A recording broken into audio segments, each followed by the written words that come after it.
god. Oh my god, I'm on the right camera? That's amazing. I had my doubts. It's been a little while since we've used this overlay, since I've sat on this side of the room, but it all seems to be working just fine. Welcome in, folks. Good to see you. Dwegham. Attempting to make bread. Ooh, that's exciting. Terrain. What do we got? Just passing by to say hi. I gotta go to sleep early today. Let me move my chat over.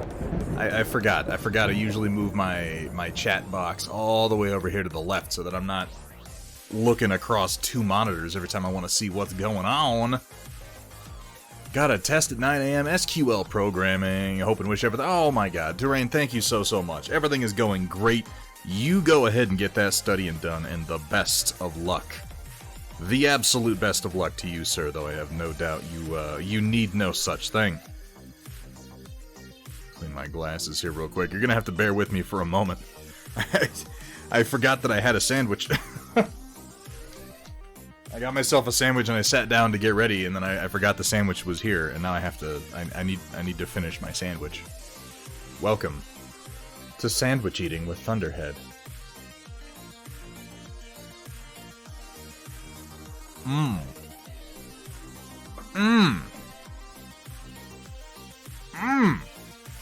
Now this is Twitch streaming.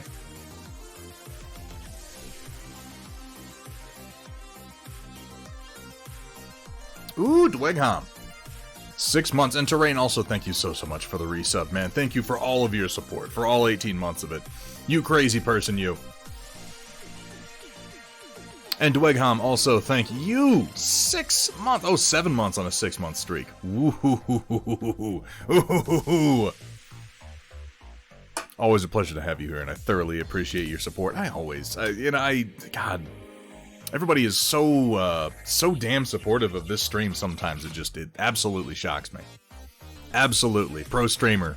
Eating on the air. You know, Squeezle, there are some streams in this world where people do nothing but eat. It does happen. Not this one. I think we talked about that before. There's a word for it. It looks like mukbang, but it's pronounced some other way. I remember I learned what that word meant live on stream. And I was deeply upset at the very notion. Am I missing a light? I don't think so. Is it that dark? It looks fine to me. Yes.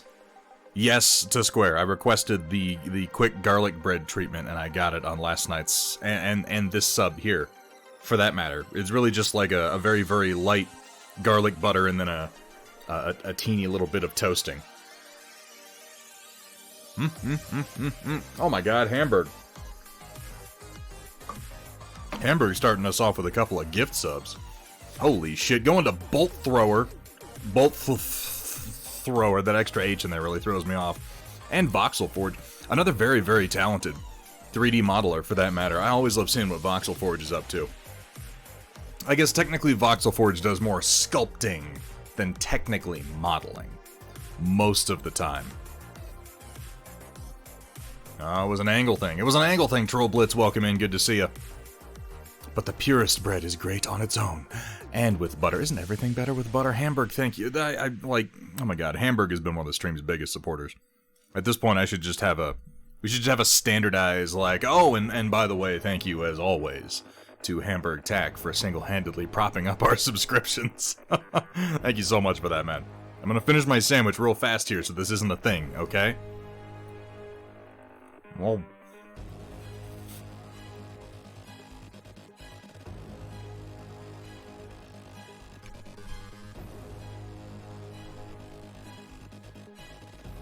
cut a thing of garlic and rub it on the bread.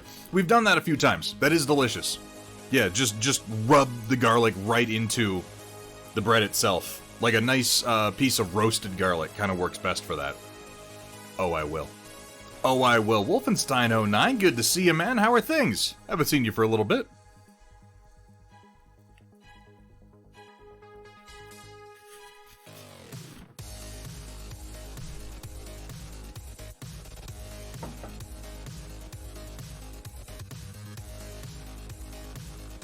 I don't think I have.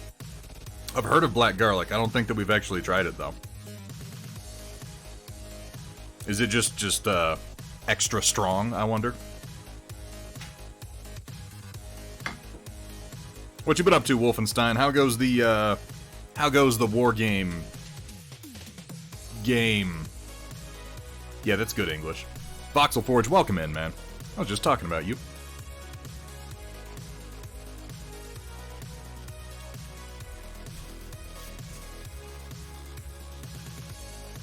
I am terribly sorry to be eating on stream. I really try not to eat on stream. It happens very rarely, and usually because I've planned very poorly. Oh my god, that'll be the day. You know, that technology is coming. At some point, you'll be able to print a sandwich. I think technically it can be done now, it's just that it's wildly impractical.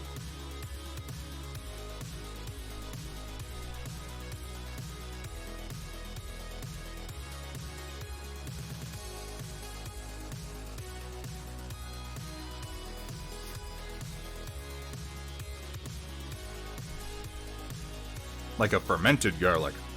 Ugh. See, it doesn't sound good, but it probably is, given the nature of garlic. Supposedly it can be made by wrapping garlic bulbs in foil and leaving it in a slow cooker for like 2 months. I feel like you would need to really do a lot of it at once to make it worthwhile leaving a slow cooker on for 2 months. How good can it really... Is it really that much better than just some good old-fashioned roasted garlic?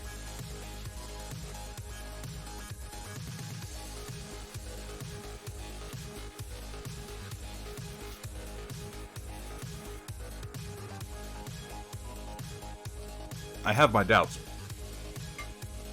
But maybe I should try it before I go talking shit. Alright. We've eaten our sandwich. Let's drink our tea. And then we can do some 3D modeling. How is everybody today? Wonderful to see y'all, as usual. There's, of course, Hamburg Tack, Voxel Forge, Wolfenstein. Got Data Nerd hanging out, DFW Dwegcom, Troll Blitz making himself known.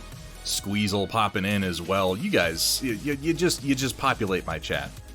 Just so quickly, and it's always such a pleasure to see y'all. Metalcore Collectibles hitting that 28-month mark. We throwing big numbers around. I mean, apparently, MCC, you are at the very least. How you doing today, man?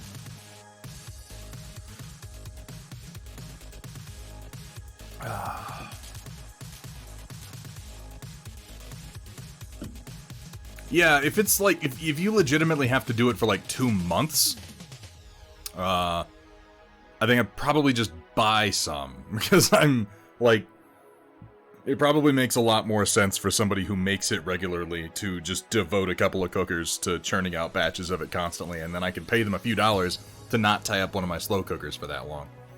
Such is the nature of economic specialization. Ooh. Thank you for the reminder, Wolfenstein. Have a little water with my tea. Even though tea is just kind of hot leaf water anyway.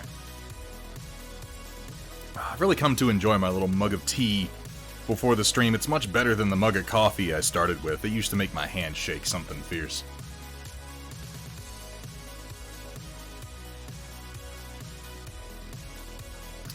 Played against OC's Paint Shop.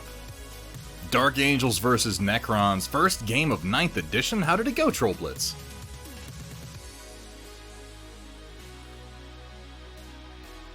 Relaxing a bit after the last few weeks. Yeah, man, you've been churning it out. I gather that the sale has been going well, and I'm really glad to hear that.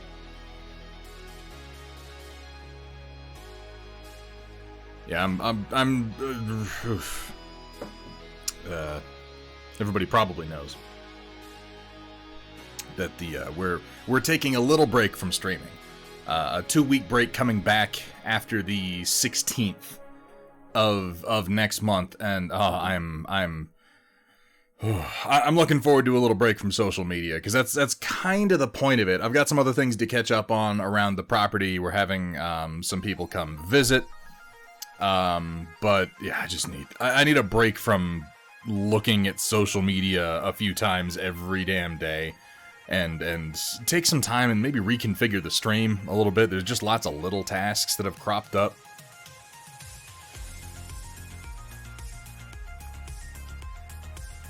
Avery May is setting new records so far. Onward and upward, man. There's regular growth like that is incredibly validating. We continue to do well over at Steel Warrior Studios, seeing more and more increases, and I'm just thrilled. I'm just thrilled by it, because it's not just us. It's not just, oh, we're doing well. It's, oh, 3D printing continues to gather steam. For that matter, Battletech continues to gather steam. I can't wait to see, what happens when some more consumer-level news of the next Kickstarter really lands.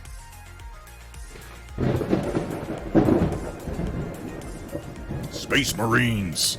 Lost but had a blast. That's the important part. That's the important part, is as long as you're having fun rolling dice. I mean, that's for me really the joy of tabletop gaming as compared to something like video games. I care a lot, like in video games, it's very impersonal despite multiplayer being, with another person, obviously, and it,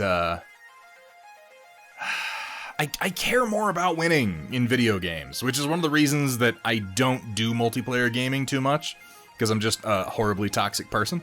But tabletop gaming, it's much more about the experience of standing across the table and engaging with someone. This to me is the value of tabletop gaming. That's one of the reasons I can't do Tabletop Simulator so much. But, even if I get my ass kicked pretty badly in a game, then it's like, alright, well, it was quick, let's go again.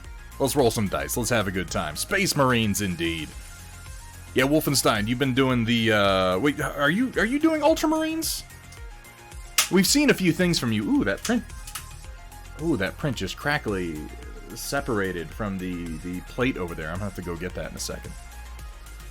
Ever played Helldivers? Yes.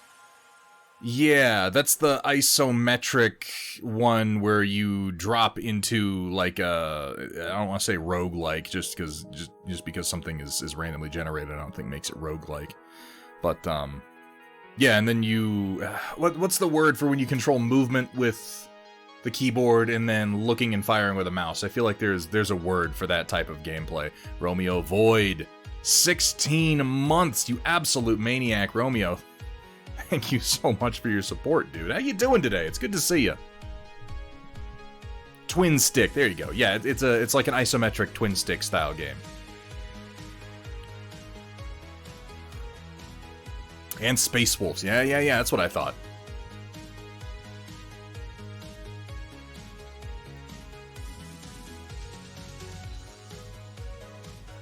Magicka. Is that the one where you play as the goofy looking little mages and you cast spells by doing little symbols with your mouse, or am I thinking of a completely different game? I might be. I don't know. I don't play video games. I haven't played anything in a while. I haven't played anything new in a while, certainly. I don't know. Lately, anytime I sit down at my PC, if I start to play a video game, I get like 20 minutes into it, and then I just sort of phase into working on something else, which, while productive, it makes me feel almost a little guilty about my Steam catalog,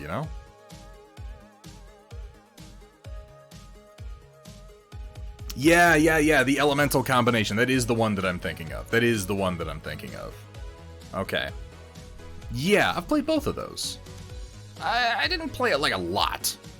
And I haven't played it recently, but then, like I said, I haven't played anything recently. I think I played one game of Civilization Beyond Earth, and I don't even know why, because that game isn't very good. It's just 4X games, they get me.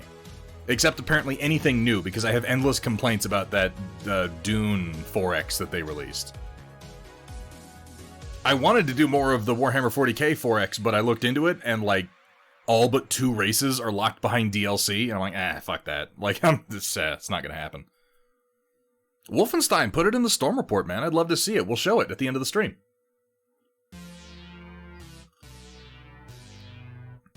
Won't go to a GW Ran event. Yeah, like, they're so weirdly draconian about that crap. It used to be different. Well, obviously before 3D printing really took off, but GW has tried to crack down on that over and over, and it's just like... I was already moving away from GW before I got into 3D printing, and then GW reacted negatively to 3D printing, and that just cemented how disinterested I was in doing anything official with them.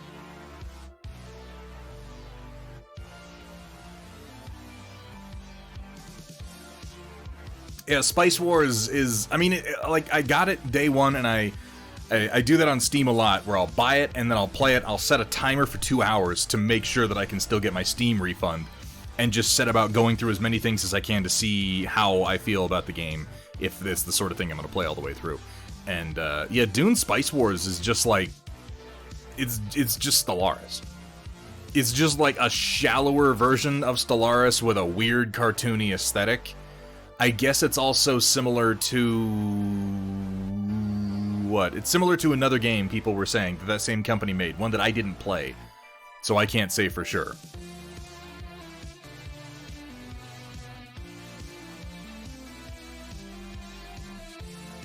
And also, Wolfenstein, please, please, please feel free to go ahead and post that over in the community showcase, so that everybody can see it, man.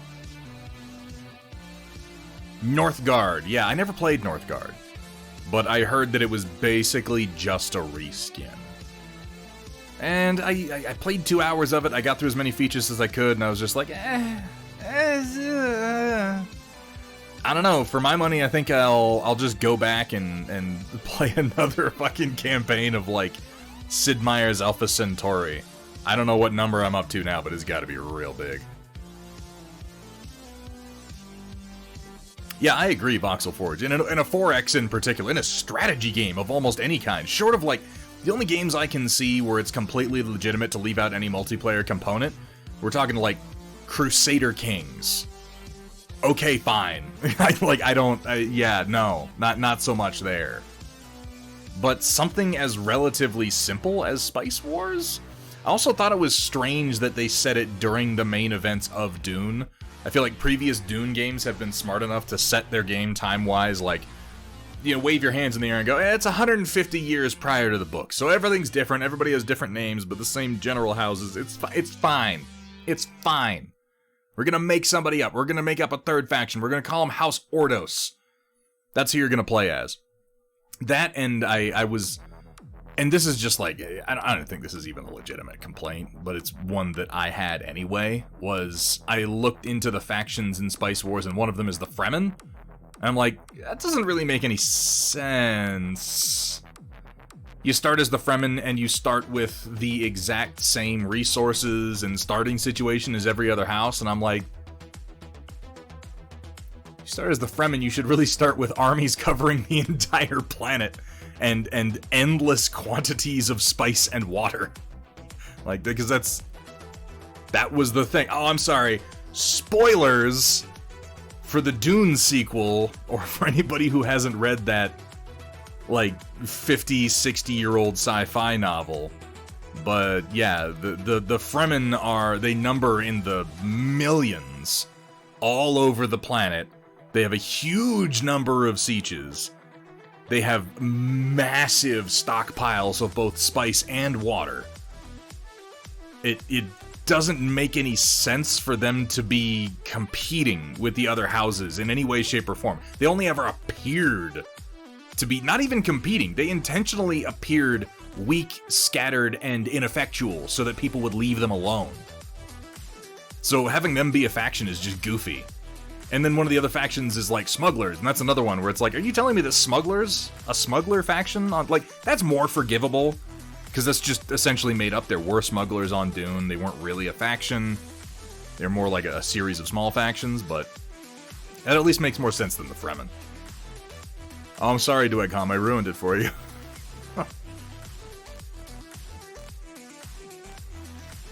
Needs more cat milk. Nothing needs more cat milk. I don't know, I still to this day have no idea why David Lynch thought that was a good or fun idea. That was one of the weirdest things that he added into the story of Dune.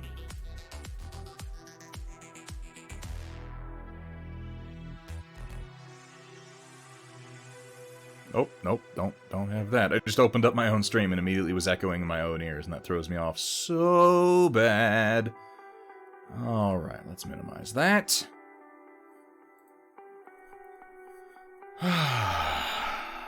right. Let's do a little 3D modeling, guys. Let's take it easy. Let's relax. Let's sling some vertices, shall we?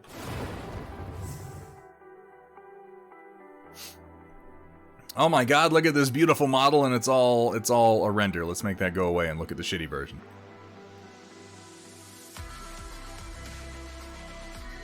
These are my rendering lights, because I use all software wrong at all times.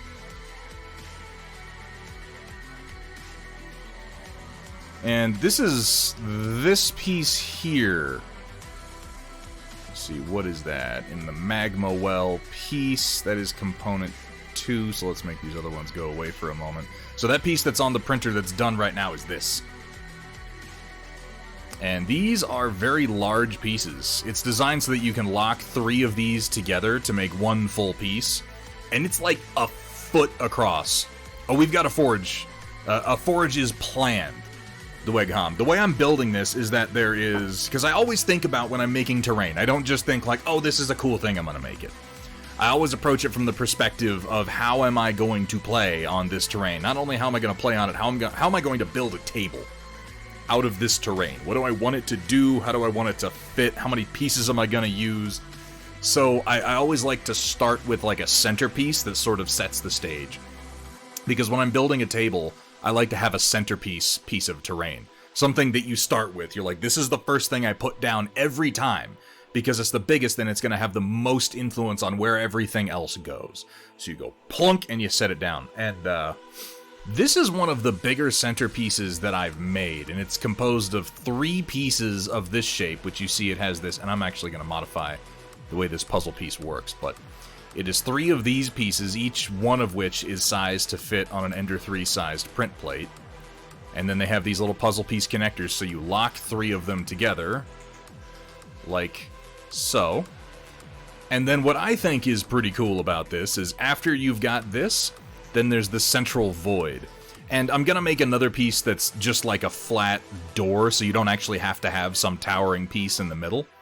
But that piece goes down, it has tabs that slide into these slots here, and then it rotates 45 degrees and locks in place. And here, for instance, is the drill shaft, which I've shown previously. It holds onto this sort of prospector drill that's meant to go down and open up magma veins. And what you do is you slide this down, you twist, and you lock it, and with this piece locked in place, these other 3 pieces will now not separate. So once you push this down and twist lock it, this all becomes one solid piece of terrain. It jangles around a little bit loosely, but it won't come apart unless you untwist and remove the core component. And the other neat thing about this is that then you can trade this out for other cores, so you can kind of use the same piece and have different tactical benefits, different strategic effects on the overall table. And similarly, you can have different pieces for the side, so it's the same essential terrain piece, but you can do different things with it. Like here, these are the 3 primary pieces. And you could do 3 of the same, or mix and match. There is the first one that I made, which is this pipeline connector, which I'm also going to be working on the pipelines. The idea being that you can take the pipelines from this and use some magnets to extend them outward, and then connect them to other structures, which I have a few things planned for that. There is just a simple doorway, which tactically, because I'm always thinking about this when I'm making it, all of my heights matter here. The pipeline creates cover on the side because it goes up 1 inch, and you see it blocks line of sight, so it creates a little covered position there. The doorway does not. If you're using the doorway portion, you're wide open on that side. Then there is this thermal vent that I'm working on, and I'm going to be working on this again today, which creates not only a covered position behind it, but also a raised platform that you can go up and stand on, and just changes the shape of the piece overall. And I mean, you know, you can do 3 platforms, you can do 3 pipelines, you can do 3 doors. I mean, if you really wanted to, you can build it any way you want, really, and you can print out all these components and then combine them differently each time you play the game. It's as versatile as I can possibly make this terrain. Hey, 8-bit sweater, how you doing today, man? Chat seems hidden behind my... Oh, is it really?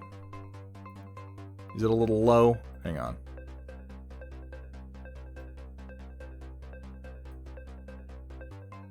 Where's my chat box?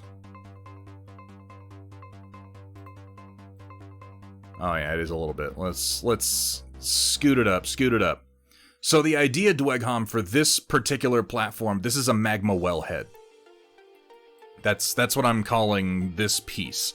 So the pieces that lock onto this are all built around that concept. This is a drilling platform from which either to generate heat or to pull up like liquefied minerals.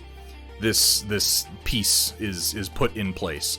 And then these drills are like charges that are designed to drill down into the crust of the earth and sort of open up magma tubes, which this wellhead can then pump magma up from into these pipes and direct it to different buildings. And we're going to have a few different structures where theoretically something could be done with it.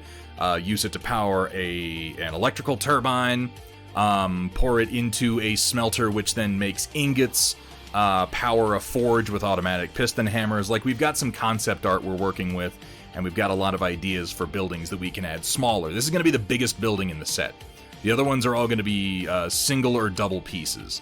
But the idea being you plop this down to start building your table, and then you start adding pipelines. And here you can see this is one of the basic pipeline sections that is going into a platform, because that's how I have this set up over here. Hang on. Let's make the platform go away and bring in the pipe outlet, and you can see how that connects. Boom, there we go. But then you'll be able to bring the pipes out, and you can put those into junctions. Those can go in different directions. And this creates, again, it's about 1 inch tall, a little over 1 inch tall. So this is a nice piece of cover and partially blocking terrain for your table as well. And those pipelines go out, and then once you've built your pipelines out, then you can connect structures to the outside of them. And it's just, you start from one point, and then you build outward until you have a table that you want to play on. You can easily fill up a 4x4 or a 6x4 very, very quickly. Jet376, welcome in. Good to see you. How you doing today, 8-Bit? It's good to see you. The left-hand platform bit I was talking about. Oh, you mean the one that was here before?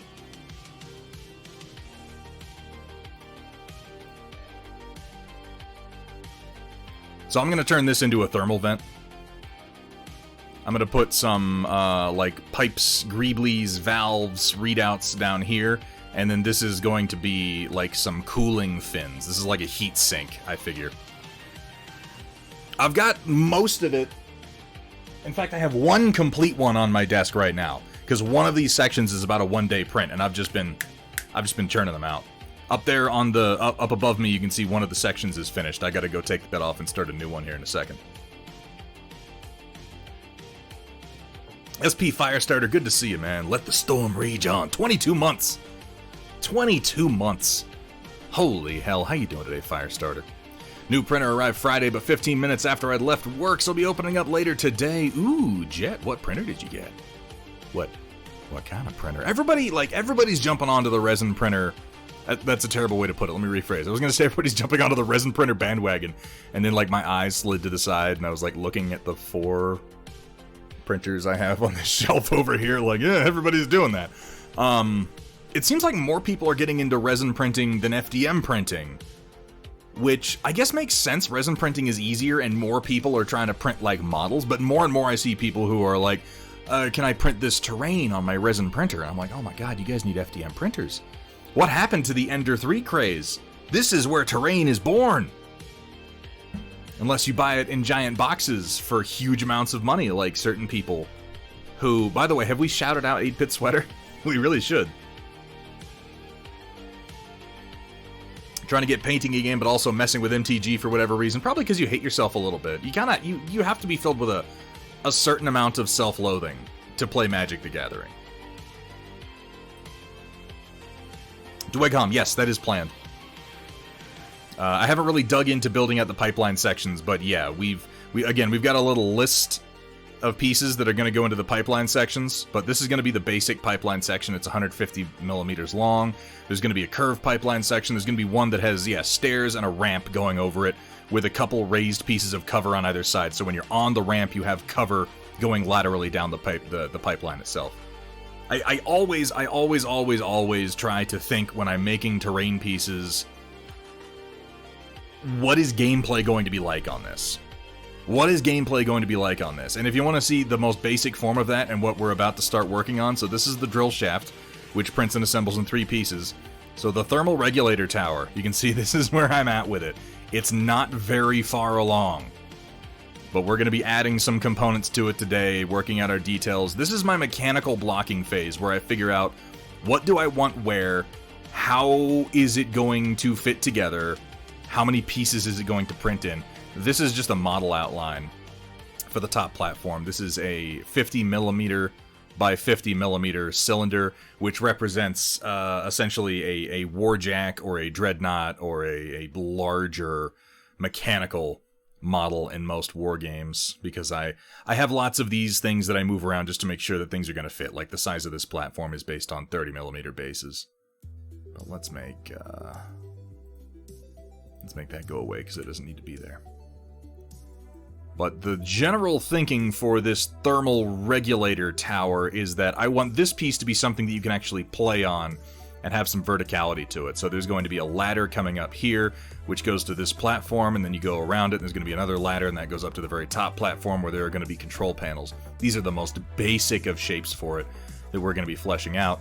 And because I'm always thinking about how it's actually going to print, you can see this piece, which goes through here, will all be able to print supportless, flat, and separate, and then that slides and locks into this recess here. And then there will be another piece that goes on here to sort of lock it in. The idea is you glue it in place. This is never meant to come out again once you've attached it. Hey Dodge, good to see you. Drakari, welcome in. Mars 2 Pro looking at the Saturn 2. Yeah, the Saturn 2 is very tempting. I've got the Mars 2 and the Mars 3, and the Saturn 2 is very tempting. I didn't get the Saturn because, like, I'm very careful when it comes to buying new printers. I always ask myself the most essential question: am I? Oh my God, I didn't update the STL command. I'm a dumb face. Let me do that right now. Look, I'm not saying Thunderhead's trying to brush you off, but you're just base coat, man. Just base coat, man.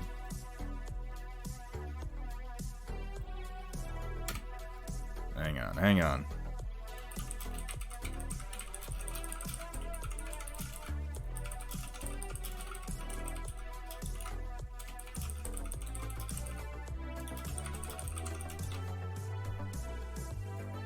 There, now that will be technically accurate. Oh, excuse me. But yeah, I always ask myself, am I really pushing? Like, do I, particularly with the Saturn, because I'm like, is there anything that I print on resin that I need that much print area for, or am I spending money on capacity that I'm not gonna use? And most of the time, it's capacity that I'm not gonna use. Another part of it is that I like to design all of my 3D printable files with more common consumer models like the Mars 2 or 3 in mind, because that's what most people have. And if I limit myself to that, and I think more in terms of how can I make what I'm creating fit that, rather than what's the biggest thing I can make, then my files are kind of more applicable. If you can print it on a Mars 3, you can print it on a Saturn 2. If you can print it on a Saturn 2, you can't necessarily print it on a Mars 3, you know what I mean? I have not, Drakari, though I've got my eye on the new Neptune 3. That does seem exciting. Hang on a second, let me trade this printout.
From the look of things, I got a little bit of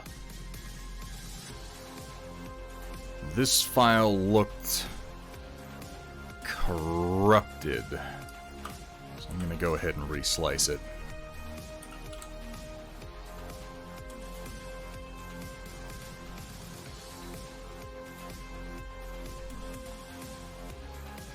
Yeah, and that's a worthwhile consideration, Automat, is even if you're only printing small things, something like a Saturn means you can print more of them at once. And while that isn't true with FDM printers, where if you fill up an FDM plate, it doesn't reduce the amount of time that you're printing. It's still going to have to move the head over every single point of every single model. So if you add models to an FDM print plate, you're extending your print time. With a resin printer, like an SLA printer, that's not true. If you fill up the print plate, you're maximizing the productivity that you're getting out of it.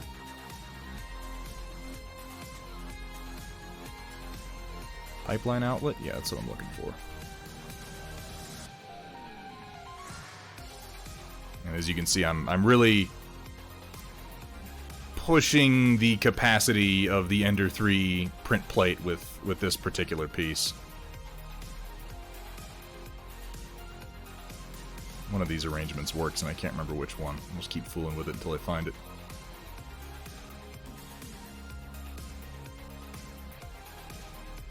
There it is.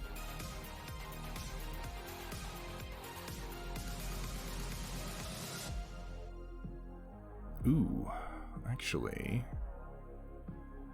Oh, this is fine. I'm just going to print this. I want to change some features on this, but I've already printed one full platform with these features, so I'm just going to do one more, and then the next one I do, I'll change that on. 1 day, 5 hours, sure, why not?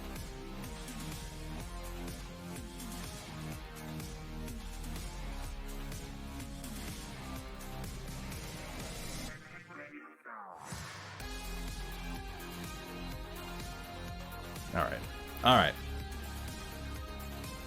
Let me get this started.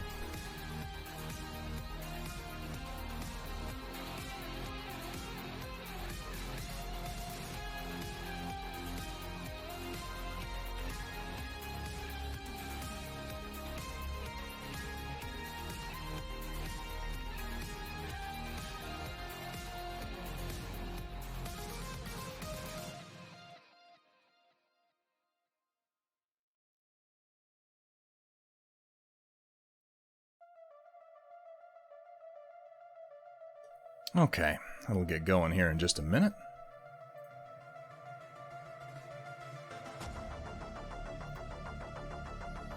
Alright, in the meantime, I'll start working on this. Now, on this piece, I really don't. I have very little concept art that I'm working from. I'm just kind of messing around with it. But that's what I've been doing today, so that's what we're gonna do. Colonel Matthew Steiner. Colonel Matthew Steiner, how have you been, man? It's been a little bit. Still finding the time to get those 25 months of subscribing in. Holy moly. How have you been, man? How's the painting going? Let's make the pipeline go away because we're not going to work on that right now. I think I've got this mostly mechanically figured out. I do want to...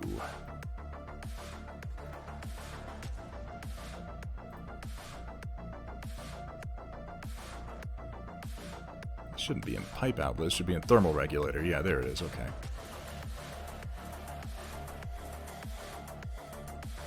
Lower this by about 10 because I'm really pushing the vertical print limit on the Ender, and I don't like to do too much verticality. Some is good. Gray Mail hitting that second month. Welcome in, dude. Thank you so much for your support. Alive, but work is bonkers. May not see me again for a little while. No time to paint, unfortunately. As long as it's the good kind of busy, Colonel Matthew Steiner. Because, man, there's the bad busy, there's the good busy, and then there's not busy at all, which weirdly oftentimes can be even worse. I appreciate you taking the time to stop in and say hi, though, man. It's always good to see you.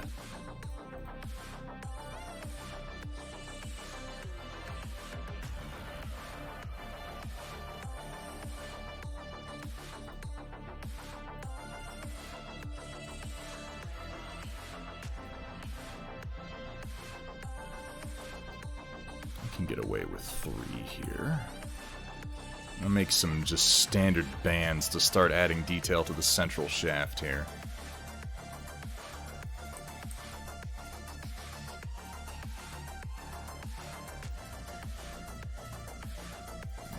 I should have enlarged this before I started doing this, but I guess it doesn't matter too much.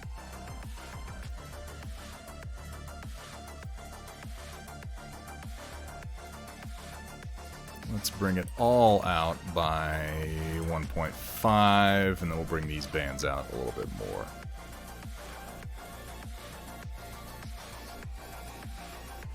Bad Busy, I am sorry to hear that, Steiner. That sucks, dude.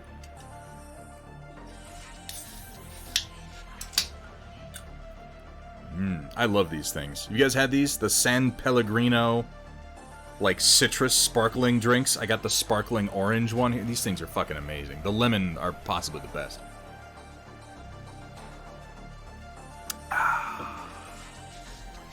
8-bit, it's okay, man. It's okay. I forgive you for your trespasses. One day you will wake up. You will come out of your corporate fugue state, and when you do, we will be here. Arms wide open to accept you back into the fold. I don't think I've had the grapefruit ones. What's up, Punish Fink? Good to see you, man. Also, Sewer Creature. Oh, man. Yeah, thank you. I have this bad habit, because the monitor I use for streaming is over here. I have this bad habit when we're doing these streams on the PC. I just slowly slouch over to this side, and you can't see it, but my spine is going yoop into this S when I do that. It's terrible for me.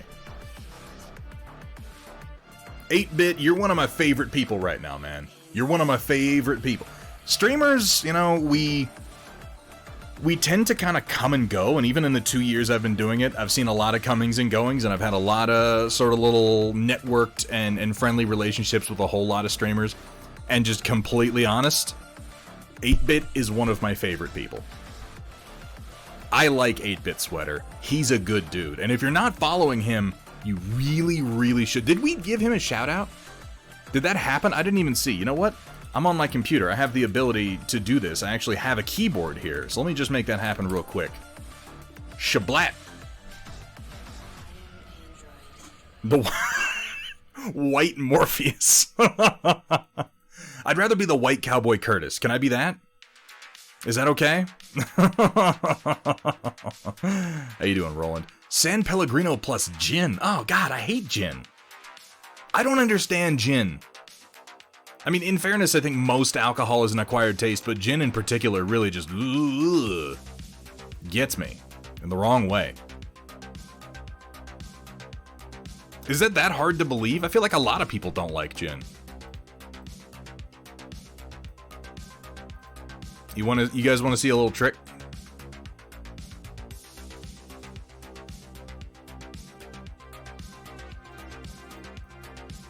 San Pellegrino and acetone. Because who needs enamel? Gin is amazing if you find the right one for it. Okay, I'll be the first to admit I have not thoroughly explored gin. I might have had bad gin a long time ago, but I've had gin a couple of times and I'm just kind of like, you can keep it. Gin is just overly processed berry juice. I mean, that's true of most, if not all, alcohols, though, SP Firestarter, if you really want to break it down. Aviation gin. I really, maybe I've just had bad gin, I don't know. But here's a little trick. If you want to make something like an extended band and add it into something, and you want it to print supportless, just extrude out the bottom. Bring the angle into 60 degrees.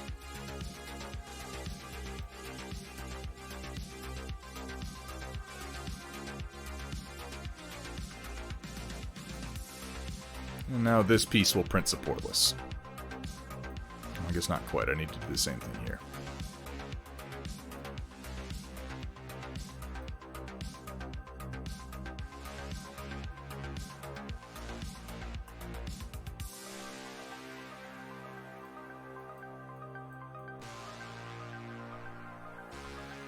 I mean, if somebody hands me alcohol, I'm not going to turn it down for the most part. But Jinn is not something I go hunting for, actively.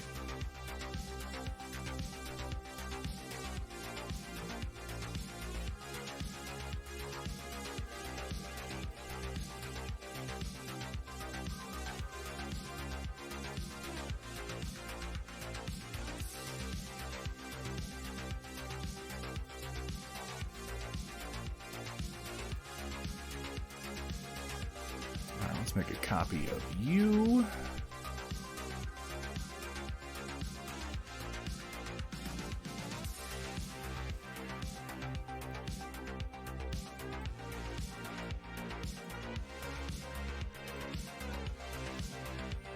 I'm getting, like, I got a space mouse a while ago. I know Vergaderung has one and likes it. And I didn't really have much use for it at the time. But I've reached a point now where I'm starting to understand. I'm starting to be like, maybe I should get one again, because I'm working fast enough now that that extra bit of three-dimensional control would be really, really nice. All right, there's our top platform. Let's make that go away. Printing more starships. Which ones are you printing now, Roland? Are you doing the ones from hardware? Alright, I want to scale you up. Say 1.5? Yeah, that's pretty good. San Pellegrino and White Monster. Nothing in White Monster. Actually, as a mixer, that might be one of the best applications of a Monster Energy drink, come to think of it. I can't say for sure.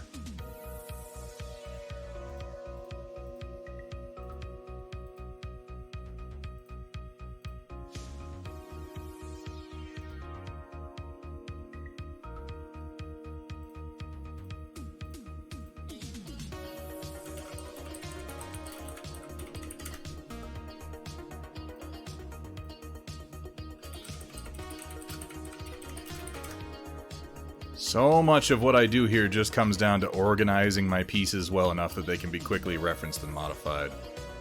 And this is new, so I have a lot of things that are not well organized.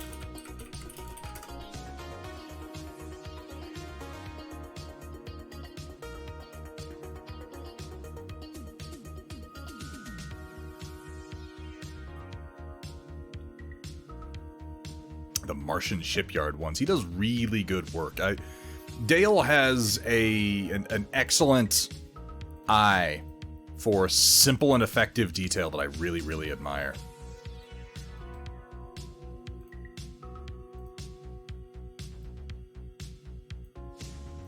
Oh, this is probably the wrong space. I'm going to bring in my origin and figure out where I'm going to want this for the pattern. Alright, split. Not you.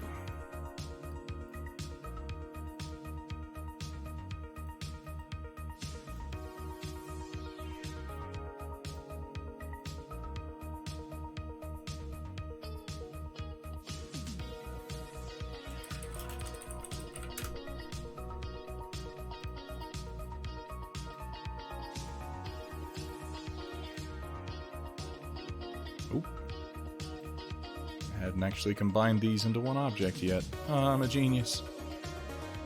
What the fuck is that? What the hell?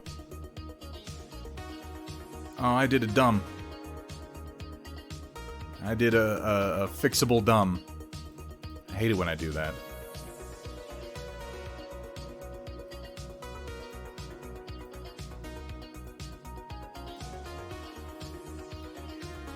There we go.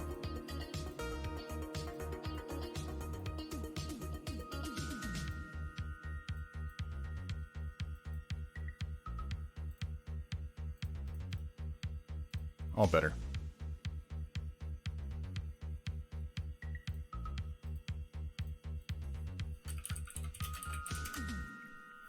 Hey, what's up, Ren? How you doing today, man? Would I rather make an unfixable dumb? I've done that far too many times. The number of projects that I have in my like Autodesk Cloud that are just abandoned because I did something profoundly stupid when I first started making it, and now I'm just like, oh, this is unusable. Thankfully, I do that less these days, and I'm much better about saving things regularly, for that matter. The Space Iguana? Hitting 5 months of subscribing. Space Iguana, thank you so much for your support, my man. How you doing today? Okay. Now we can do this proper.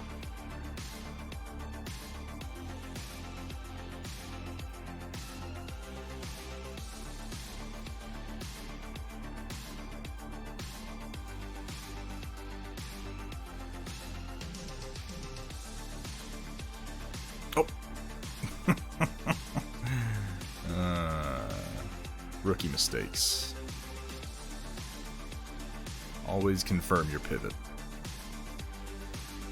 Ups and downs, strikes and gutters. Got some Bretonians prime, so that's progress at least. Hey man, any little bit is progress. I always try to be thankful for when I can find the times to do any painting at all.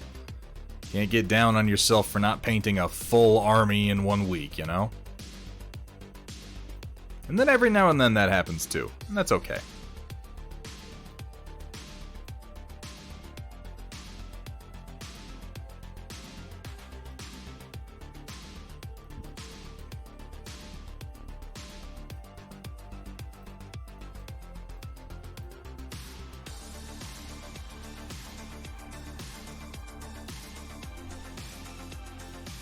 I mean, while the charge would probably be the same, I don't think it's technically tax fraud if you do it by accident. I'm sure you would be charged with tax fraud and probably found guilty of it, technically. But I think that conceptually fraud implies intent.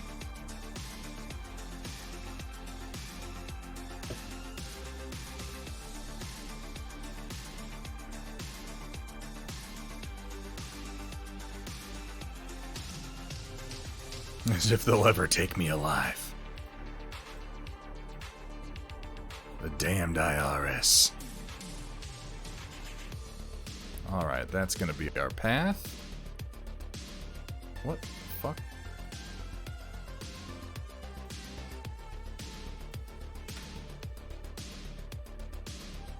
There we go. I don't know what the hell direction it thought it was going in. Like our orientation linked to the path direction. Wonderful, wonderful. And now we can just kind of populate this.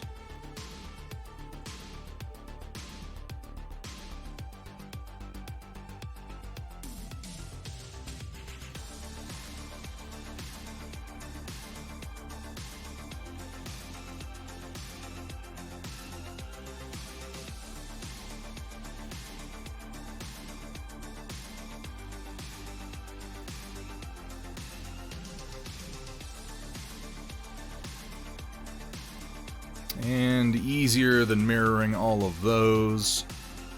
Let's just go ahead and bind all these into one object.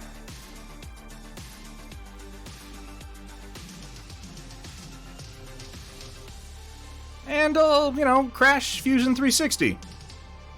Real quick. Just like that.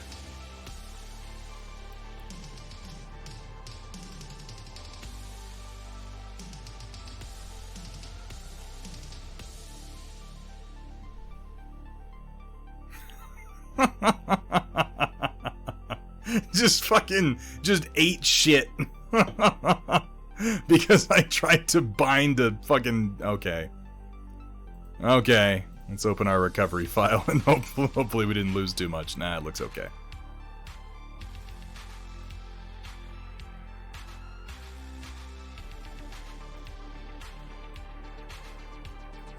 I was literally, it backed up like right before I tried to do that operation. So let's try it again and see if we can crash it twice. It shouldn't crash from doing a simple body combination. Okay, it didn't that time. No idea why it was so unhappy with me. And then just mirror this. Bam.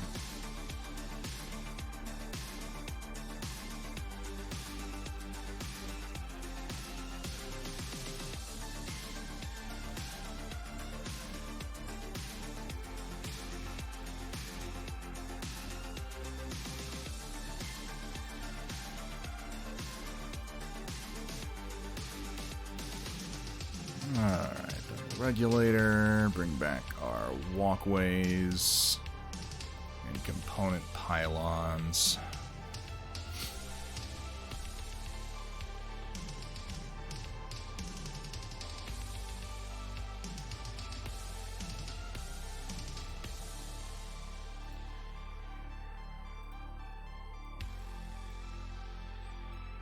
A little awkwardly spaced. I guess not too bad. It's kind of going right through all the component pylons, which is more or less what I want. It's only awkwardly spaced in relation to the walkway, but that I think is fine. I think we can work around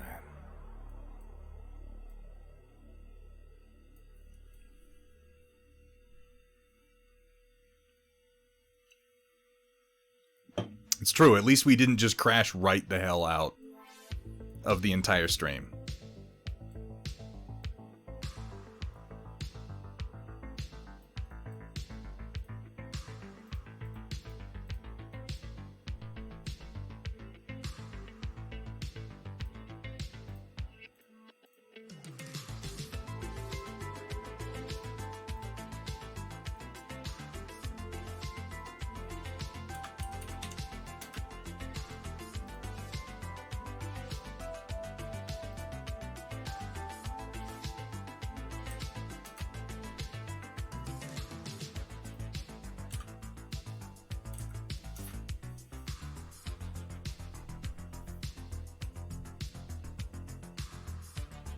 That's about where I'm at in my rewatch too, Gimishkar. Nog joining Starfleet is one of my favorite overall developments in Deep Space Nine. I really, really like how they do that. How they show him sort of becoming disenchanted with Ferengi culture due to his exposure to many cultures on Deep Space Nine. Watching the way his father is treated like shit by his uncle, and as he says, not wanting to become his father, which is both sad and inspiring at the same time.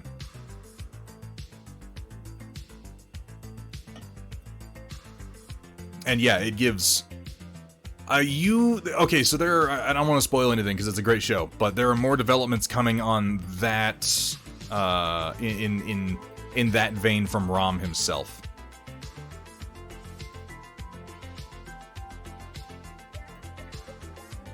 And my standard undercut degrees are 30 degrees. 30 degrees I have found is the ideal supportless underhang.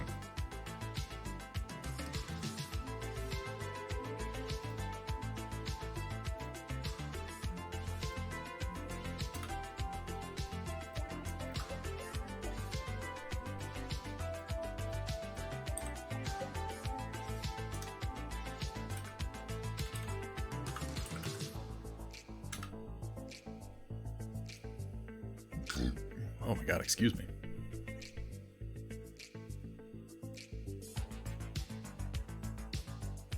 Yeah, Rom, Nog, and Lita are sort of some of the more surprisingly excellent characters. There's also Marta, who you probably saw recently because Jake brought her home to meet his dad. But Marta is only in the one episode. I didn't realize that until this latest rewatch. Marta is literally in one episode. She's mentioned many more times, but she's only in that one that you've already seen.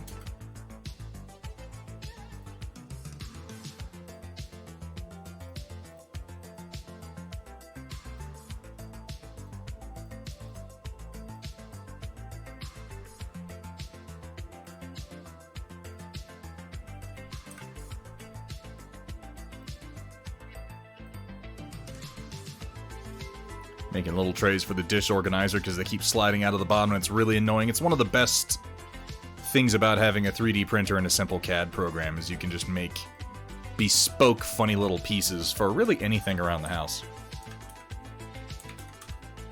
I'm really just kind of blocking out some ideas here and then I'm going to detail and modify them later.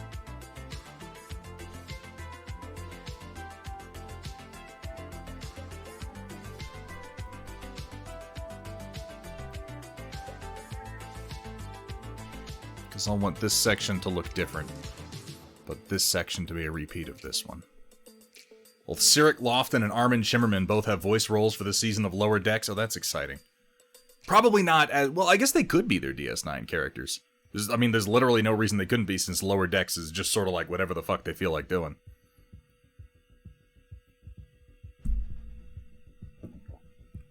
I love Armin Shimmerman. Quark is a fantastic character.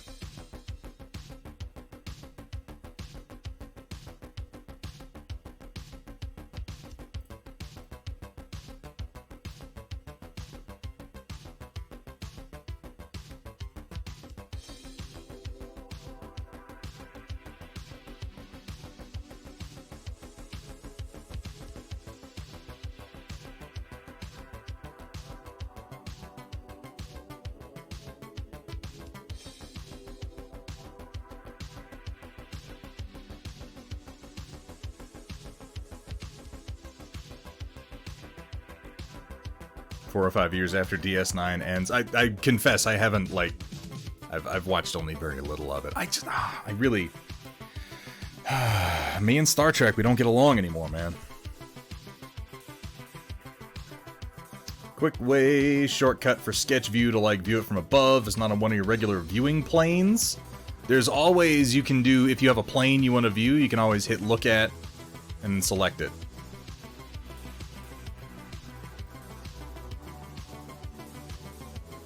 You need a flat plane in whatever direction it is that you want to look.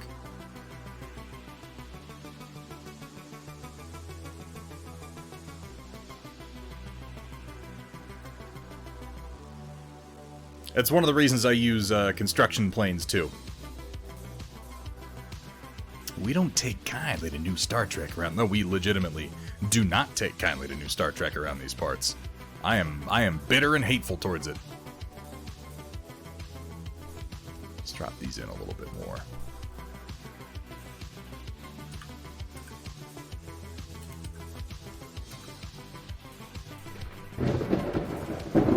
Asri hitting that 12-month, 1 year, big numbers, big numbers. Holy shit, Asri, how you doing, man?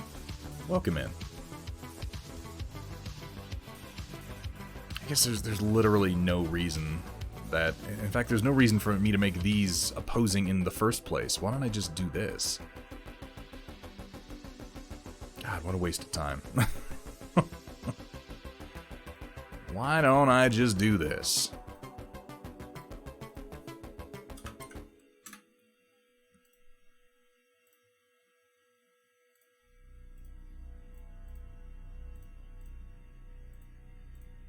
You don't need to be opposing. In fact, being in the same direction while being on the same level around the main axis is fine. There we go.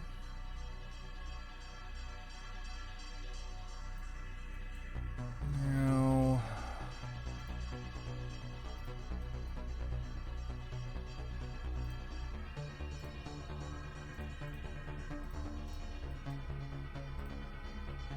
go ahead and chop this piece out. Reuse as much geometry as you can.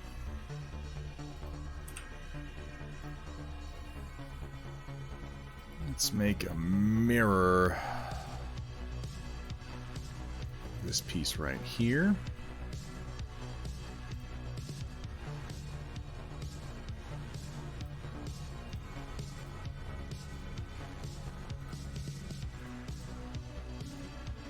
Chop you out as well.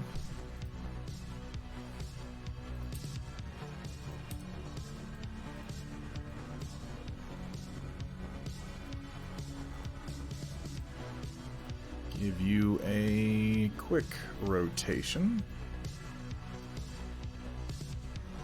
120 will do. No, it won't. Why did I think that 120 would do anything? That leaves it exactly back where it was. I'm so good at math. 60.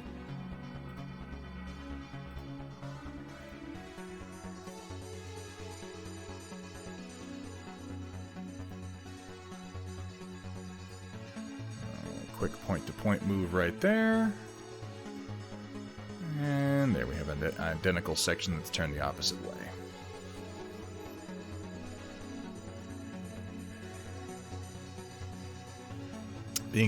being a terrible person and printing some Skullforge minis as proxies for Dead Zone. Why? Skullforge makes great minis, and I don't think that anyone should ever feel bad about printing proxies for any game, really. As long as you buy, like, the rulebook and do what you can to support the company so they keep making the rules, like, you want other models, use other models, man. A year it's been... I know, right, Asri? To think I came for memes and stayed for the mechs. Oh my god. We did use to have mechs here, didn't we? Oh, we will again. We will again. I cycle through games all the damn time. Alright, I'm going to leave that for now and do more detailing on it in a bit. I want to start working on some of these edge components to get an idea for what the overall piece is going to look like. Now, let me think. Oh, I think I have an idea for how I want to do this.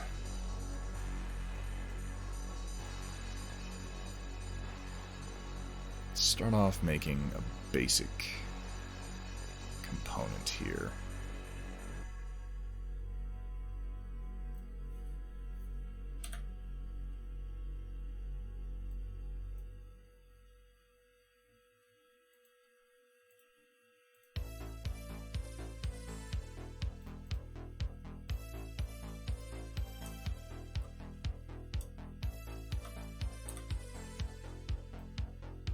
Bring it out plenty.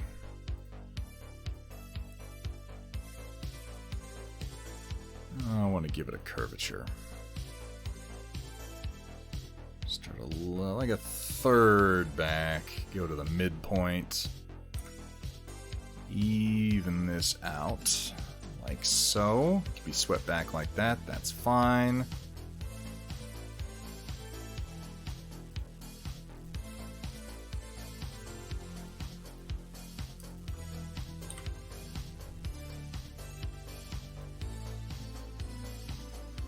Don't y'all wish Titanfall wasn't... Oh my god, Gimishkar, why do you have to torment me like that, man?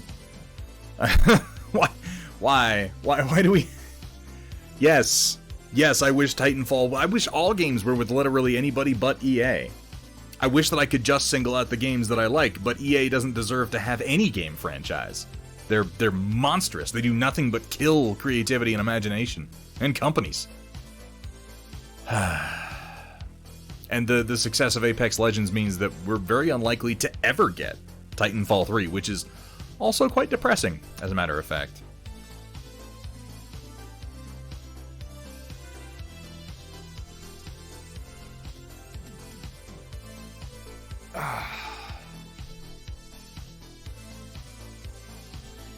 Remote desktop into your laptop from another laptop that goes around the house that sets up with my Fusion stuff, properly set up Prusa slicer settings. Ooh, that's pretty clever, Gimishkar. I like that.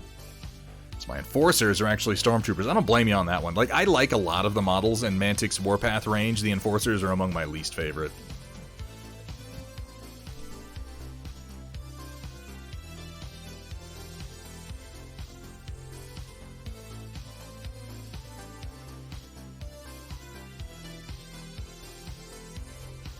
Like, they're okay, don't get me wrong. They're decent enough models, I'm just not in love with their whole aesthetic for the most part.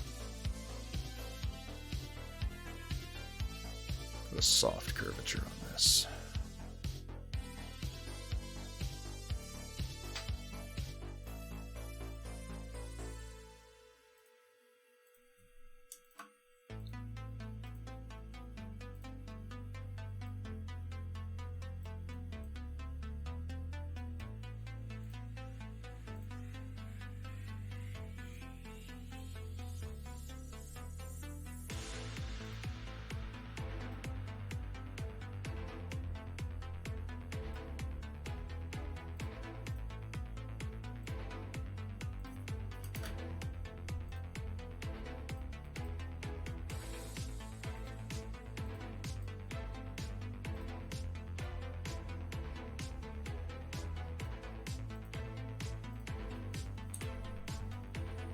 Now, this is not the mounting piece, so I'm not worried about it. On the inside there. EA is absolutely the goddamn devil. They... Oh my god. They killed Command and Conquer. They killed Command and Conquer fucking dead. They killed Dead Space. They didn't just kill Dead Space. They lured Dead Space out into the woods with promises of candy. And then they diddled and strangled it. And I'm really still pretty upset about that.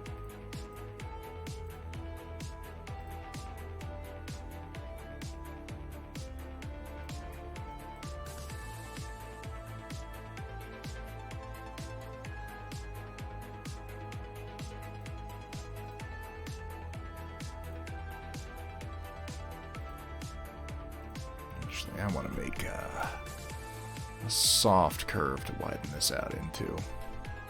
And I may actually want to narrow this, come to think of it. I made it pretty wide.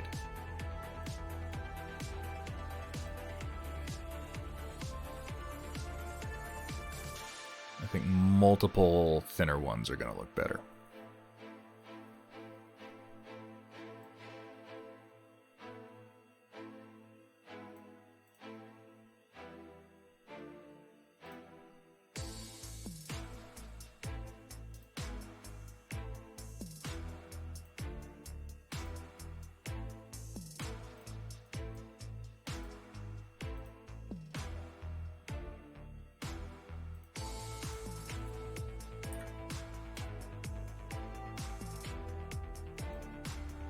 Soft arc. Like so. And let's try creating a pattern on path. Not including my center mark. That was a mistake. There we go. I should have made that a construction line anyway. I'm bad about that. I never use construction lines when I absolutely should. Auto Fire, how you doing today, man? I call everybody man. I'm sorry. What's up, Autofire? How goes the painting? How goes the streaming?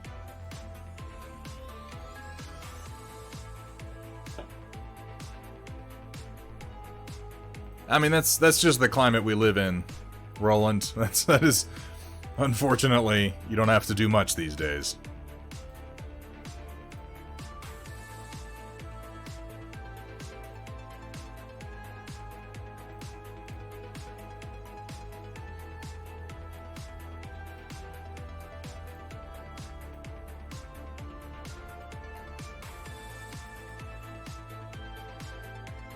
It's not actually technically symmetric, but that's okay.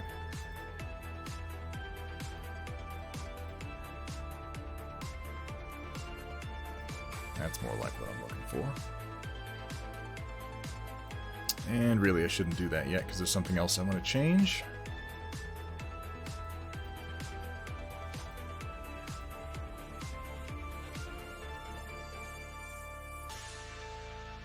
Millimeter, let's go 1.5 that way, 1.5 the other.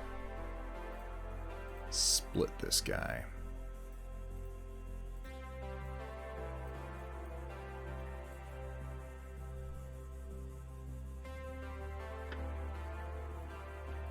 I'm taking a break from streaming for a bit, but should be back to it next week sometime. Yeah, I'm about to. Next 2 weeks, I'm taking a little bit of a streaming break just to kind of get caught up on life, the universe, and everything, you know?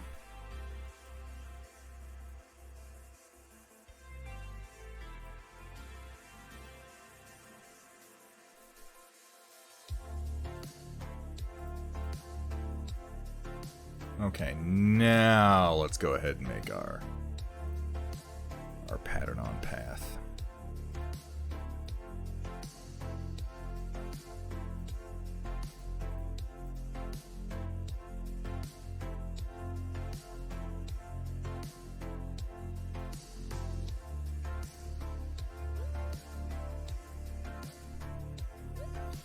Well, I'll still be around at the very least, Autofire. I just need I need a little break from streaming. I need a chance to catch up with, because there's stuff I need to do to my PC and to my office, but I have this, I don't know, mental block if it's a day that I'm streaming or even a day before I'm streaming, which is almost every day.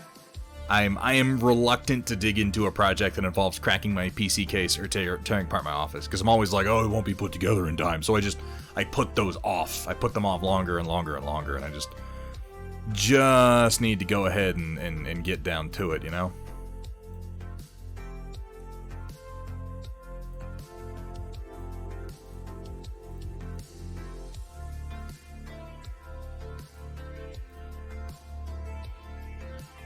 the fuck? What? How could you possibly think?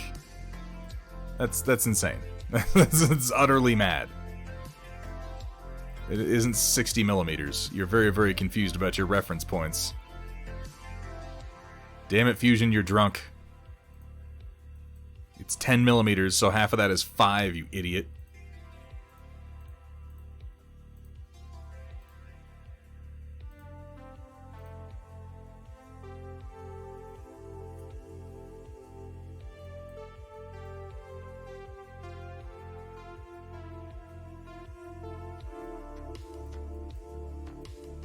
There we go. Thinking this is like a heat sink array. This will print separately and then attach. Oh, I'll be thinking about you the whole time, 8-bit. Don't worry about that.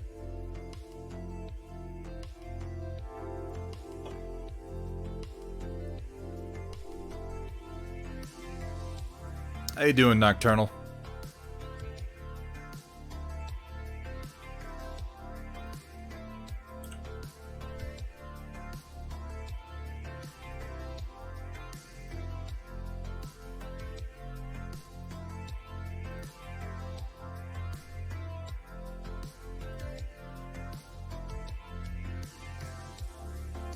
Alright, we're gonna need to create a central piece. We're gonna start big and then we're gonna cut it down.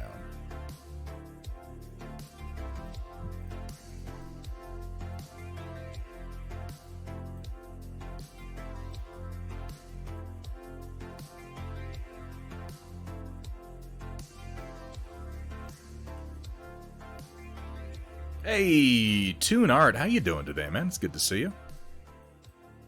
Yeah, I can't get rid of 8-bit. I've done everything in my power at this point. He won't take a hint, so I guess we're just stuck with him.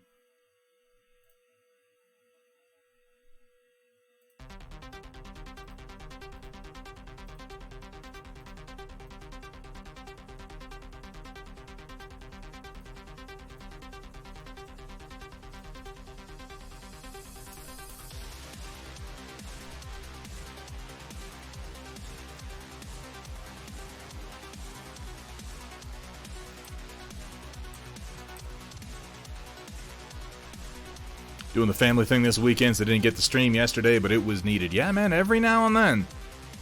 You gotta take some time for life, because, man, Twitch ain't life. It wants you to think it's life. If Twitch had its way, you would be on Twitch all the time, generating content and money for Daddy Bezos.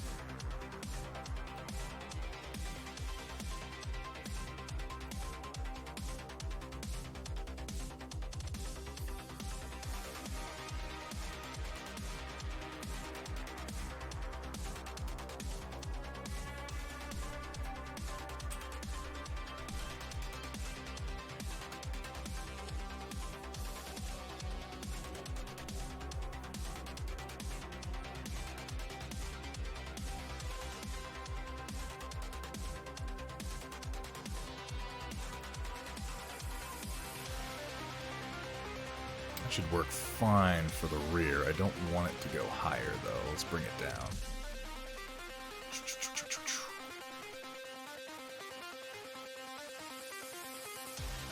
Should be good.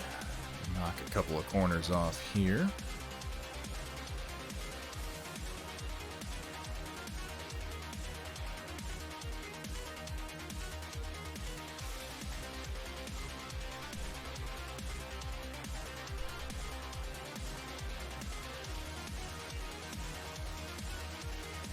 Extra space on the inside.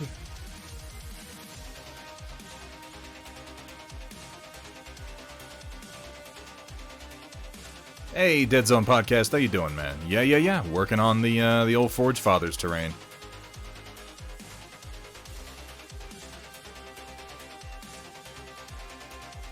I don't want to bring this in too far. Still want it to be connected to that internal edge.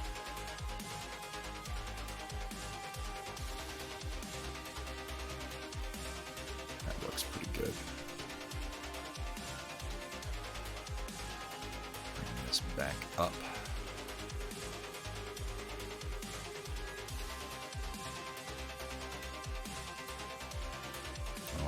like that double chamfer. I understand. It's okay. You don't really need to go any higher than that, because you'll still be able to link in. I'm literally working on Battletech stuff. Not this very moment, Roland, because I'm working on this. But I've got some Hextech updates coming here in the near future.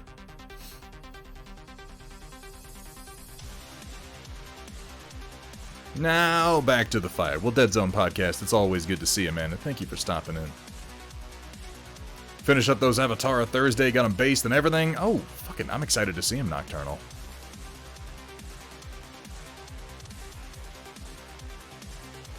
About to switch away from Blender. You know, Toon Art, if you're having good luck with Blender, it's hard to give advice on things like that. It's hard to say you should use this program, you should use this other, because it all comes down to like what you're familiar with. These are just tools, and they're all capable of doing many of the same things. I like Fusion 360 quite a lot, and here's something to consider. Toon Art, you're a business, right? You sell files as of fairly recently, am I correct? You can go to Autodesk and you can apply for a startup license. Now, you have to contact them. You have to tell them what your business is, what you make, etc., etc. But if you apply for a startup license, you can get access to the full Fusion 360 suite, minus some of the more advanced features like generative design and stuff like that. You can get access to essentially the full program for up to 3 years, as long as you're making less than $100,000 a year, which something tells me you're probably making less than $100,000 a year right now. Yeah, it's absolutely worth it, and they will approve you for doing things for 3D printing. There's a form online for it now. Well, that's even nicer than when I applied. When I applied, I had to contact them and be like, I swear to God, I'm a business. I promise.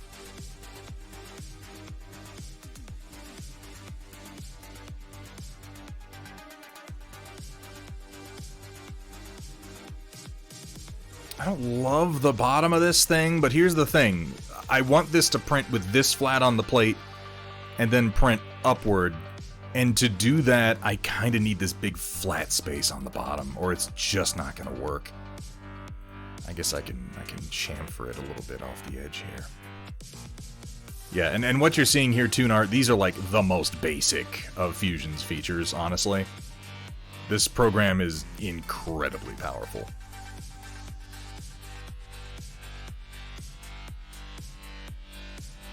It worked great. Words. It works great for 3D printing too, because you can dial everything in incredibly precisely. Because it's designed for mechanical manufacturing anyway. It's fan-fucking-tastic for 3D printing. Yeah, there's a student version as well, Data Nerd. It has fewer features. But at the same time, Toon Art, like, Blender's a really good piece of software, and the fact that it is completely open source is very, very appealing. I got into using Fusion and ZBrush, and as a result, I now pay money for my software. I make enough money using it that I don't mind paying for it, but, you know, if you can get used to using Blender, you're not paying any money for it, and paying no money is categorically superior to paying even some money. Alright, let's make this a component.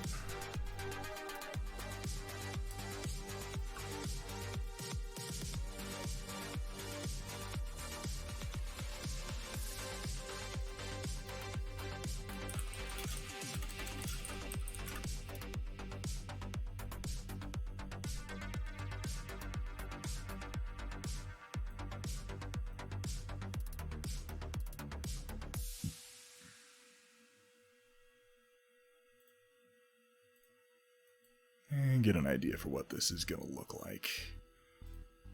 Let's make a copy, rotate it around the central axis.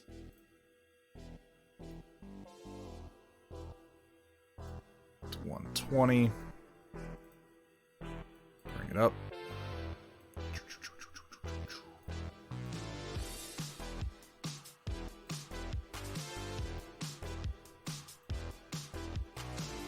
No, I didn't actually.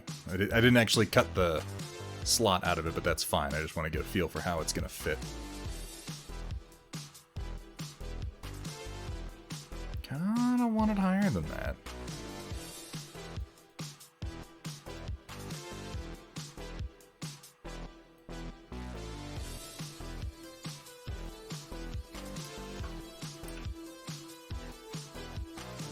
Let's make myself a reference piece here so I know what I'm working with. I want models with a 30mm base. What are you doing? Why do you keep erasing the 3? What's wrong with you, keyboard?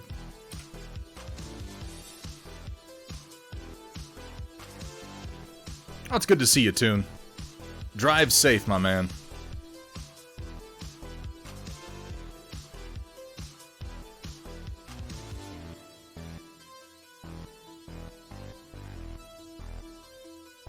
See, here's the fundamental problem with putting this piece here, but I can make another piece that can go here. I'd have to make this go real high to avoid knocking into model heads right here. It's fine down here, because there's a lot of space down here, but right here, I need this whole platform open. That is fine.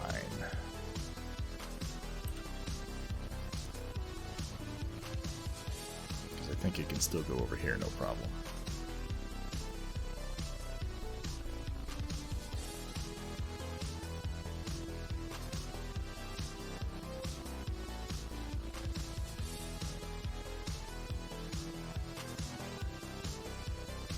Found I prefer Maya for figures, Fusion for almost anything else unless I'm working on game assets. Yeah, this mechanic, that's why I'm always a little hesitant to be like, you should definitely use this software. Because they're all tools, and different people think differently. Like, we all have different workflows, we all have different ways that we approach model making. Me, I'm very mechanically minded. I have like an engineer's approach to making terrain. I think particularly because I always try to make it supportless for FDM. And as a result, the more freeform, like, mesh sculpting software like ZBrush, like, I don't make primitives in ZBrush. I use ZBrush for a lot of things. I do not make primitives in ZBrush. I make all my primitives here in Fusion, because I can make really complex primitives to precisely the dimensions that I like. And even when I'm making curves, it's just the way that my mind works. I prefer those curves to be based on, like, math. I prefer to be able to sort of reason my way through all of the dimensions and make it precise, and then I take that very precise object that I've made, I port it over into ZBrush, and then I do all the artsy-fartsy shit. You know, then I do the texturing on the modification. But yeah, Blender, I look at Blender and I feel like if I were a smart man, I would probably learn how to use it better and do it a lot more, but I don't mind paying some money every month to get access to the quality of life features and how easy it is to work with software like Fusion and ZBrush. I haven't used Maya. I have a friend who uses Maya, but again, it's like, yeah, it's what you've learned to use, what you've been taught to use, the way that you think about model design. All of these things should influence what software you actually then put money into or don't put money into. And I know a lot of people who are like, Blender all the way, always with Blender, Blender, Blender, Blender. And I'm like, I pull up Blender and I go fucking cross-eyed. I just like, it scatters my brain trying to figure my way through it. Now, am I incapable of learning it? No. But I do tend to go, well, I could just use this other software for a few dollars. So that doesn't make me go cross-eyed. It's fine. And yeah, I've noticed a lot of people work the opposite way. They're more artistically minded. They're fine with using like mesh sculpting software to create whatever it is, even hard surface stuff. They're fine doing it all in a program like ZBrush, and then reverse engineering the mechanical aspect out of that. And I'm like, my mind goes completely the opposite way. I start off with the most basic mechanical concepts. I make sure they all work, and then I add pieces to it to make it more artistic as I go. Yeah. Absolutely, this mechanic. That is what people should do. You try everything. It's the same advice I give when it comes to painting. It's like, just try everything. Because there's going to be some shit that you don't like. There's going to be some things that people say, this is the best technique and it works the best for me. And you'll try it and you'll hate it. And then you'll try something random and it'll just work for you. It'll make sense to you. It'll be more fun for you. And that's the one you should be doing. Because there are as many ways to do this as there are people doing it.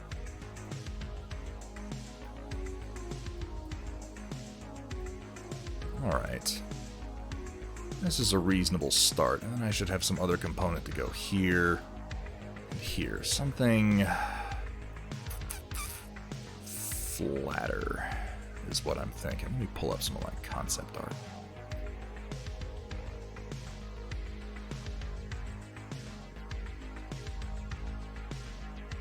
That could work.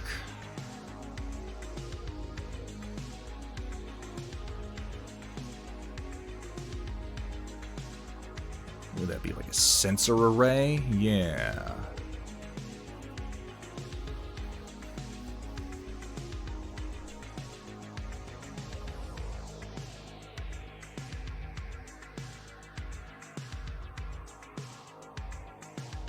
I'll try something like that. It'll be a good counterbalance.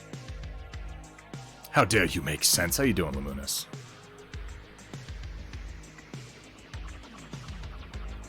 I tried Fusion very early on, and I just fell in love with this software. The other thing, too, is like you have to get used to the idea of what you're doing in it. It's the 80-20 principle. 80% of users will use 20% of features in any given tool. And I think that that's pretty universally true.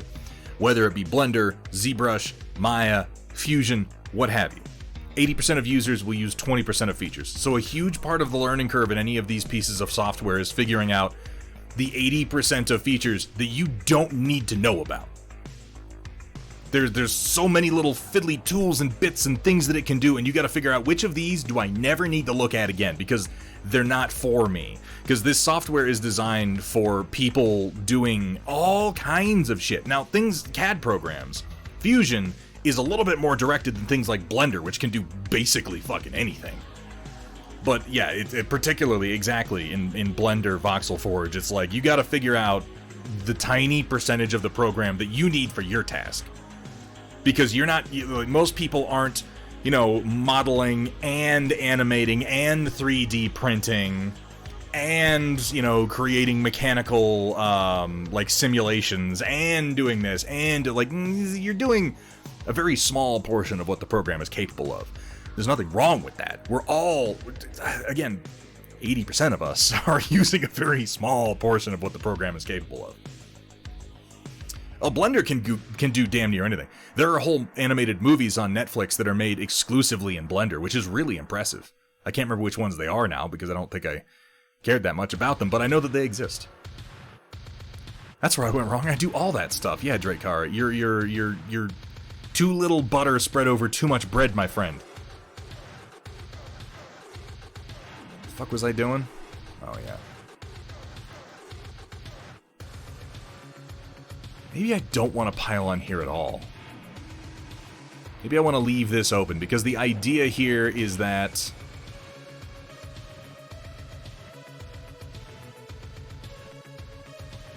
let me pull up the base components so we get a view on how this is all going to fit together. This is looking pretty okay. The idea here is that there will be a ladder component so that models can get access to this platform, and this platform will have enough space for a squad. I think I sized it so you can just about fit 10 models on 25mm bases, or reasonably up to 5 on 30mm bases, or fewer on 40 or 50mm on this platform, and then another ladder going up to the very, very top platform where you can fit a few more guys. Just create a little bit of verticality so you have like a sniper's nest that you can use on this piece.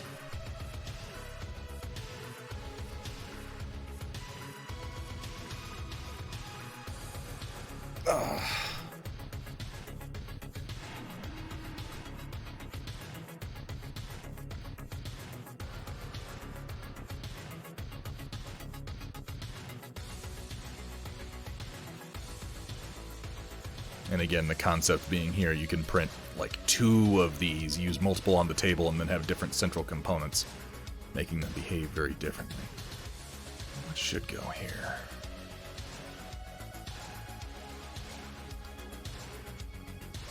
I think leaving the pylon off here is smart, because if I put anything here, it's going to start impinging on the vertical space that models can occupy, and I don't want that. I'll just create a basic ladder here to get an idea for how this is going to work.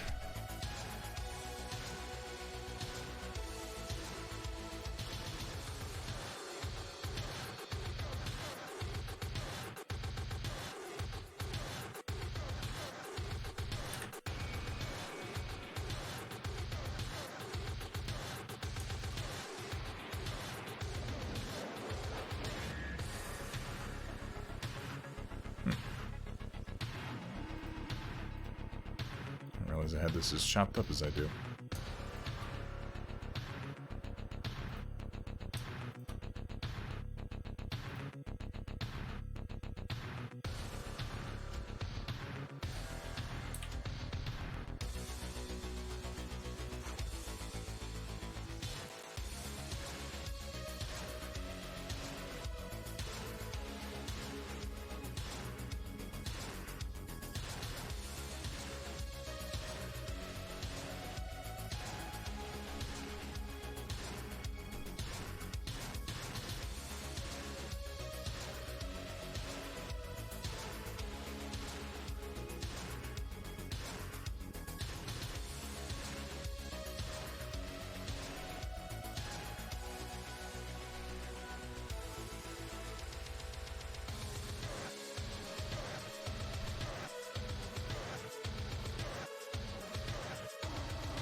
In. I don't want it to go outside of the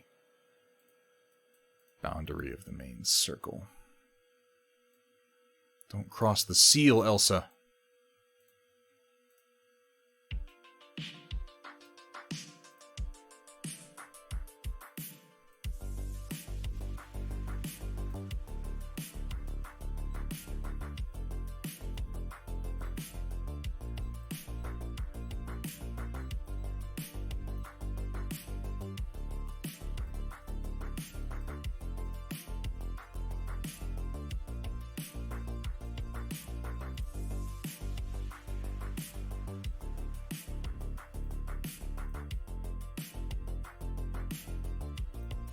Keep this piece real simple. I have a bad habit of over-detailing things. I have like an allergy to unused space.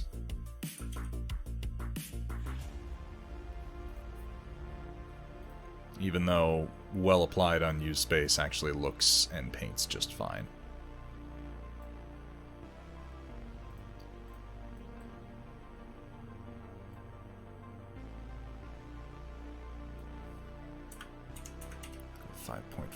Nope. God damn, I hate it when it does that. You want negative 5.5 instances of this pattern? No, you idiot. You changed my input box without giving me a chance to... Yeah. All of this software is terribly idiosyncratic. None of it's quite as bad as ZBrush in my experience, but Fusion has its fun too.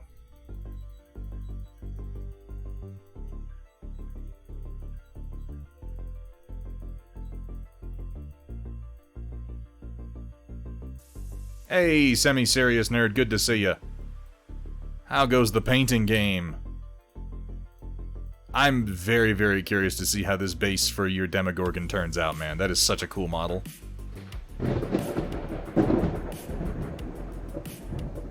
Oh my god. Manro Fasal, how you doing, man? Hitting that 24-month, big 2-year mark. Getting that special mark next to the name, which is, of course, I know why you did it. That's why everybody does it. Everybody wants the special mark. Everybody wants to be one of the cool kids. How you doing, Manro?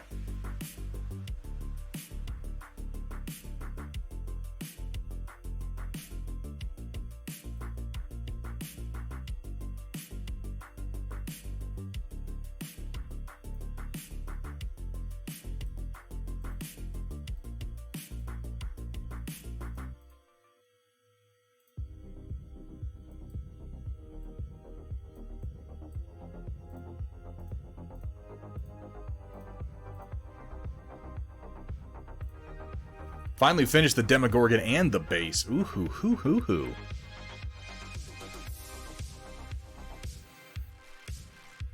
Punished Fink, that's how you learn. That's how you, like, you can't stop yourself from getting into 3D modeling because you don't know the tricks. You're gonna do it wrong, and I use air quotes around that, for a long time. And it's as you, like, here's the thing. That this took me a while to understand. Time that you spend in 3D modeling software is almost never wasted, even if it doesn't feel like you're being productive. The amount of time that I spend, and maybe other 3D modelers in the stream can back me up on this, or inform me if I'm completely incorrect, because there are definitely prodigies out there. A lot of the time that I spend in this software is just me, it's this. I stare at the screen and I go... And then I stare a little while longer. And then I go.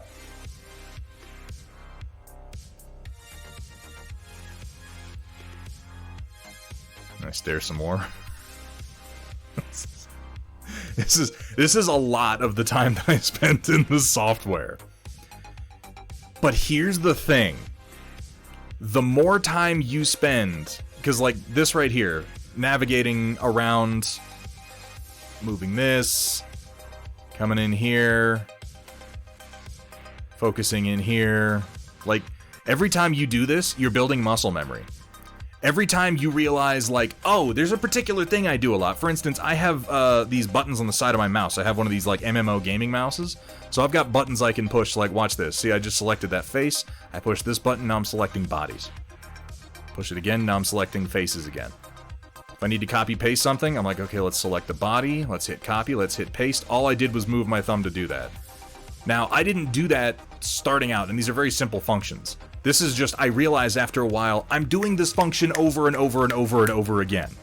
So it makes sense to bind it to something that's easy, but you're not going to know what those are until you have spent time doing it. It's just getting used to manipulating the program itself, and that's why I say any time you spend in the software is time, I won't say well spent, but time that is worthwhile. It's gaining experience, and you're gonna do things the hard way a lot of the time. Like, if I go back to some of my original files, they're so gross. They're disgusting. They're poorly organized, they're poorly optimized. They're not broken up into components. They have insane geometry because I didn't know what I was doing. And now I can recreate files that used to take me a week in like an hour. If I have, like, particularly if it's something I've already done, I'm just like, oh yeah, bam, bam, bam, bam. And when I go to update old files, I'm always like, what the fuck was I thinking when I did this? Hey, Okoro, good to see you, man. Thanks for raiding in. I still find I do things the hard way sometimes. Yeah, like, go onto YouTube sometime and look up people's design workflow in Fusion 360, and I'm like, I feel like such an asshole when I do that. I go and I look at what people are doing, and I'm just like, I have no idea what I'm doing. Here's the thing, I have no idea what I'm doing. I'm making money at this right now. And I'm not saying that because I'm like, oh, look at me, I'm making money 3D printing. I'm saying I'm making enough money creating 3D printable files to justify spending more time to learn how to make them better. And I am barely scratching the surface of what this software can do. You can do it too. It takes some time, but you can. I was trained before ZBrush hit the scene, yeah, and ZBrush was made by fucking aliens. ZBrush is the very definition of idiosyncrasy. It's baffling. Don't know Jack, so I basically go and manipulate each and every vertex. But that's the thing. Punished Fink. Do that enough times, and I promise you, eventually... Here's the thing. There are many things, but here's one of the things. Part of learning is knowing what questions to ask. You can't start from nothing and ask meaningful questions. And when I say ask questions in this context, I mean like look up answers on YouTube or on Fusion or ZBrush's online learning centers. When you first go into like a learn to use ZBrush playlist on YouTube, it's mostly Greek. You're just like, I don't fucking know what the fuck I don't even know what problem this solution is solving. And it's not until you've bashed your head against the software for a certain number of hours that you'll understand what that problem is. And then you'll go, I need to do this thing. Let me look up how to do this thing. And suddenly, it's not Greek anymore. Suddenly, they're answering questions that you knew to ask in the first place, and that's learning. That's progress. But it just takes time.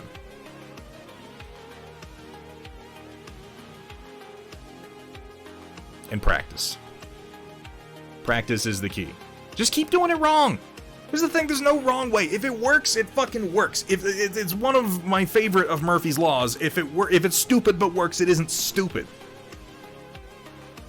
And then eventually, the thing that's gonna keep happening to you, Punished Fink, my favorite thing, is when you figure out, Hamburg, thank you so much for the reminder, is when you figure out how to do something and you're like, oh, I used to spend hours doing this thing, and it turns out there was a button that did this thing right over here. And now I can do the thing 30 times in an hour. Is it a little humiliating? Yes, but it's also growth. Because now you, like, if you didn't have access to that tool, you would still know how to do it. That happens to me in ZBrush all the time. I've been doing things in ZBrush the hard way for like 6 months. I just the other day, and this is embarrassing to say for anybody who knows the software, I just the other day figured out how to make my own insert multi-mesh brushes and my own multi-alpha brushes. And a process that I have sat here on stream and done for 5 hours at a time, custom sculpting bullshit, went from 5 hours to 10 minutes. It was so easy, and it was always so easy, Voxel Forge, but I didn't understand the process enough to even know what it was I wanted to do. And it wasn't until I did it the hard way over and over again that I could appreciate what the tool did, and I think that that time was still well spent.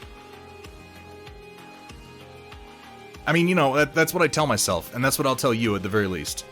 Ends mutable. Thank you so much for the follow. Welcome to the stream. It is in the sucking that we find purity. You're not wrong. You know what? I stand by that. I stand by that. One day I'll play with 3D design too and make my own stuff instead of just telling Kursal what I want him to make. He'll stay in Max and I'll probably learn ZBrush. ZBrush is a wonderful... That's another one. ZBrush is just an insanely powerful piece of software. And every time I use it, I'm freshly amazed at all the shit that... Again, it's the 80-20 principle. Most of the learning that I do in ZBrush is figuring out, oh, this button here? I don't need to do this. Literally ever. Get it the fuck off the screen. And then like, oh, this thing, I do this a lot. Put this into the custom UI. And that's a big part of ZBrush and Fusion for that matter. And this is something that if you're getting into 3D design, I strongly advise, is become comfortable with custom UI management. Become comfortable with it, start using it as soon as you can. When there's something that you do a lot, put it in your custom UI. Work it into a flow, assign it to a hotkey, learn that hotkey, and keep adding things to that toolbox, because then you become one of those fucking wizards who's just like, your hands are barely moving. You look like Data in Peak Performance, you know, that TNG Season 2 episode, when they're playing the game and they're just doing this, and shit's moving in all directions. You end up looking like that. You become one of those amazing fusion wizards. And the thing is, I've seen people in this software make things that I didn't think possible. I always think like, Fusion isn't good at organic shapes and curves. And then I go online and someone's like, I'm designing a car in Fusion. And I watch them work and I'm like, I clearly have no idea what I'm doing. I clearly have no idea what I'm doing. Because you do all this hard surface stuff, and then you're like, oh, what the fuck are any of these tabs up here? What could these possibly do? What's a form? Oh, that's weird. What's a quad ball? Let's try making a quad ball. What could this possibly do? What is this odd thing? Let's go ahead and mirror the symmetry lengthwise and see what this software is capable of actually doing as far as making organic shapes, because you can make crazy shit. You can make shapes that you would absolutely not expect.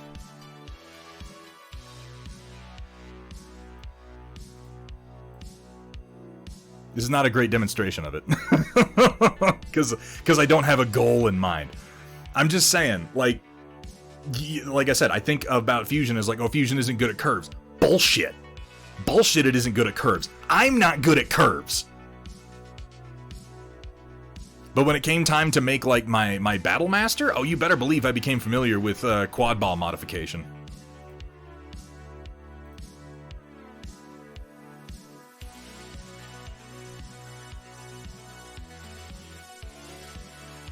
And these were great learning projects for me.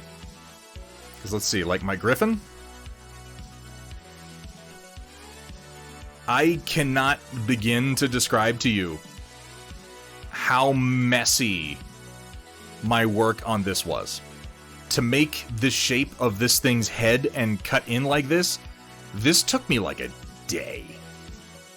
And the geometry here is nuts. The fact that these faces are divided the way they are is just indicative of how messy my workflow was and how goofy my angles are on this thing. But, you know, we made it work.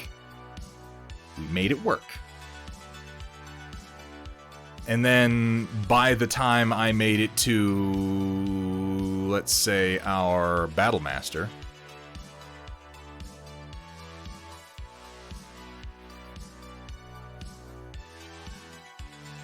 like the quality and the fidelity of the curves that I was making, this was so much easier. And I mean, you can tell. Look how much cleaner the faces are on this curved cockpit. And this doesn't seem like that big a deal, but in this software, it's actually somewhat difficult to do shapes like... Well, that's what I mean. It's not difficult to do shapes like this. It's just that at the time, I didn't know what I was doing. But, like, the division of the faces is much cleaner. There are no random little faces. All of the curves are really well-defined. Same goes for down here, like through the hips. There's some crazy geometry in here, but that's just because I made a really, really complex curve out of a quad ball form and then cut it. These are some of my favorite ones. I think really my favorite as far as learning how to do curves was the... Where is he? And, oh, I need to redo this guy. I need to redo this guy because actually some of my files on this got corrupted. And I actually lost a lot of my poses, so I need to redo them, and I need to resave them, because when I was exporting this one... Here's another good instance of learning. When I exported this guy and his various poses, these files on my Thingiverse are like 6 gigabytes each, which is ridiculous. These should be like 2 megabytes maximum, and in fact most of my files are like 2 to 5 megabytes, which is very, very reasonable. But I didn't know what I was doing. And when I exported them, I had the detail set just crazy, so they're like multiple gigs. And I just haven't gone back to fix it yet, which is something I'm actually kind of ashamed of, and I think I'm going to fix over the course of my stream break, because it's just something where I got to sit there and do it. But, like, here we go. This is a good example. The curves along, the complex curves down here in the legs. I love the legs of the Thunderbolt, of the Hasty. They have such a pleasing curvature to them. But, I mean, I was able to do this in Fusion without having to go to something like ZBrush. It's capable of doing some pretty amazing things. Same thing with there's some really subtle angles and subtle curves here in the torso and the cockpit that you wouldn't think this software would be ideally suited to make. But it is. Let me think. There was one more thing I wanted to pull up. As far as things that I was impressed I was able to make just in Fusion by using the software well, by learning the tool. Let's see, yeah, Warcaster, Void Gates, these. I was able to make these entirely in Fusion, and this is the kind of thing that most people would go to something like Blender or ZBrush for.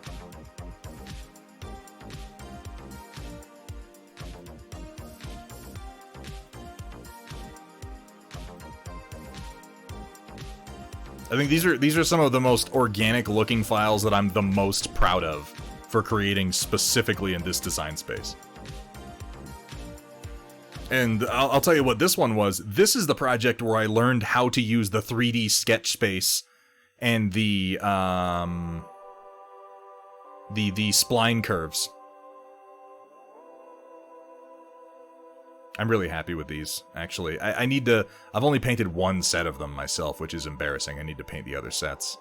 But they came out really nice. Particularly like the little lightning bolts. Anyway. The point is, Punished Fink, just keep plugging away, man. We all start somewhere, and we all start bad. God, you know, maybe I'll do an overhaul on all these over the course of my break, because I also need to do things like cut out the antenna piece so it's a separate piece so people can print it. The number of people who can't print these antennas. Like, I got it to a point on my printer where I'm able to print these antennas and keep them intact every time, but I understand that it's difficult for a lot of people, so I need to make them a separate piece. Because I really feel like the Battlemaster loses some of its appeal without its little grasshopper antenna. This thing is so goddamn primitive, though. I'm almost ashamed at how shoddily this thing is made. I mean, you know, it works. It works, it's printable, it's paintable, it looks just fine, but oof, yikes. And here's an example. I only just the other day started figuring out how to make proper polyhedra in this software. And you know what I discovered immediately after starting to make polyhedra to make dice? I discovered that there's a plugin that generates polyhedra automatically. So I figured out how to math together a pentagonal counter prism, pentagonal anti-prism, because that's what this is. A D20, if you cut off the top and the bottom and you're just dealing with this central barrel, this is a pentagonal anti-prism. And I figured out how to make one. And it took me all fucking day. And then I found there was a plugin that was just like, oh, you want an isohedron? Here you go. And I'm like, oh, fuck you. Oh, god damn it. Ah, okay. Well, at least now I know how to do it. Just accept that you're gonna do it the hard way. At least the first few times. Alright, I forgot entirely what I was doing. Oh no, I vaguely remember now. Okay.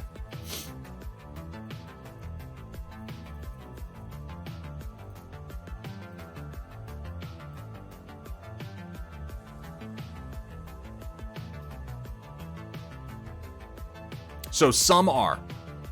Gimishkar, there are free plugins and there are paid plugins. There is like a plugin store extensions. Yeah. There are some that are free, some that are paid, some that are made by fans and users, some that are made by Autodesk themselves.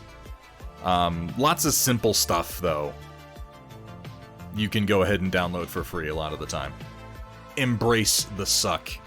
And be sure to hydrate. Hydrate? What am I saying? Hamburg, thank you for the reminder.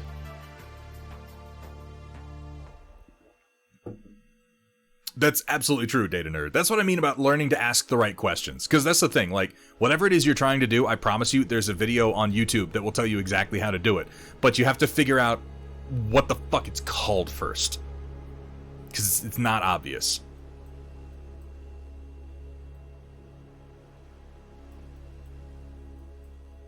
Alright, I want to put an edge on this guy. What do I want it to look like? Do I want it to have hard edges? Do I want it to have soft edges? I'm undecided. Let's give it some soft edges and see if we like the look of it. I don't hate that.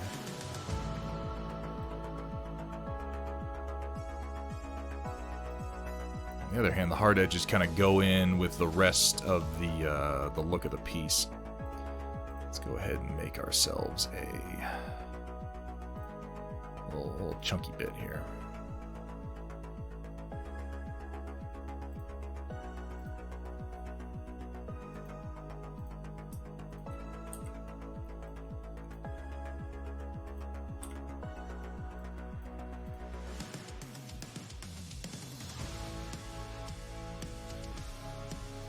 Also, some of the best advice I can give: mirror, mirror, mirror everything. If it's possible to do something one time, a single time, if ever there is a feature on something you're trying to make that there has to be multiple instances of, make it one time. and then use a combination of mirroring and patterning to put it everywhere else. Don't make things multiple times if you don't absolutely have to. And most of the time, you don't have to.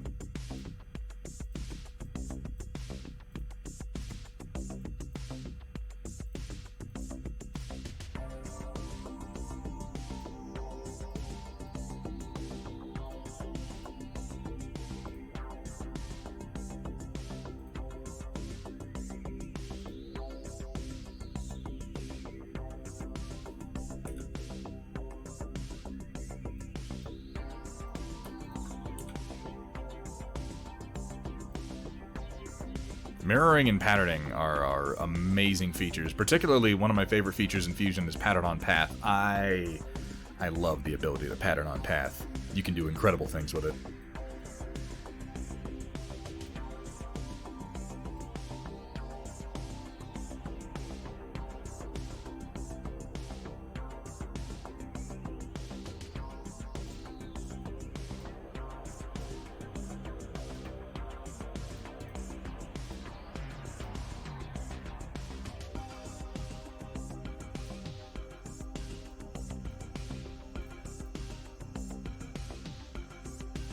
Also, work around your origin planes. It makes mirroring and duplicating very, very simple.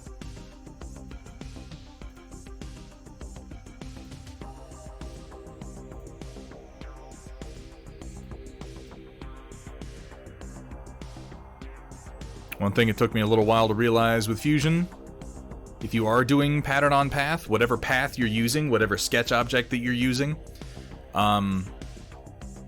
you want the path to start at the center point of your object, because it's going to rotate that object around its center point and use its center point as its relative point to that path, no matter what you do.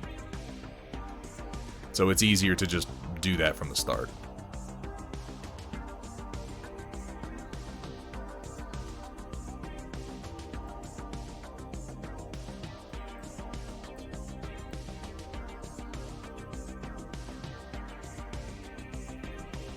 Yeah, so Gimishkar, you've probably run into something that I've run into a number of times, where you select your path and you go, okay, now drag it out here, and it's like, it's just launching components out into the goddamn ether. You want to keep your paths relatively simple, and I suggest making them sketches rather than just using, like, object edges, because that can get a little weird. And learn how to make 3D sketches, because that's really quite helpful when it comes to patterning on a path.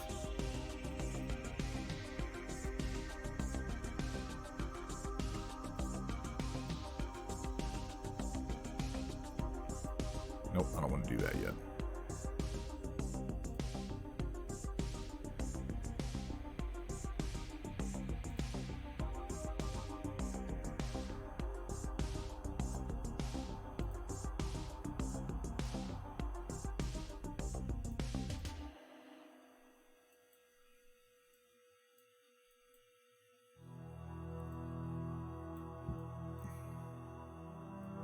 Will I be teaching a Nomad class? I'm barely competent in Nomad. Nomad is very, very similar to ZBrush, but usable on an iPad. I did just find a piece of software called Shaper 3D available on iPad, and I think it's also available for Android.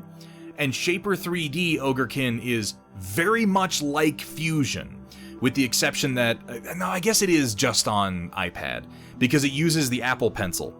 And you can go in and, like, draw a circle and set your radius, and it's just like, boom, it sketches it. Really, really nice. And you can draw curves manually and then have it snap to a grid. It's really pretty excellent.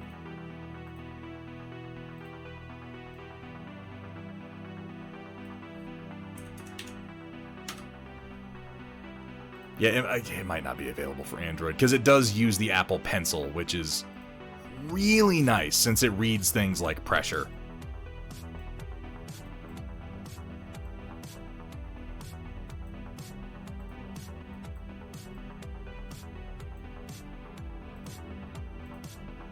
It's called Shaper 3D.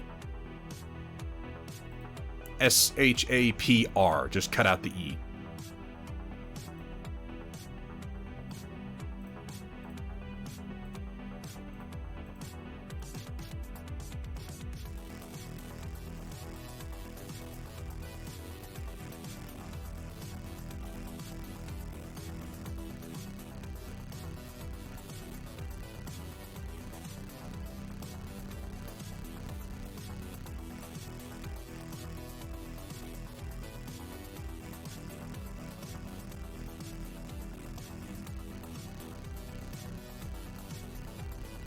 No Android version? Oh, that sucks.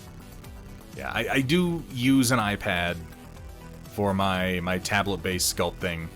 Unless I'm on my PC, in which case I'm using my my Huion tablet along with ZBrush.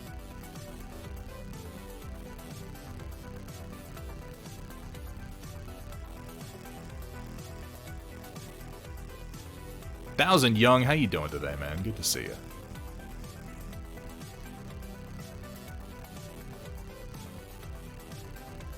Yes, I have the Huion Canvas 16 Pro? Maybe? Let me see. It doesn't say on it.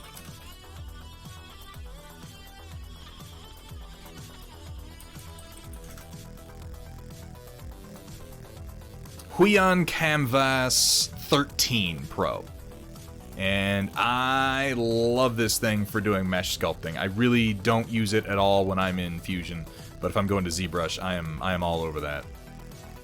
I get it on a swing arm. I don't have a good place to put it on a swing arm. Just the way that my office is set up, I've tried every single idea. There's no good place for it. I like to kind of cradle it in one arm while I work anyway. When I get my new office set up, I might try something a little bit more complex, but I've got too many peripherals. I've got my 3D printers over here, I've got my curing station here, I've got my microphone here, I've got my stream deck here, I've got my monitors, I've got my lights. Like, there's physically nowhere left for me to put a swing arm for my fucking pressure tablet. But I just kind of cradle it in one arm while I work on it. I know that Vergaderung setup is just like super sex. We can't all be as cool as Vergaderung, unfortunately. Maybe fortunately, if we were all as cool as Vergaderung, then Vergaderung wouldn't be so cool.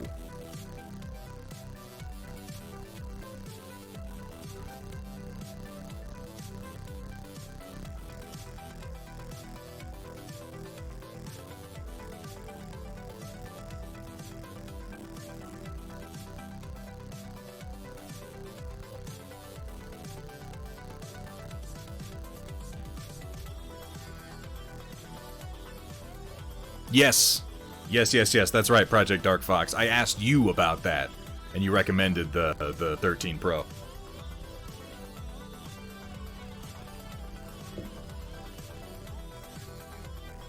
Just need to fabricate a backpack or chair swing. Yeah, so I can just like... Right? Be like Tom Cruise in Edge of Tomorrow, just... pops up on a mechanical arm over my shoulder and drops down in front of me. That's what I gotta do.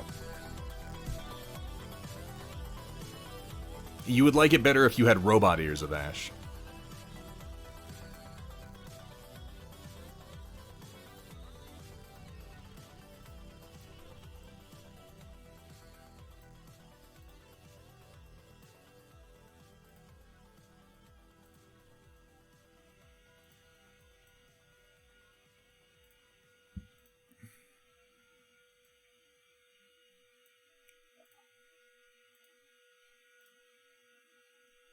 Actually, no, I don't want to do that. I'm going to leave that open.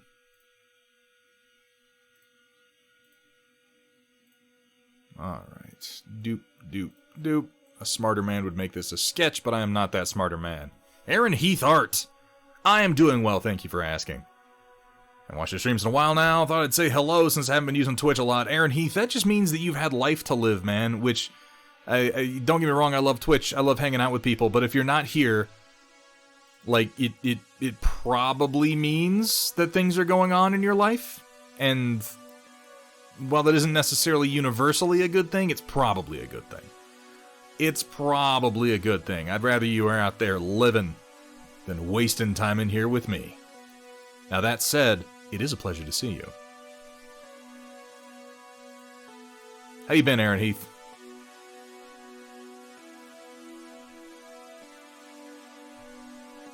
I don't know that I want this many pieces. Because I want to leave spaces so that bases can... My theory here, I'm not just making these for no reason. I'm making these because I want bases to be able to slightly overhang the edge and yet have little retainers so that they're not tempted to slide off. But this many is not good for that. Maybe if I delete every other one.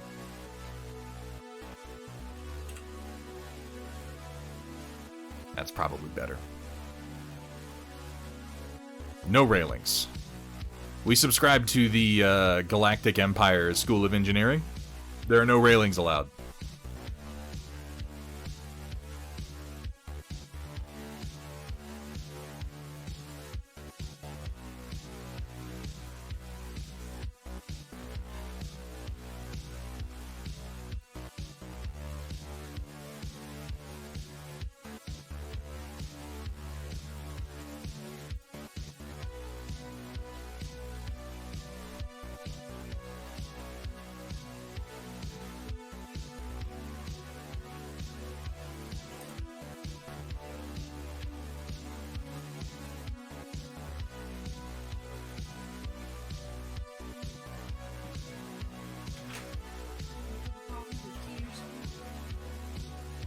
I would actually have a mug of coffee.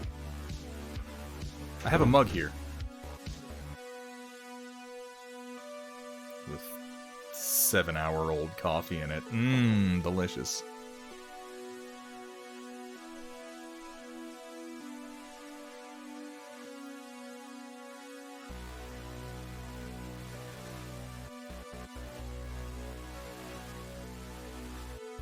There are 2 top platform pieces? Why did I clone that?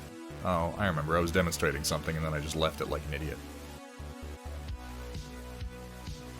Yeah, if anybody out there is using Fusion, though, learn how to use components immediately. Learn how they behave, because they're hugely important.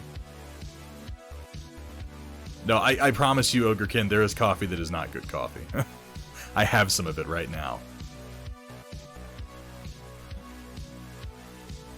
I've been doing much, been working on my Warhammer model again, so that's a plus. Hopefully I'll get some more for Christmas. Fuck yeah, Aaron Heath.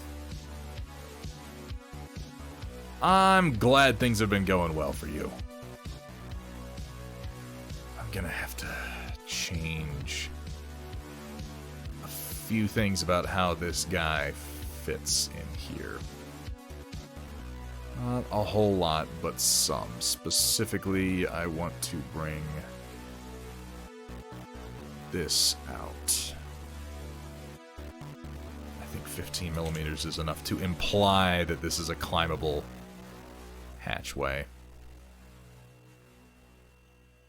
And then bring it out here.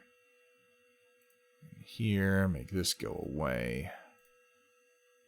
How long is this line? That is 12.141 millimeters.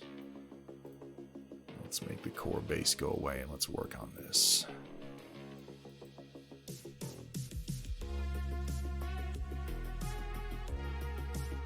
This chunk to go away, but I want this central portion to stay.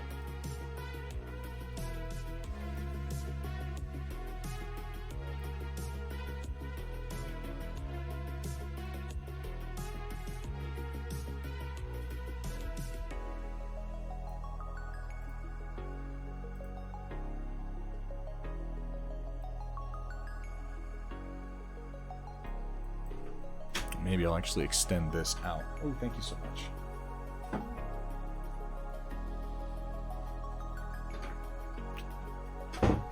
Hey, Ghost for the win. How you doing? Ah, now there's some proper coffee. But evil Neil Breen coffee. It's magnetized towards broken computer. That whole scene, you're just like, no, Neil. Don't do it, Neil. And then, like, you think he's gonna pass out without spilling the coffee, and then it's like he passes out, and then his hand goes out and spills the coffee anyway. Debating if I want to build more models or just relax. You know, for some people, building models is relaxing.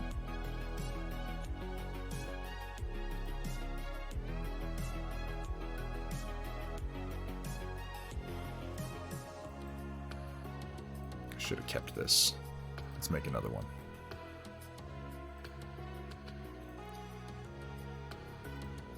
There we go. No, it's nice and symmetrical. I like symmetry. Symmetry makes me happy.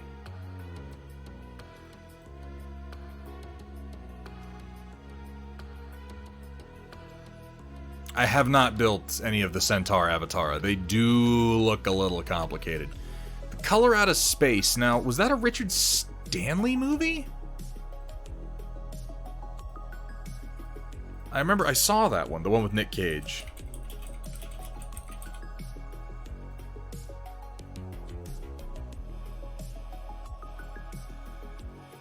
Yeah, that was Richard Stanley.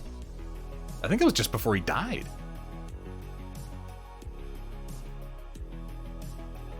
He's a weird dude. Wait, is he not dead? Am I wrong about that? I feel like he died. No, never mind. He's not dead. I'm completely wrong about that. So, you know, somebody died right after that, and I think maybe that's why I'm confused.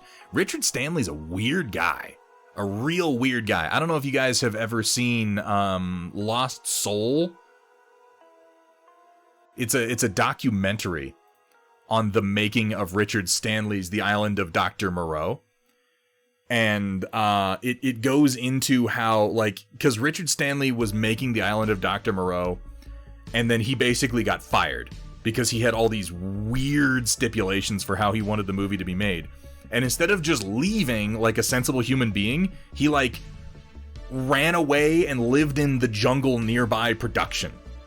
Like he became a jungle person and just camped out and like snuck onto set. There are scenes in The Island of Dr. Moreau that have Richard Stanley in them because he literally snuck onto the set and just like got in with the extras and would just kind of like stand around and creep around in the background while they were filming.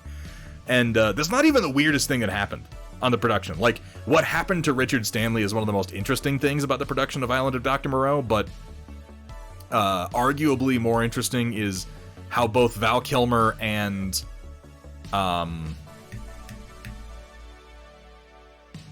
shit, somebody help me out. Streetcar Named Desire. I can see his face. He's the main fucking actor. He's in Apocalypse Now. He's in Island of Dr. Moreau. He's super duper famous. I can see his face, I can hear his voice, and I'm failing to think of exactly Ogrekin, but what's the actor's name, and why can't I think of it? Marlon Brando. M. Fontana, thank you so much. Yeah, Marlon Brando lost his fucking mind on the set of that movie. He went crazy. To the point that Mini-Me from Austin Powers is a reference to the abject insanity of Marlon Brando and the little mini-me person that he got and kept around and just sort of foisted into production. The little person in that movie who's always dressed like Marlon Brando and following him around, that was just some crazy affectation of Marlon Brando's. I don't even think that was in the script. He's just out of his fucking mind. Sewer Creature, thank you for the reminder. Yeah, The Island of Dr. Moreau is not a super great movie, but the production of it is fascinating. I cannot recommend enough the documentaries on the production of The Island of Dr. Moreau and Apocalypse Now. Those two documentaries are arguably more interesting than the movies that they're about. But I brought this up because, yeah, Richard Stanley made The Color Out of Space, and every single time I think of Richard Stanley, I think of him just kind of like getting fired and then just becoming a jungle person and sneaking back onto set and like stealing food from craft services. Like he went nuts. No, I agree. JP got rockets. Brando was crazy for a long time, but I think a lot of people feel like specifically on the Island of Dr. Moreau, that was one of his like most eccentric individual periods. Like, no, I do not believe this is Ricardo Montalban.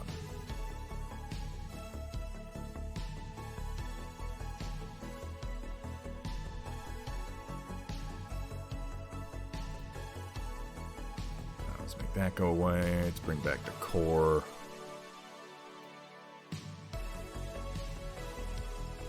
Drop this in 12.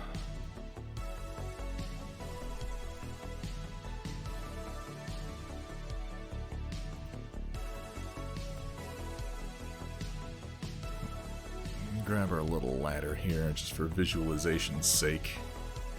Let's make a copy and let's bring it up, up, up, up, up. Then let's rotate it around our central barrel axis. 20 degrees. And then let's go ahead and move it over. It's there. Cut it short. And we're getting there.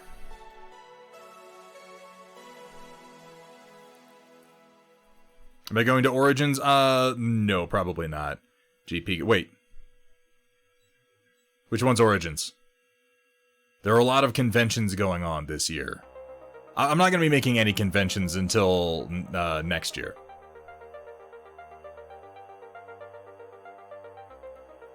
Who was Marlon Brando? Oh my god. Oh my god, Aaron Heath. Marlon Brando is a very famous actor of essentially the previous generation of Hollywood. He's famously, he was in A Streetcar Named Desire. Hey, Cat. Hello there. Oh man, those gifs, those memes are just gonna get weirder and weirder, aren't they? Spottiest Shark, welcome in, man. Good to see you. What the fuck was I just saying? Yeah, Marlon Brando is a very, very famous actor of sort of the previous generation of Hollywood royalty. He was in A Streetcar Named Desire, Apocalypse Now, I mean, really a lot of roles. The Godfather, yes, that's right. Yeah, he was the Godfather.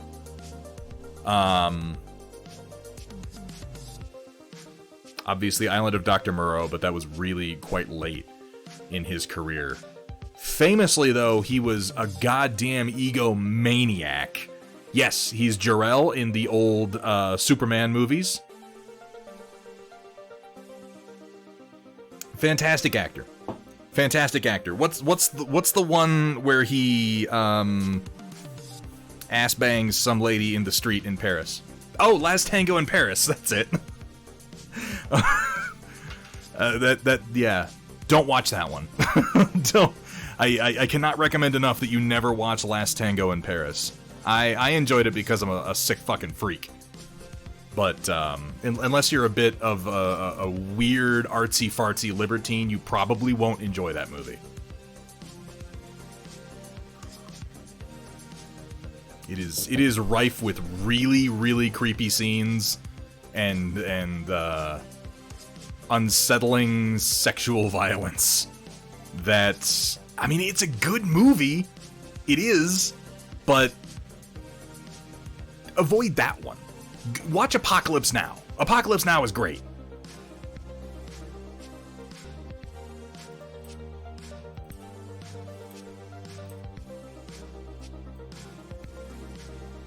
I time it just for you, Hamburg. I've watched a lot of movies. I don't know what to tell you. Wombat Combat. Thank you so much for the resub, my friend. How you doing today, man?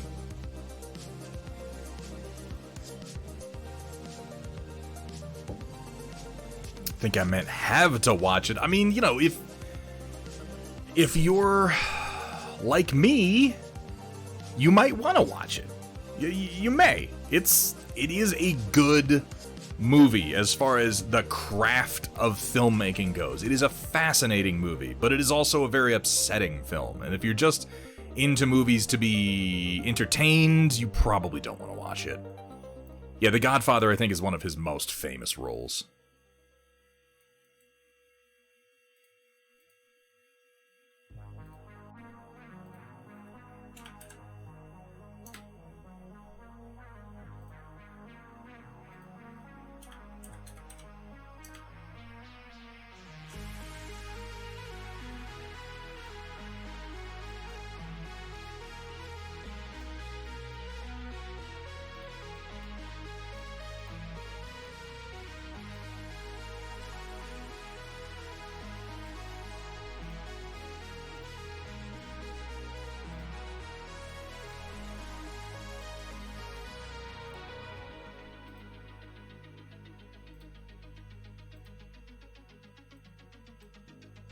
Doing good. Did a bit of painting today after going out to a new, friendly, local game store. Is it as friendly as promised?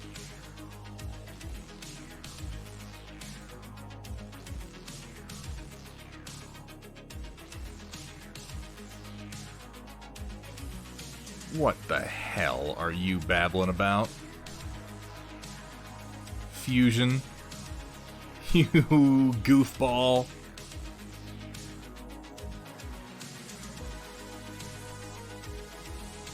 No intersection, my ass.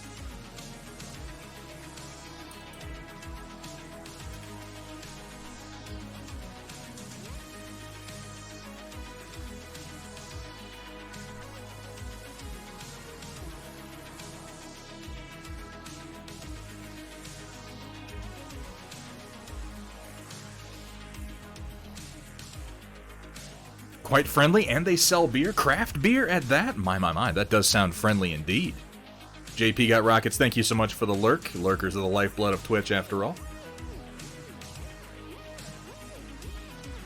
Ours, that does war games, is unfriendly to women and only plays Warhammer 40k to my knowledge.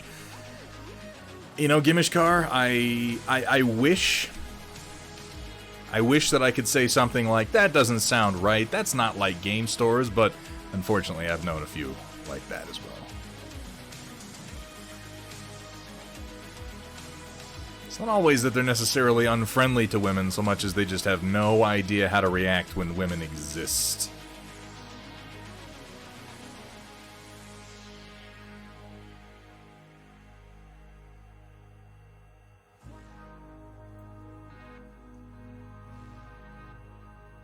Yeah, let's just keep that like so. Let's make this go away for a minute. So I want to make a pattern here.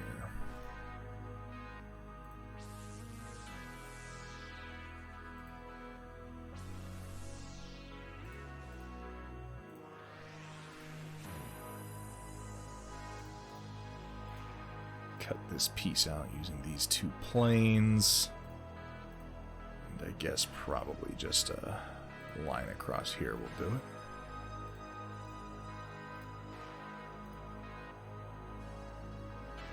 Actually, I guess it won't. I guess I need to use the other piece as a guide. That's okay.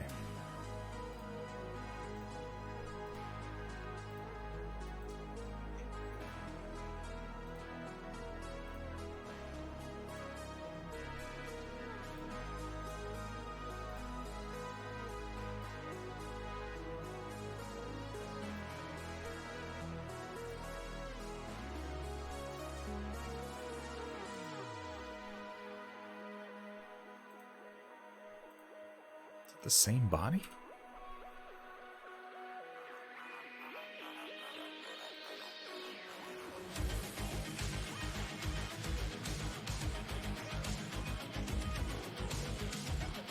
There we go. I don't know why I was having so much trouble with that. Keep that separated.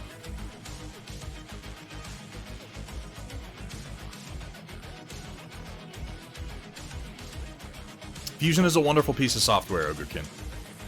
Like, it costs money, and there's always going to be the contingent of people in any environment that, you know, if they charge you money, they're going to complain loudly about it. Like, Autodesk is only interested in making money! Like, yeah.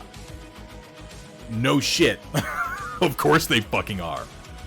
I think that they provide a pretty good product for what they charge you for. Now, one thing to bear in mind, They paywall customer support. Again, I think that makes perfect sense, but I know some people get weirdly upset about that. Like, unless you're paying the money for the software, they will not give you customer support. That includes if you're on, like, a free license. I did something not wrong here, but something I need to fix.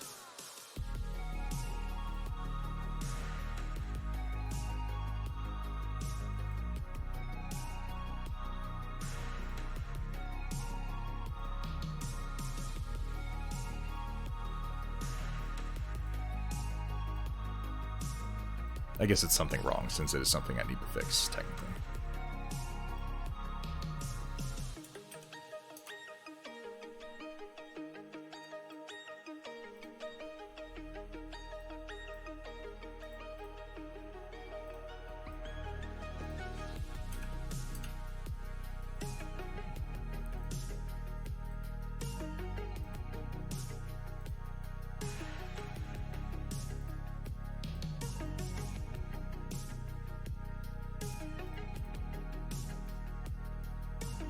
Merlin Models, thank you for the reminder. How you doing, Merlin? Good to see you.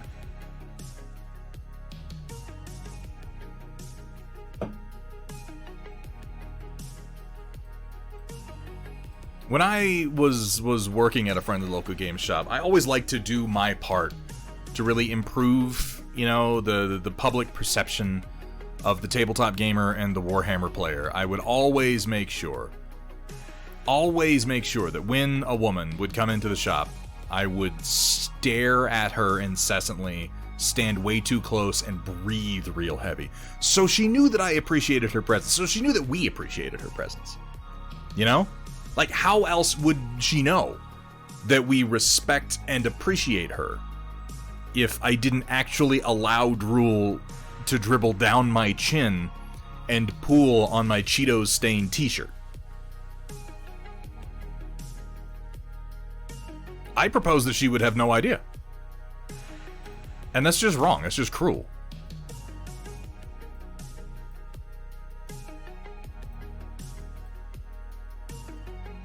Do I need a disclaimer? do I need to state that I'm joking? Is that is that necessary? I guess it could be.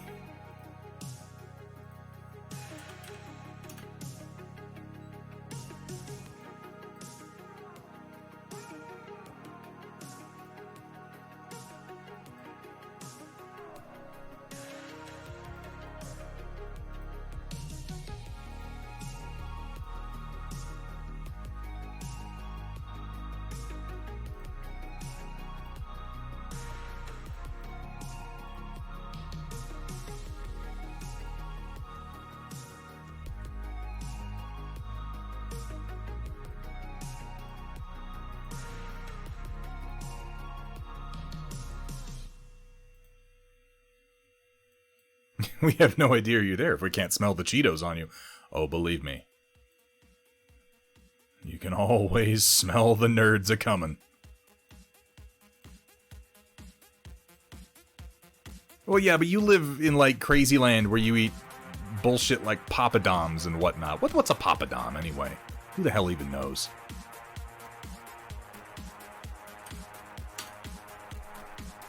Eat your damn Tim Tams and mind your business, Merlin. Also, legit, Tim Tams are fucking delicious.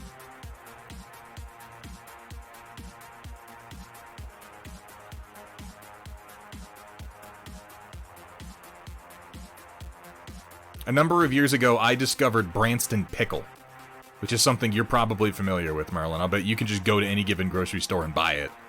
It's a little harder to find here. But some Branston Pickle on like a Plowman sandwich, oh my god. How was I even alive before?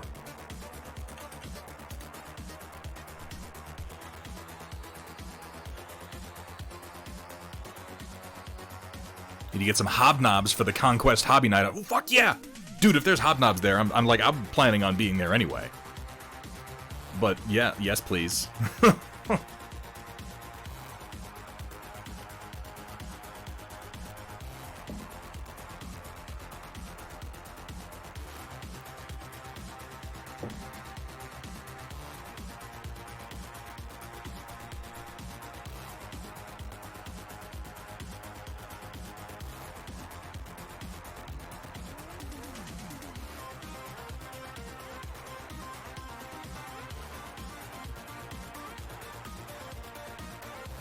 Music makes me feel like I should be playing F-Zero.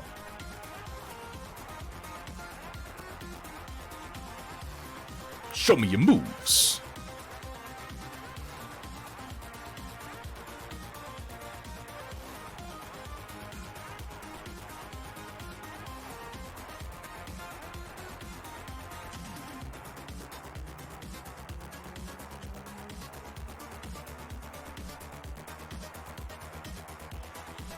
Is Vader gonna push Luke off? Well, I'm making this from a dwarfs.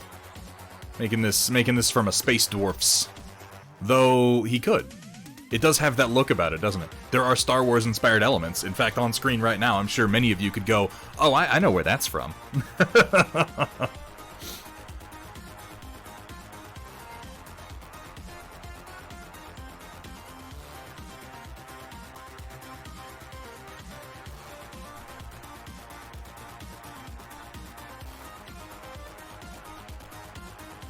Alright, do I finally have this piece isolated the way I want it to be? Excellent. Falcon Punch is a real-ass thing used by bird species.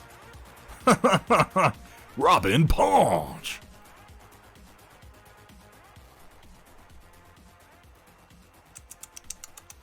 I guess I'll just make it the old-fashioned way.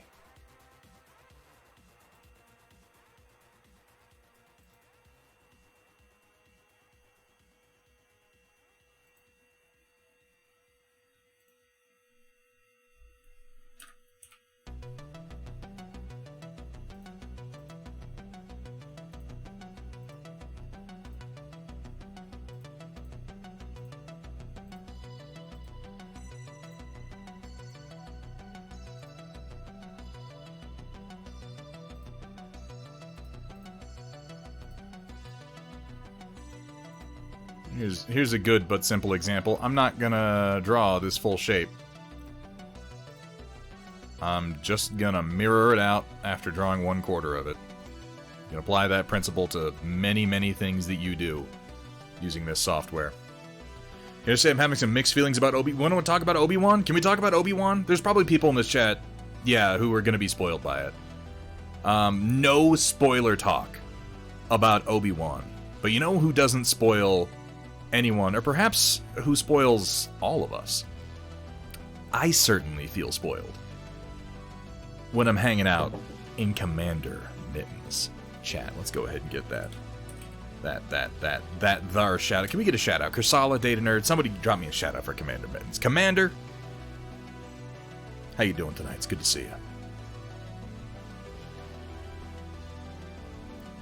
I have mixed feelings on Obi-Wan as well. I will give you my no spoilers thoughts. It's fine. It's fine. It's a fine show. My wife said something to me immediately after we finished watching the 2 episodes of Obi-Wan that are available, and it was both humiliating and also, I think, necessary. It's a show made for children. And I think a lot of us might struggle to come to terms with that. But it's a show made for children. And with that in mind, you know, it is what it is. It's Disney is making, like, I think we all knew that eventually Disney was gonna go full fucking Muppet Babies with Star Wars, and I feel like Obi-Wan is straight up Star Wars Muppet Babies. I would argue, Bulldozer, that Star Wars started to die after The Empire Strikes Back. Voxel Forge, how else could you explain so much of what is in Obi-Wan in particular? It's made for children. And that is disappointing. But I agree, Ogrekin. It's better than Fett, it's worse than Mando, and it is fine. It's you know, don't expect too much out of it. Ewan McGregor is charismatic, as always. I advise people going into it to temper their expectations for Ewan McGregor, and I advise people to take a good hard look at their assessment of him as an actor, because I hear over and over, Ewan McGregor is amazing, Ewan McGregor is so great, he's such a great actor. I ask you to ask yourself a simple question. Is Ewan McGregor a great actor, or is Ewan McGregor very charismatic? Because I think if you're honest with yourself, you'll find that it's the latter. Ewan McGregor is very charismatic. You like to see him on screen. He's pleasing to watch. He's not a great actor. He's a decent actor. Thank you, Commander Mittens. I agree. He's a perfectly decent actor. Trainspotting is a great movie that he is in, Gimishkar, but we cannot pretend that Ewan McGregor is the meat and potatoes of Trainspotting, and that was really early in his career. And they say the exception proves the rule, Gimishkar. So I'd ask you, what was his next great role? What was Ewan McGregor's next great role after Trainspotting?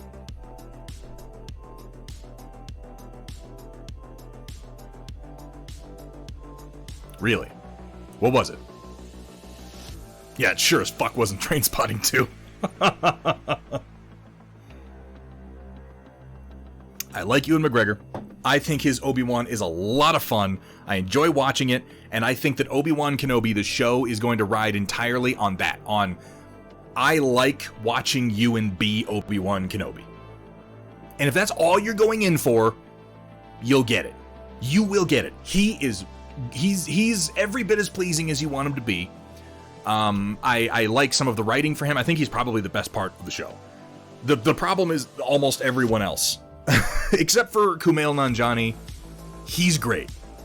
He's in the show, he's great. I like Big Fish Merlin models, but Big Fish is not generally regarded as a critical darling. I enjoy Big Fish as well. I enjoy Ewan McGregor in a lot of things.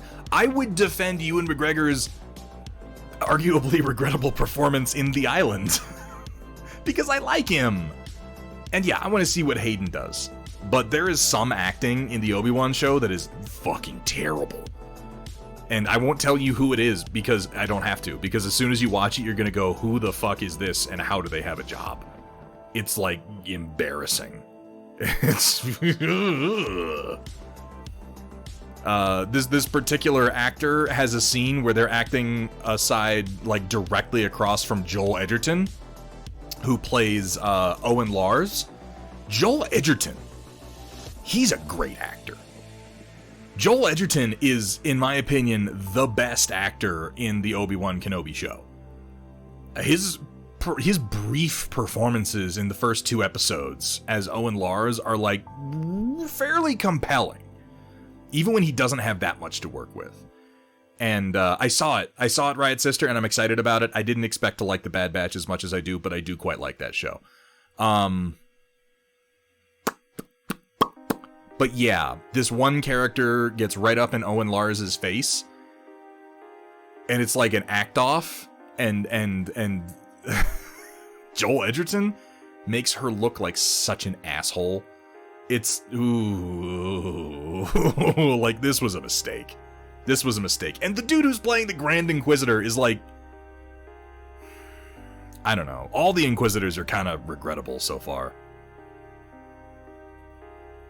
I say this as someone who is a fan of the Grand Inquisitor from Rebels, where he's voiced by Jason Isaacs. Now, ironically, the day after Obi-Wan premieres and we get this new guy as the Grand Inquisitor, not Jason Isaacs, they announced Star Wars Jedi Survivor, which is the sequel to Fallen Order, which has Jason Isaacs coming back as the voice of the Grand Inquisitor. And it's like, it was amazing how I went from, he's not, okay, Voxel Forge, he's not great either. Now, in the case of the Grand Inquisitor, I think it's more of a problem with his writing than with the performance. But with Reva, it's a problem with both. Ogrekin, holy shit, dude, play Fallen Order. Star Wars Rebels and Star Wars Jedi Fallen Order are probably my two... Yeah, I'd say they're my 2 favorite Star Wars properties of the last decade. I would follow that up with Bad Batch Season 1. More than likely. Fallen Order's great. Fallen Order is a lot of fun. And you never watched Rebels? Dude, watch Rebels. Okay, anybody in chat right now do you like Star Wars? Do you enjoy a good Star War? For the love of God, watch Rebels. You're gonna think I'm crazy going into Season 1. You're gonna think, what is this bullshit children's show? Dig through it. Get to Season 3. Season 2 is already better than Season 1. Season 3 is like, wow, this is pretty good. And Season 4 is just like fucking ultimate Star Wars. Season 4 is the most Star Wars has ever Star Wars. It's out of control.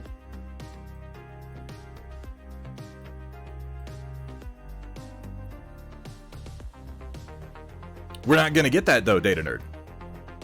Maybe in Season 2 they'll let Bryce Dallas Howard direct an episode. But yeah, like I'm with you, Data Nerd. It's a weird world that we live in where my biggest wish for Star Wars is that Money Lady from Dinosaur Reboot movie would direct more of it. Bryce Dallas Howard has a real talent.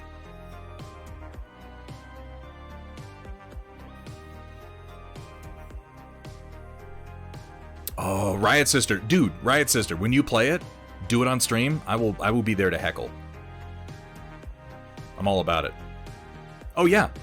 Of course he is Riot Sister. That's the thing. Like, I don't know exactly what Star Wars Ahsoka is going to be entirely about, but everything that they've done in The Mandalorian regarding Ahsoka indicates that the plot of Ahsoka will be directly linked to the plot of Rebels. I don't want to spoil Season 4 of Rebels, but, excuse me. I don't want to spoil Season 4 of Rebels, but Ezra Bridger is... Let me put it this way. I don't see a way to move forward with the character of Ahsoka Tano post-Rebels without directly involving Grand Admiral Thrawn and Ezra Bridger. Ezra Bridger and Grand Admiral Thrawn should be her primary motivation moving forward, along with working with Sabine Wren. And yes, she was searching for Grand Admiral Thrawn in her episode that she was in of The Mandalorian, which is a strong indicator that Ezra Bridger is also in. I don't want to say any more than that, because that really does kind of spoil. You heard wrong, Gimishkar. Ezra's not the best part of Rebels, but he's far from the worst. Ezra is fine. He's not great in the first season, but he just gets better and better. Ezra and Kanan are like two of my favorite Jedi characters at this point. Yeah, no, he's wonderful. He gets really dark at one point, too. I don't know if this is the size I want to make this, but I'm gonna try it out.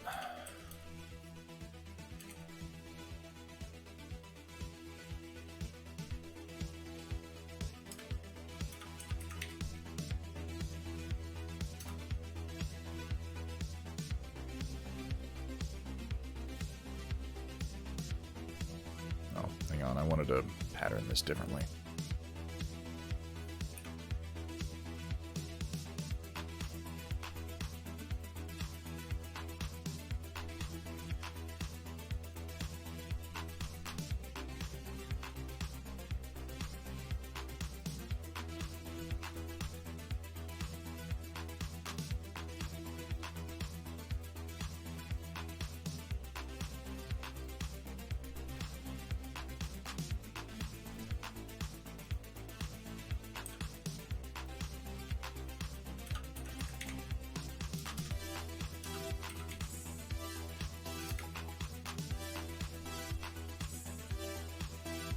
Sabine Wren is great. Yeah, Star Wars Rebels is so good. Star Wars Rebels has quite possibly like the greatest Jedi training sequence. It's so good. It's so good.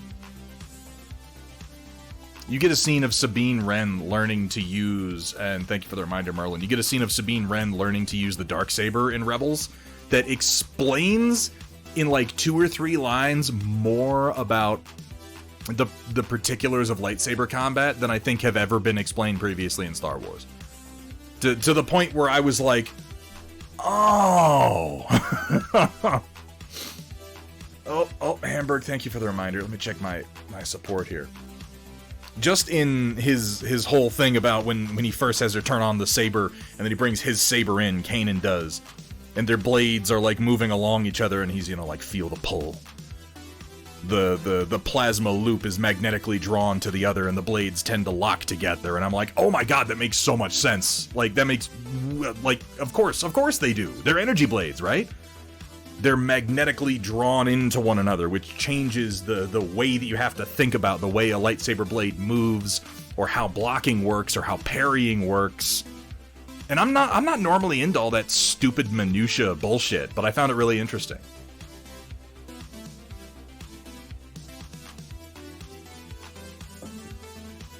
I think the fact that Ezra Bridger doesn't die in the show is not a major spoiler, Dabber Raccoon. You also get some of the best Vader in Star Wars Rebels. Ogrekin, thank you so much for stopping in, dude. I hope you have a fantastic evening, and it's always great to see you. I'm not totally sold on this. I feel like I want to make this pattern smaller, maybe? It's really big. Yeah, let's just make it smaller. I'm doubting it.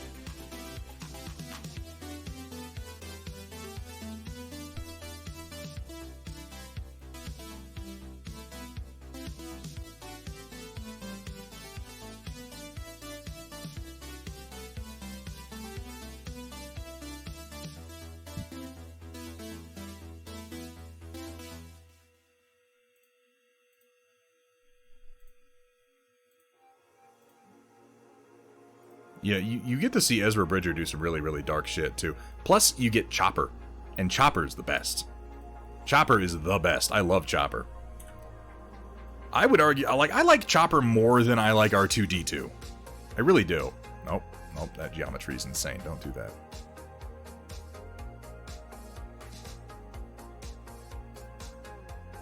Oh, it's only 1mm. I guess I'll roll with this.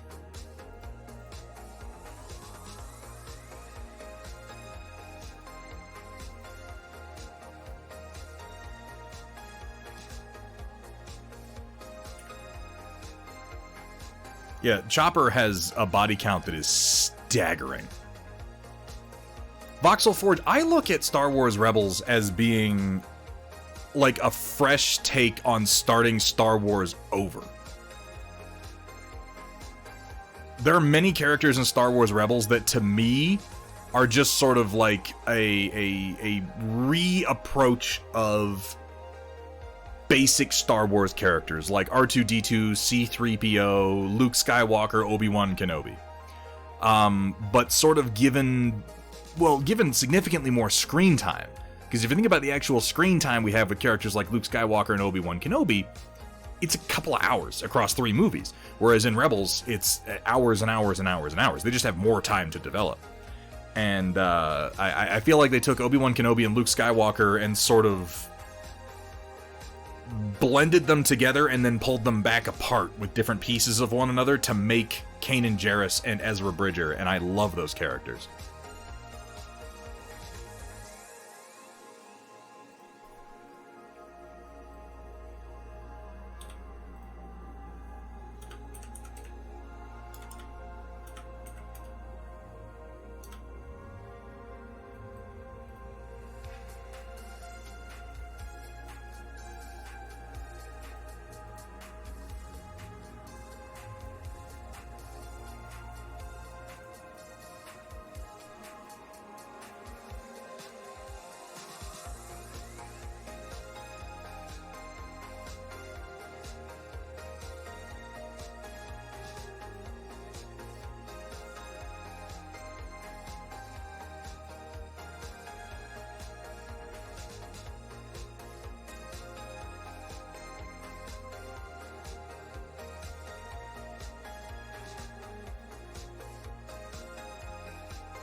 Merlin Models, go get some sleep, dude. I know it's like fucking 2 a.m. or something for you over there, if not later.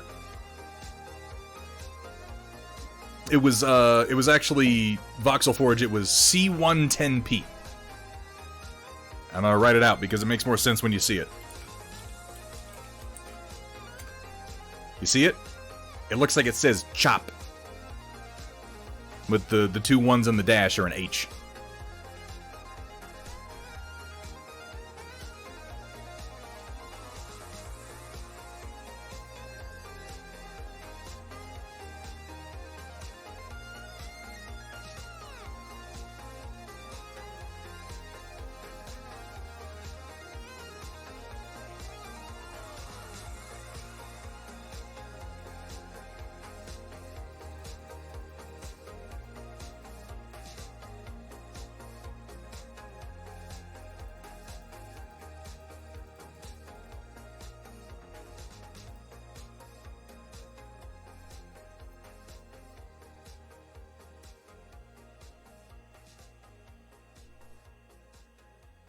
Know all about IG-88 in the EU, got punked by Boba Fett before he got to enact his master plan. Yeah, the whole thing with him, like, taking over the Death Star and then getting destroyed immediately afterwards.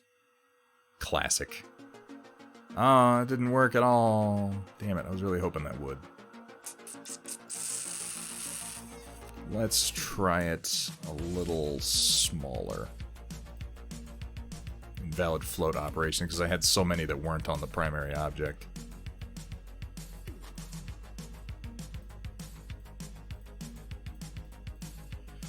Of course, the other option I have is to do it like this. And this is honestly an easier way to pattern things sometimes, instead of trying to repeat geometry.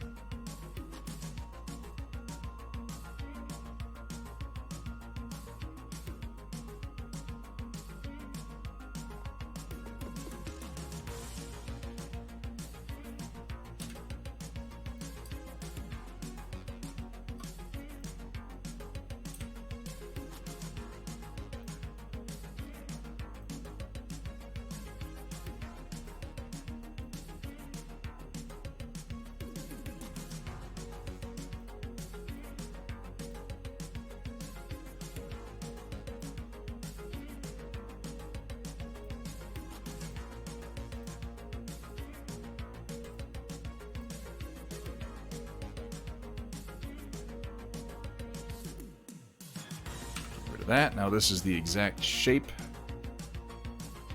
Now I'm going to go ahead and make a point-to-point copy. Going from here to here. Boom. Now, if I make some copies of this,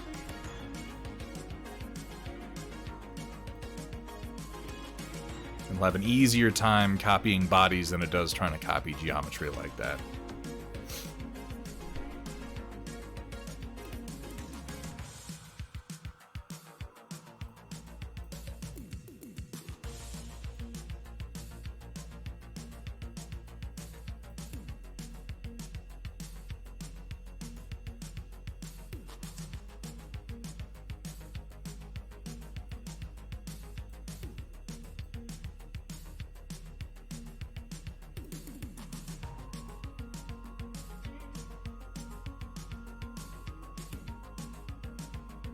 Why do you want to copy it down?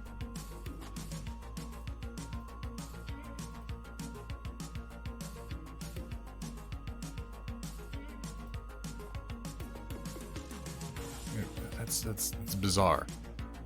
It's bizarre that you choose this as your axis. Let's try that again. Snarky, sassy robots, indeed.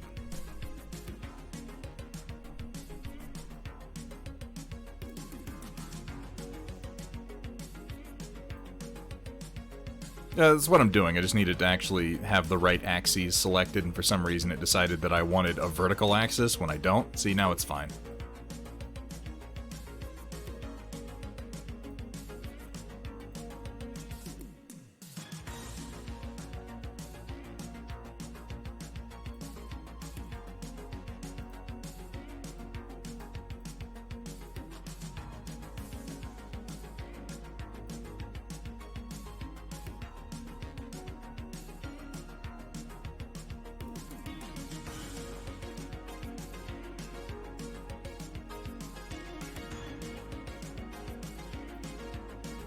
We will enable suppress, and now let's just make a whole bunch.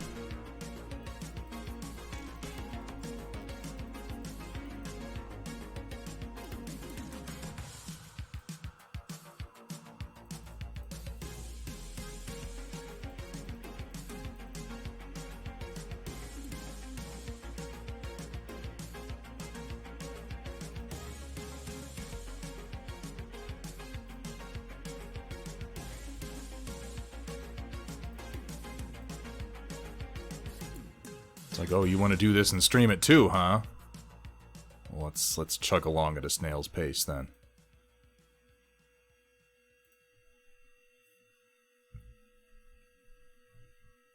Finished Westworld last night. Oh my god. What's Westworld up to now? I quit watching after season 2.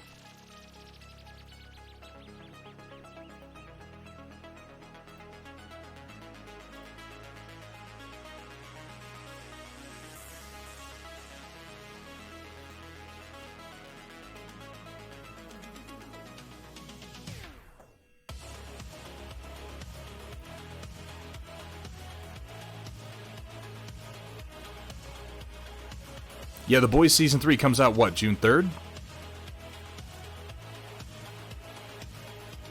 I should go back and rewatch Season 2. It was excellent. I hated Season 2 of Westworld, honestly. Like, the whole framing device I felt was insulting. Because Season 1 of Westworld is, like, wonderful. Season 1 of Westworld is masterful. And then Season 2 just reeks of, like, oh shit, what do we do? We have to have a complex framing device because that's what we did in Season 1. Well, why do we have it? Who gives a shit? Just make it happen.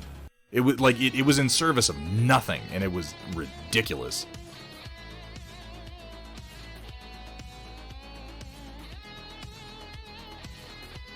There aren't many space westerns at all, let alone good ones.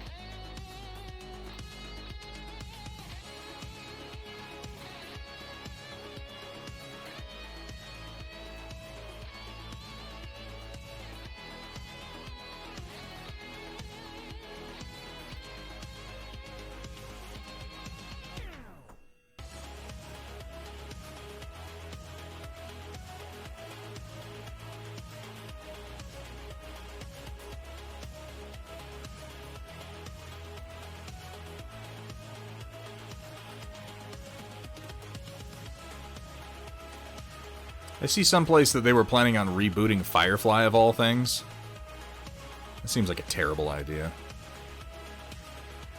You guys remember when new shows used to come out sometimes? Man, those were the days. Remember when we used to think it was significant that they were rebooting things? We're like, oh my god, they're rebooting such and such, and now it's like, well, fucking, of course they are. Of course they are.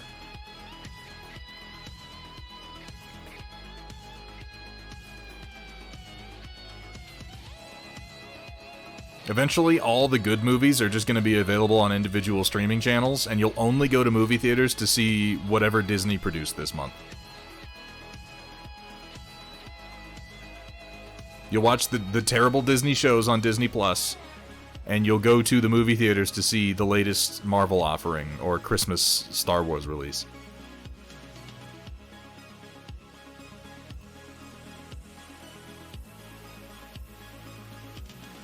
Hey, Journeyman Payne Hour, I think you could probably reboot me.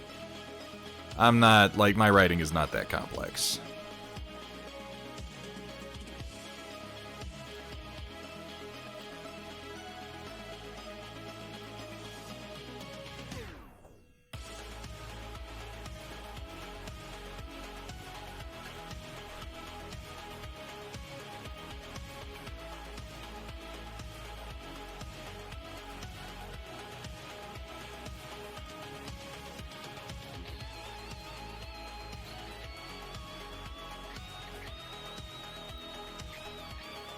Does Disney even Disney anymore? Or do they just ride Marvel, Star Wars? Disney makes money. That's what they do. However they can, using the massive amount of market dominance and information that they have access to. It's tempting to say that Disney does not make art, but I would propose and perhaps even accept the argument that Disney has turned making money into an artful process. I don't think anyone has ever been as good at the art of making money as Disney clearly is. You can judge that all you want, but it's hard to deny.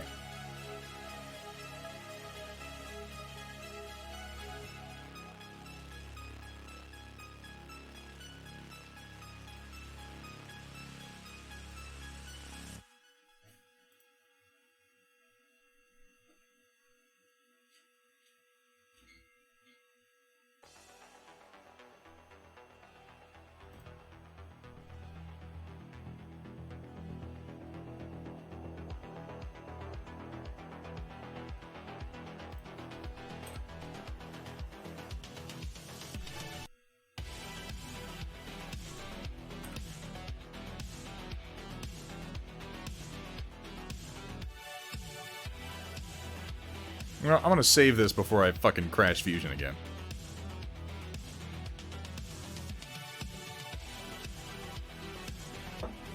Bad Kickstarter with unsupported STLs, incomplete concept for Hextech. Just wouldn't match up to the original. Oh, you mean like that one Kickstarter called... Kickstarter name Redacted. That one that totally came out just a little while ago from Kickstarter author name Redacted.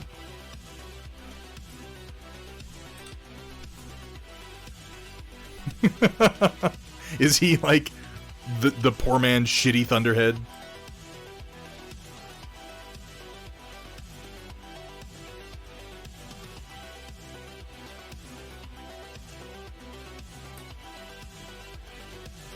I don't even know if this is gonna look good. I just spent all this time doing it, and I don't even think it's gonna look good. Whatever. I'll probably end up doing a much simpler, easier, smaller pattern. I don't know why I thought this was a good idea. It seemed like one at the time. Disney makes movies for art, which is ironic because Walt said they make money to make movies. It's saying, live long enough and you turn into the villain. I feel like Walt Disney had his share of issues, too.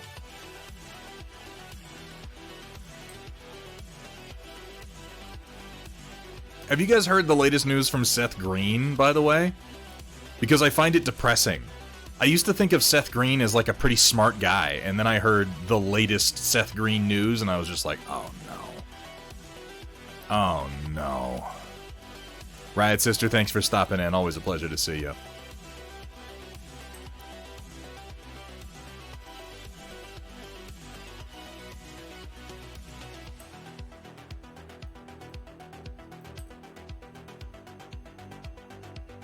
That's the one, Moe's Magic. That's the one. The stolen monkey isn't the bad part of it.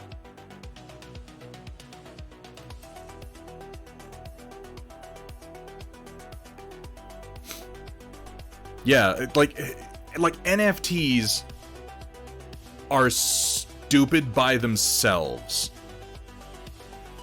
But he tried to make a show starring an NFT, and if that doesn't make any sense to you, don't worry, you're not alone. It's batshit crazy. But he, this is a terrible pattern, and I'm gonna end up completely remaking it, but I'm gonna cut it out once just to see what it looks like. He made a show starring a Bored Ape NFT that he bought. And as far as I can figure, the whole point of the show was to drive up the value of said NFT to then sell it and make money, which, I mean, I guess makes sense within the context of the NFT marketplace. And then he got hit by a phishing scam and he lost his Bored Ape NFT, which, thanks to the magic of blockchain, which doesn't recognize ownership, only recognizes possession. And because as part of owning a Bored Ape NFT, I guess you have rights to reproduce and IP rights based on it?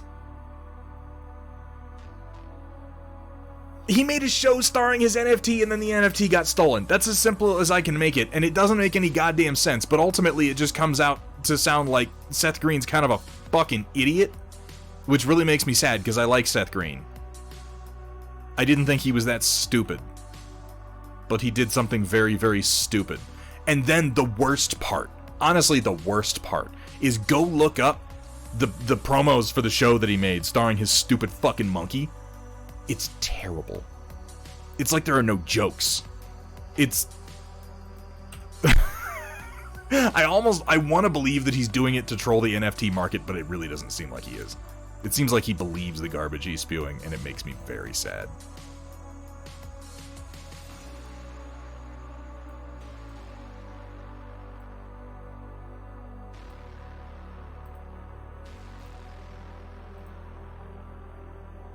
There may be an application in this world for blockchain NFT technology out there. There may be a legitimate, useful application for it. But I'm going to tell you right now, nobody has found it. And betting money on cartoon monkeys is not fucking it.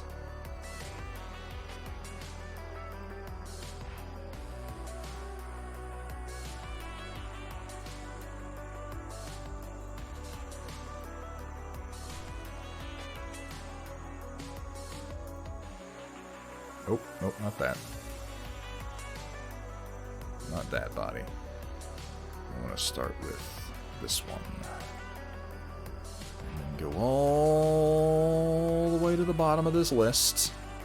It's a lot of bodies I just made. And again, I feel like I just wasted all that time. But it seemed like a good idea at the time. Now let's make this into a remove operation. And see what happens.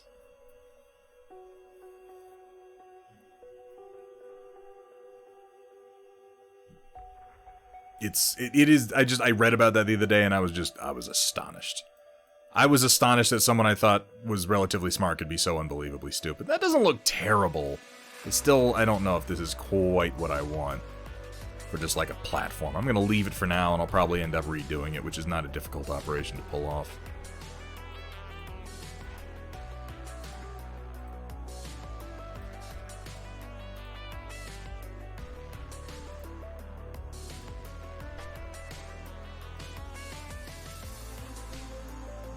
I was busy talking about cartoon monkeys, so I wasn't really thinking that much about what I was doing. And now that's the pattern I have for the grading. I guess it's not bad. A little dry brush, that would look fine. Apparently Ezra Miller's also doing NFT art. Well, he needs something, because he sure isn't making that DC money anymore. Fucking Ezra Miller. What a dumbass.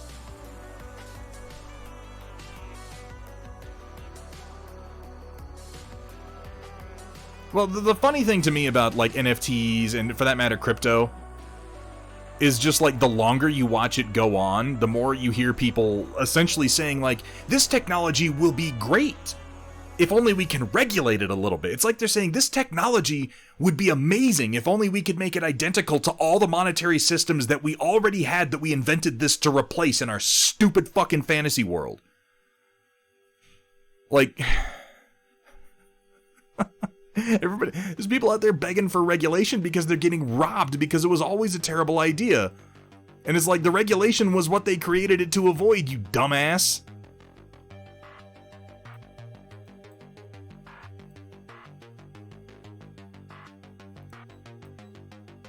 Exactly.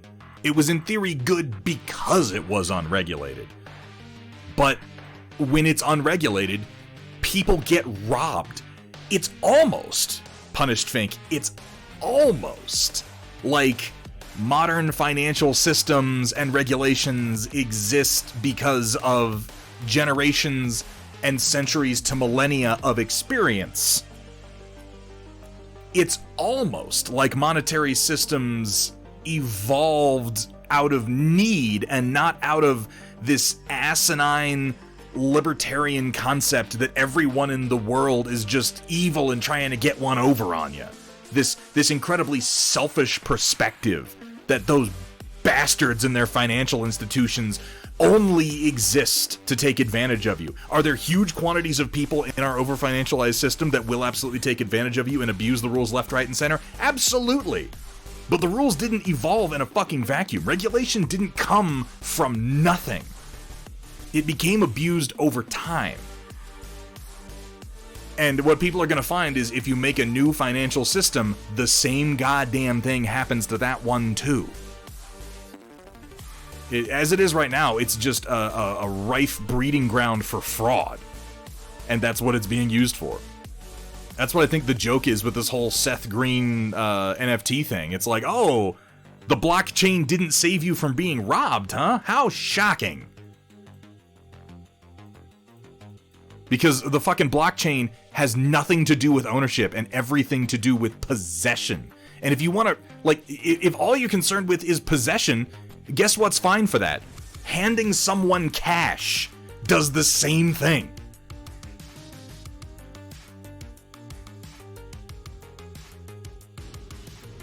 I'm sorry, I find the whole thing just really frustrating and, like, really stupid. I wasn't even paying attention to the angle that I put here, and I really should have.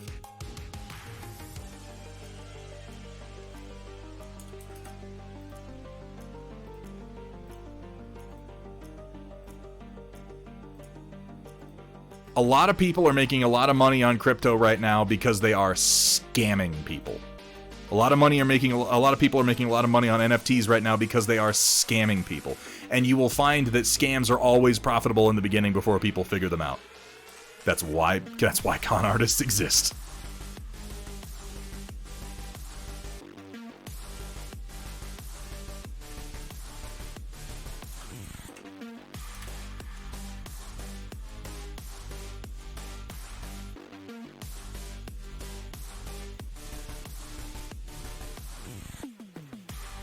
You know, I read something the other day that was kind of interesting about snake oil salesmen, that the initial snake oil salesmen were selling apparently oil from a particular sort of Asian snake. They were mostly Chinese immigrants that actually did have some, not like heavy medicinal properties, but mild herbal medicinal properties. Not herbal, obviously, because it's snake oil, but medicinal properties nonetheless. And it was later when people were like, well, I'm just going to sell any old bullshit and call it snake oil because that's making money. And that's where the reputation of the snake oil salesman comes from.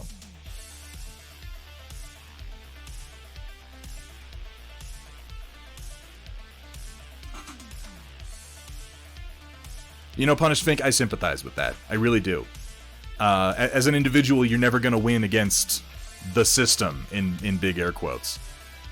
And like, I don't want to defend modern economics. I don't want to sit here and defend the over financialization of the global economic system, because it's batshit crazy. It's just that, like, crypto's a fucking scam. It's not the answer. It's somebody coming along claiming they have the answer to take as much money from you as they possibly can in the short term before people figure out, oh shit, this is a scam. It happens all the time. And I maintain that blockchain is a fascinating technology that probably does have a very useful application somewhere. This is not it.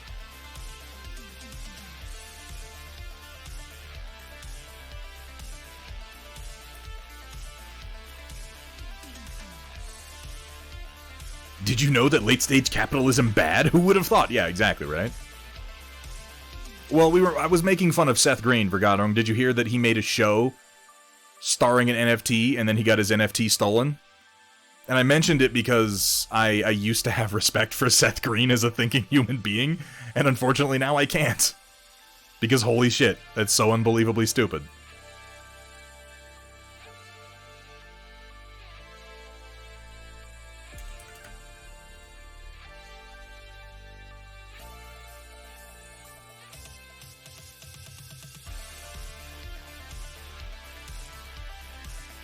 And again, I'm not saying y'all out there, if you're thinking that Thunderhead, he doesn't know what he's talking about. I'm a crypto bro. I'm on top of this.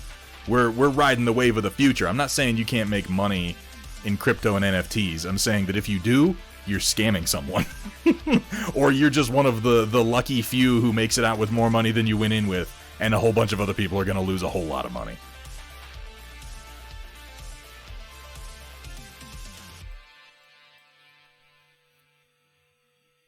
Built one model, now I can chill. Set your goals achievably. Nocturnal Miniatures. I like it.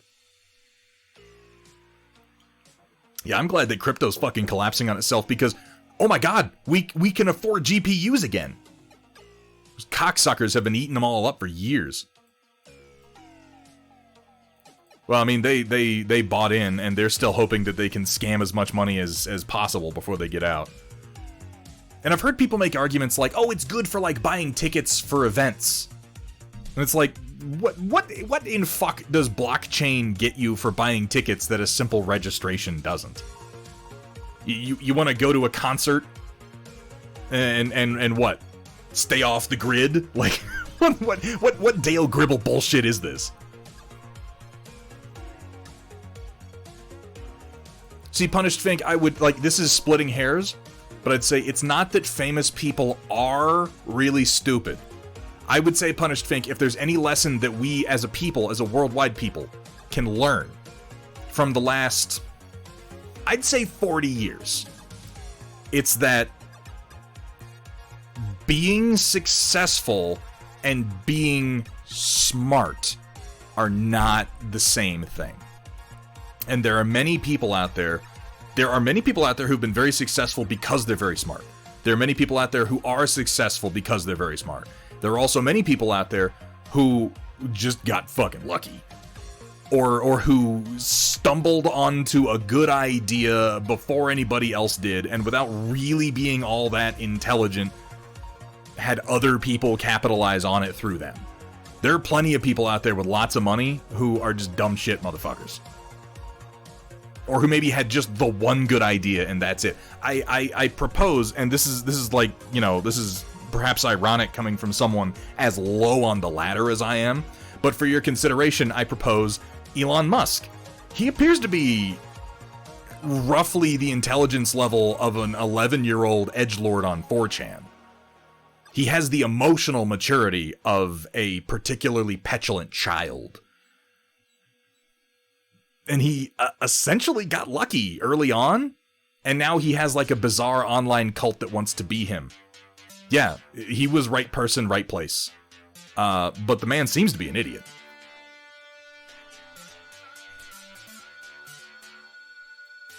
I resent that, Mafik. We have better Discord mods than Elon fucking Musk.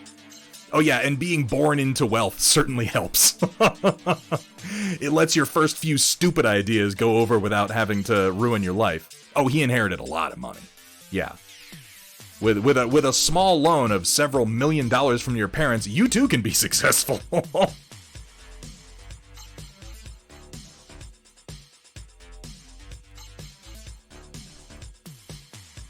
But, you know, because of the way the world worships wealth, and I'm getting dangerously close to sounding like a true edgelord here, but because of the way we worship wealth, we all just sort of develop this assumption that, well, if you got money, you must be smart, and it's just not true.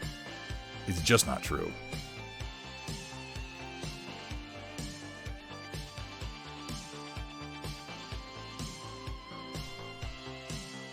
Some of us were just born lucky. And you know what? Like, in total honesty, I have to recognize that relative to the vast majority, like, just numerically, the vast majority of people on this planet, like, me, Mr. I'm dicking around on Twitch guy, making 3D models and selling them for a few bucks here and there, I'm very lucky. I'm incredibly lucky that I was born into a situation where I could end up in the situation where I could end up where I am right now and be able to do this. I'm incredibly lucky. There are people out there who in no way were born with the opportunities that I was. And I'm like really fucking low on the ladder. And there are so many people who are not born as lucky as I am. It's crazy. But I ain't no fucking millionaire. Nor am I likely to ever be. That's what gets me, is that these people, like, make more money just by virtue of existing than I will, like, in a day, than I will ever make in my entire life of trying. Isn't that a dark thought? Ugh, I'm really bringing the mood down, aren't I? Oh my god, is it time for the storm report? Okay, I'm gonna get around to that here in just a second. I'm sorry, I don't mean to bring chat down with talks of, like, speculative and cynical economics. It's just something that we all have to recognize. Bitterbrush knows what I'm talking about. Am I right, Bitterbrush? Fucking smash the state. Rip the system. Eat the rich.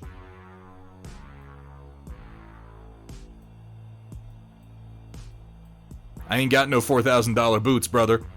I've been wearing the same pair of slip-on shoes for the last 6 months, and I've worn them down to the point where the soles, like, I feel every rock through them. But that's just because, like, I use everything I have until it's completely used up. That's just the kind of person that I am. Get out of my pocketbook. How you doing, Bitterbrush? It's good to see you, man. I didn't get that much work done on this today, but we got some done. I think I have the essentials of the shape worked out and some of the detailing done. I still want to do more on the main tower, and I have to completely build the upper platform. And I need to make the piece that's going to go on here. Some sort of sensor piece. I also might move this up.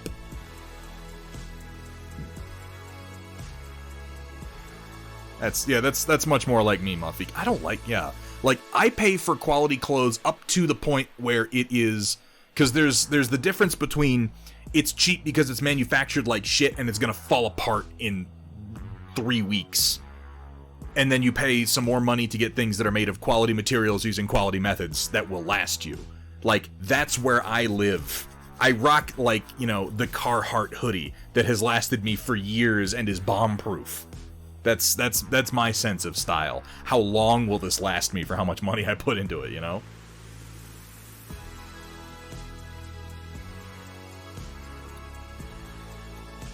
I don't know, like one brand makes anymore. Ooh, what kind of shoes you wear, Punished Fink? What a weird question. And yet I admit I'm curious. Let me do a quick render on this. I want to get a feeling for how this is going to look. This is our second core component for the magma well. Actually, not that bad once you bring it out to the render. Where are my rendering lights? There they are. Let's have a look from over here.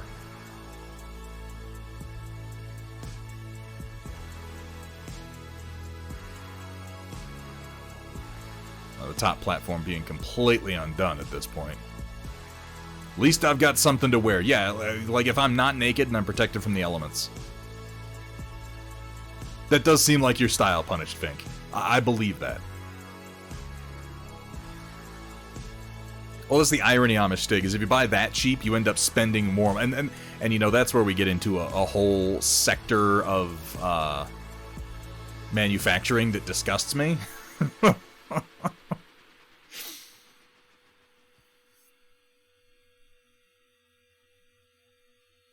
This is coming together decently. And this is always the point where I'm like, I could add more details, I could add more stuff, and then I remember I'm making this to play on, and models need space. This is sort of an ideal play surface. And like I said, I measured it out. You can fit a 10-man squad on 25mm bases up here, or a 5-man squad on 30mm bases, and that's exactly where I want it. Oh my god, Sumitha, that was ridiculous. The wind out here, like right before I went on stream, the wind kicked up to the point where I thought it might take my big fir tree and just bash half my house in with it. It was crazy. Or 9 hexes. I like the way you think, Drakari. Yeah, it was crazy. Sudden, insane, violent wind. I got out in that, like, it rained for like 20 minutes. I got outside, I finished building this door for my chicken coop. I got done, came back inside, and then the wind kicked up so violently that I thought it might rip the trees out of the ground. It was stupid. Oh, Voxel Forge, George Carlin was a very, very smart man. Now, I'm thinking up here on each of these corners, I am going to have a little control panel. So it's going to kind of... I'm going to create like a little sort of... I'm thinking like think the Spire of Orthanc in Lord of the Rings. Obviously not just like that, because it's going to be technological, but, you know, with the raised points.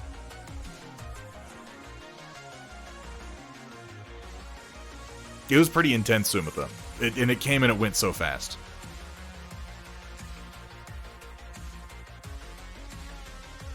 I'm just letting this render for a minute. How's my print doing? Oh, it seems to be doing okay. Excellent.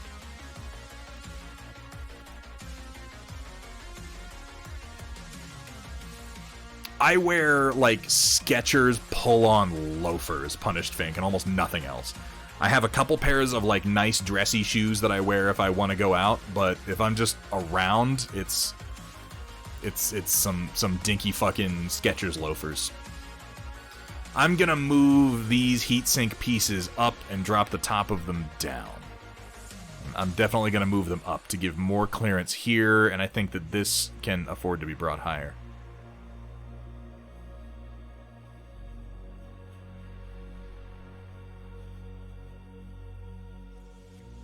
I think the central tower is working well, though. Some extra details on the edges here will go over well.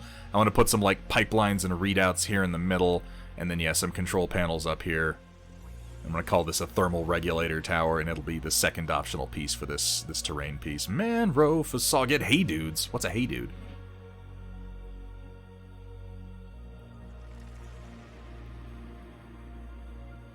Oh, yeah, you got to hold on to those steel toes, Fink. 7 months. 7 months of Yi. Watching without video. What? I didn't know that I got a little readout if that's happening. They're saying right now Matt Yi can hear me but not see me. Is that what's going on?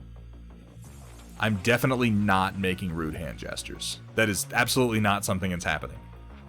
I certainly don't have an effigy of Matt Yi that I mysteriously made before the stream that I am right now doing just unspeakable things to. That's definitely not happening.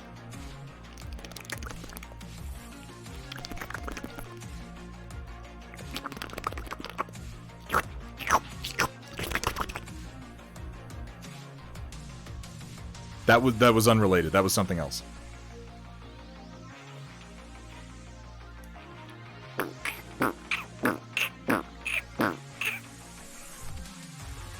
This is now an ASMR stream.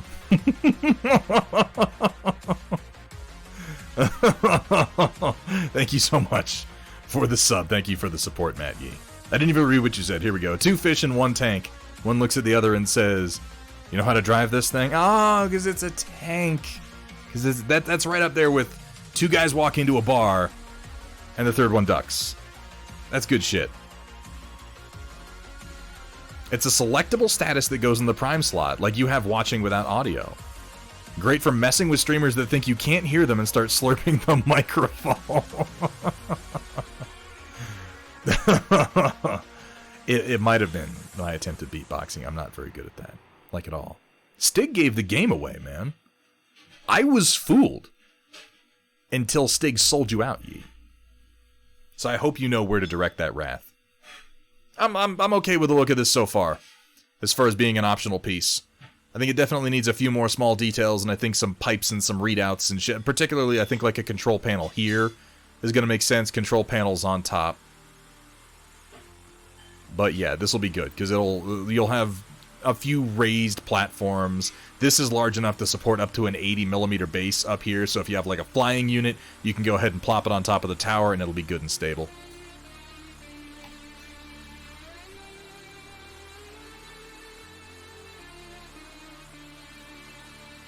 Some modifications to make, but I can do that later. This is decent progress.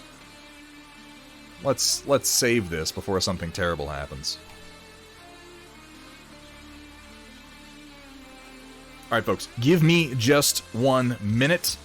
I want to take a quick bio break, stretch my legs. I know that we're starting the Storm Report late. Such is the tradition. Maybe after the stream break we'll start doing it at the right time. I will be back in just a minute. We'll roll right into the Storm Report, and we'll see what you fine folks have been sharing. Don't go anywhere.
By God, he's right.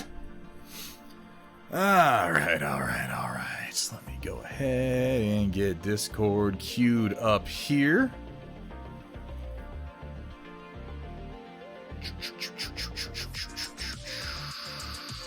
There it is.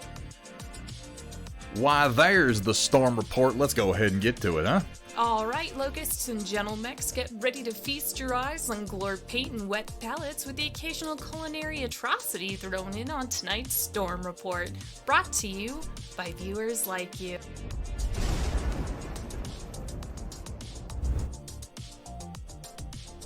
I got a little sneak peek of what we've got ahead of us, but let's go ahead and get started. Here we have from Rockin' Robin Workshop, and this is something I've been excited about for a little while. Here is my army for a tournament I went to last weekend, fully painted and on the display board, and I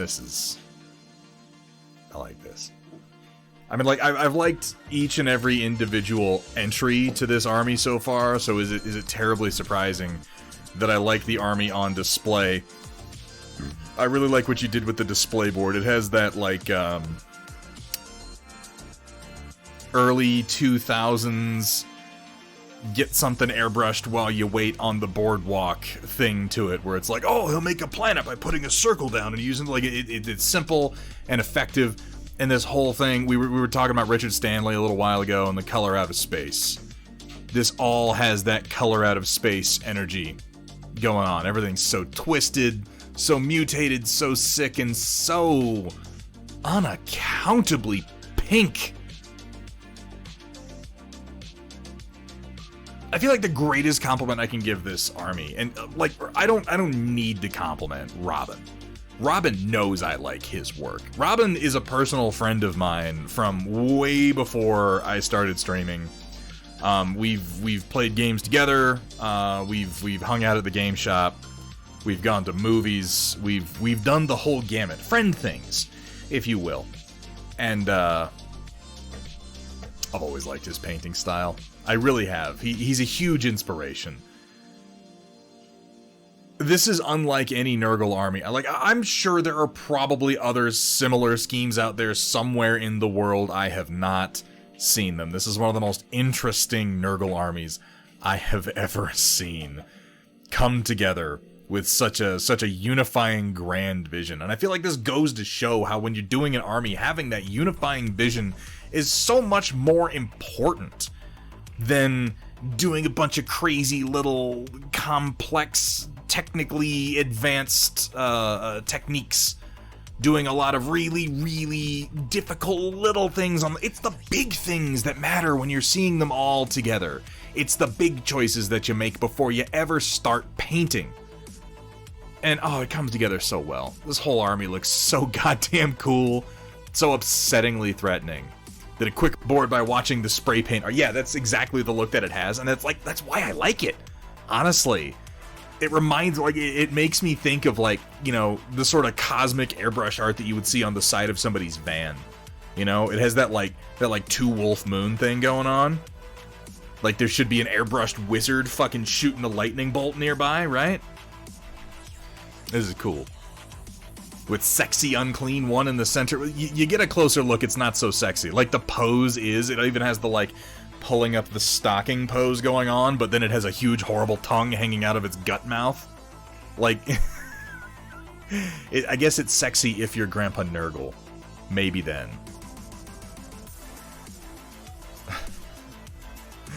Robin, this army is so fucking cool, dude. I want to sit here and just give it endless compliments. I like it so much. You've done so many cool paint jobs. This is easily one of my favorite altogether collections of your work. I mean, like, I love your DC stuff. I've always enjoyed, like, your Condiment King, your Kite Man, even your Polka Dot Man. This is just fantastic, though. Armies like this make me want to be, and I don't want to use the phrase better, I want to use the phrase smarter. Armies like these make me want to be a smarter painter. And I know by now that you will take this in the spirit in which it is given, Robin. This is not the best painted army in the sense of being highly technically proficient or being particularly difficult. I think that you've done a great job on everything that you've done here, but I think you would probably agree, like, there are people out there winning awards for army paint jobs that are much more technically, I don't want to say proficient, technically complex, more advanced techniques, more minutia. But this is one of the smartest painted armies I have seen in a long time as far as being effective at just getting the image across. I fucking love this army. I'm gonna stop gushing over it now. But, Robin, I really, really want you to spend some time doing some good photography on this army on their display board. Like, with a good backdrop so we can really get the detail out of it and see each and every individual little piece, man. I want you to do that after the time that you've spent on it, making it such a cohesive vision. I love it. I love it. I mean, I hate it, but I love it. I'm disgusted by it, and also strangely intrigued by it. Next army you're gonna do for AOA, you think I'll like it? Dude, legitimately, like, there are a handful of, there are a lot of painters out there, I look at their work and I go, here's something you can improve. There are a lot of painters out there I look at and I go like, wow, that guy's a much better painter than I am. Somewhere in there is this narrow band of painters that I look at and I go, I need to be more like them.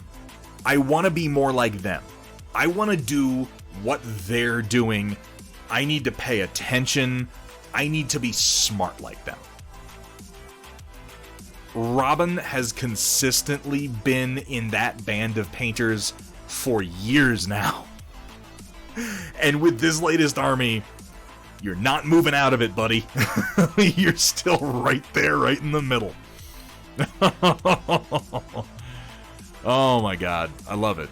I love it. If I had been a judge at that tournament, I would have given you so many goddamn points for concept. I have so much more respect for the good, smart concepts than I necessarily do for the high technical proficiency.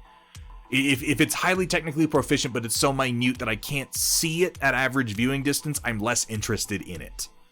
But that's just me, and that's why you need a variety of judges, in my opinion. Here we have from Mafik today's sub-faction of the Broken Void, Iron Desert. The Iron Desert were founded in the Scrap Age, when the first Void opened, and dumped a huge amount of metal scrap in the desert, in a small village called Skulltown. They formed from scavengers, engineers, and technicians. They hate cyborgs, especially with the Mark of Cain, because cybernetics are a pure abomination. Now, to be fair, there are many reasons to hate cyborgs with the Mark of Cain. Not least of which being Cabal and all the bullshit that he got up to.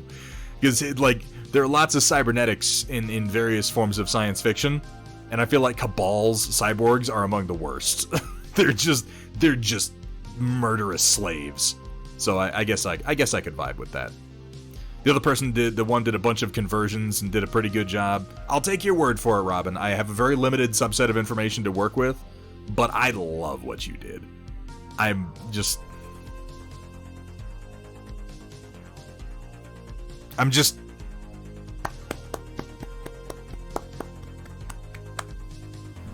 want to be Rockin' Robin when I grow up. Gotta figure out what to do for the Soulblight Gravelords and Cursed City Heroes. I don't think I've looked at those models offhand. Oh, I like... Mafik, you've done this before and I like it. I continue to like it. I like the bases as part of the art. I think it's because so much of my interest lay specifically in model making, and this really just tickles my fancy. Rocket Pod Squad with like a fucking tri-missile launcher going on over here. He's got a pretty sweet little helmet. I like their little mantles, the little half mantles. I definitely buy the scrappy nature with the sort of ragged edges. A dismantler, and he appears to be dismantling something. Wow, what an accurate name. He has like a little oxyacetylene torch linked to his backpack here, and a little mechano arm coming over his shoulder. Napalm Gunner. He looks like he has a grenade launcher. What? That's horrifying. He shoots napalm grenades at people? I don't like this guy. He seems like an asshole.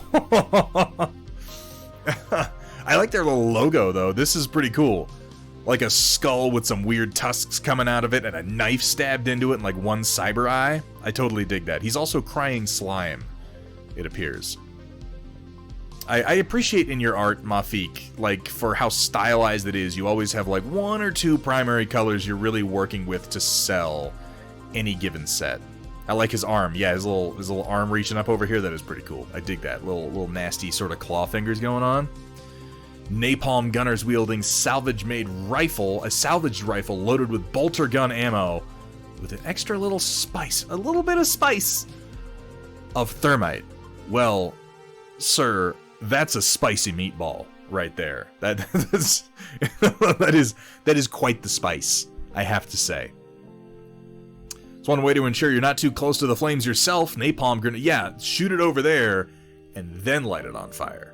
That is a much better choice than having the fire be right here. And then it looks like he has like a Mad Max Fury Road style explosive spear. I'm a little ashamed of myself I said Mad Max Fury Road and not Predator, because Arnold totally did this in Predator before they did it in Fury Road. Slime or Vulcan blood. Green-blooded hobgoblins.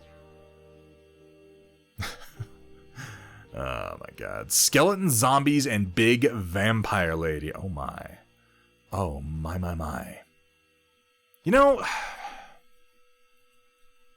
I think it's probably overdone doing like a corpse light spectral job on skeletons. I don't know how much that matters to you, but that's something I've always liked, Vergaderung. Think like look at the prop they made for Lord of the Rings for Minas Morgul. That corpse light shining up. I like that particular desaturated green for skeletons. But it might be overdone. Ooh, here's a thought.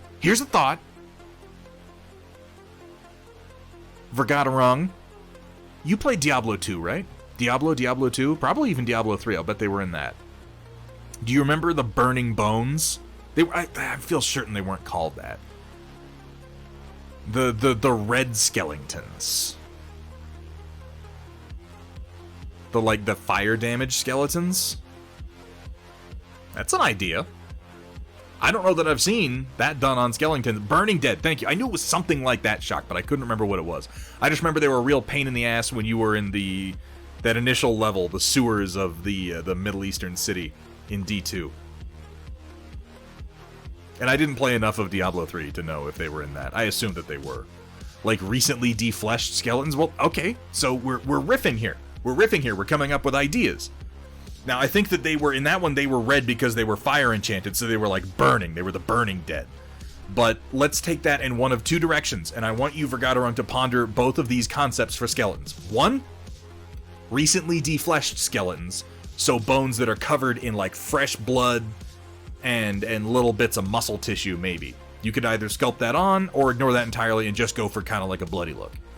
The other option is burn dead, so charred skeletons.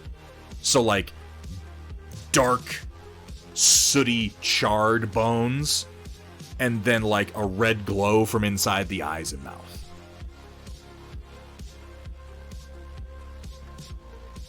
That could be cool. These are just thoughts. I don't have to do the work, so I can make it as complicated as I want. But ponder those, because I think either one of those is a cool idea. Geneva Convention, more like Geneva cooking list. Now I'm picturing this guy being like, fire it up. You know, smoking a cigar somehow under his face wrap. I don't even know how that works.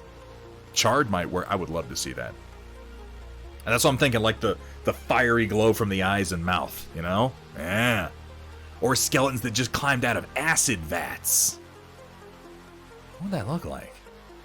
Would it just be green? See, but now we're veering back into the corpse light territory, and I feel like that's kind of overdone. How would you make it look like they just crawled out of acid vats? Huh. It's an interesting thought. Oh, and Vergaderung, I'll try to get you some references for what I'm talking about, but this is something that I could make. You've been doing so many weapon effects lately. As far as spraying acid, something that looks like a jet of pressurized fluid with little bits kind of drooling off. And then for the guns, I'm thinking just like a nasty, dirty, like ragged lightning bolts that are coming from one central point. Because when I picture the Veermin ray guns, I picture them like shooting a nasty, sort of uncontained energy beam. I think like the Gauss flare from the from Necrons. You know, like an uncontained beam, where a laser is a cohesive beam of energy. This is like this nasty thing made from dirty radiation, is the general theory. Oh my god. Oh my god. We have a raid from the Monster's Den. Monster Den Minis, thank you so much for the raid. Welcome in. Thank you for bringing your people over. Welcome in, Raiders. We're towards the end of our stream right now, but we're not quite at the end. You got a little something. You got a little something coming. We're just going over our Storm Report, which is an audience art share segment, so we're kind of going over what the community has been up to for the last week or so. Monster Den, am I following you? Hang on a second. I should be if I'm not. What were you working on in your stream? How was it? And don't in any way feel obligated to stick around, by the way. I am following you. I was going to say, that sounds familiar. I follow too many people on Twitch. Yeah. What were you up to? How was your stream? How did things go? And as I said, don't feel obligated to stick around. You've been streaming. Please feel free to raid and run, my friend.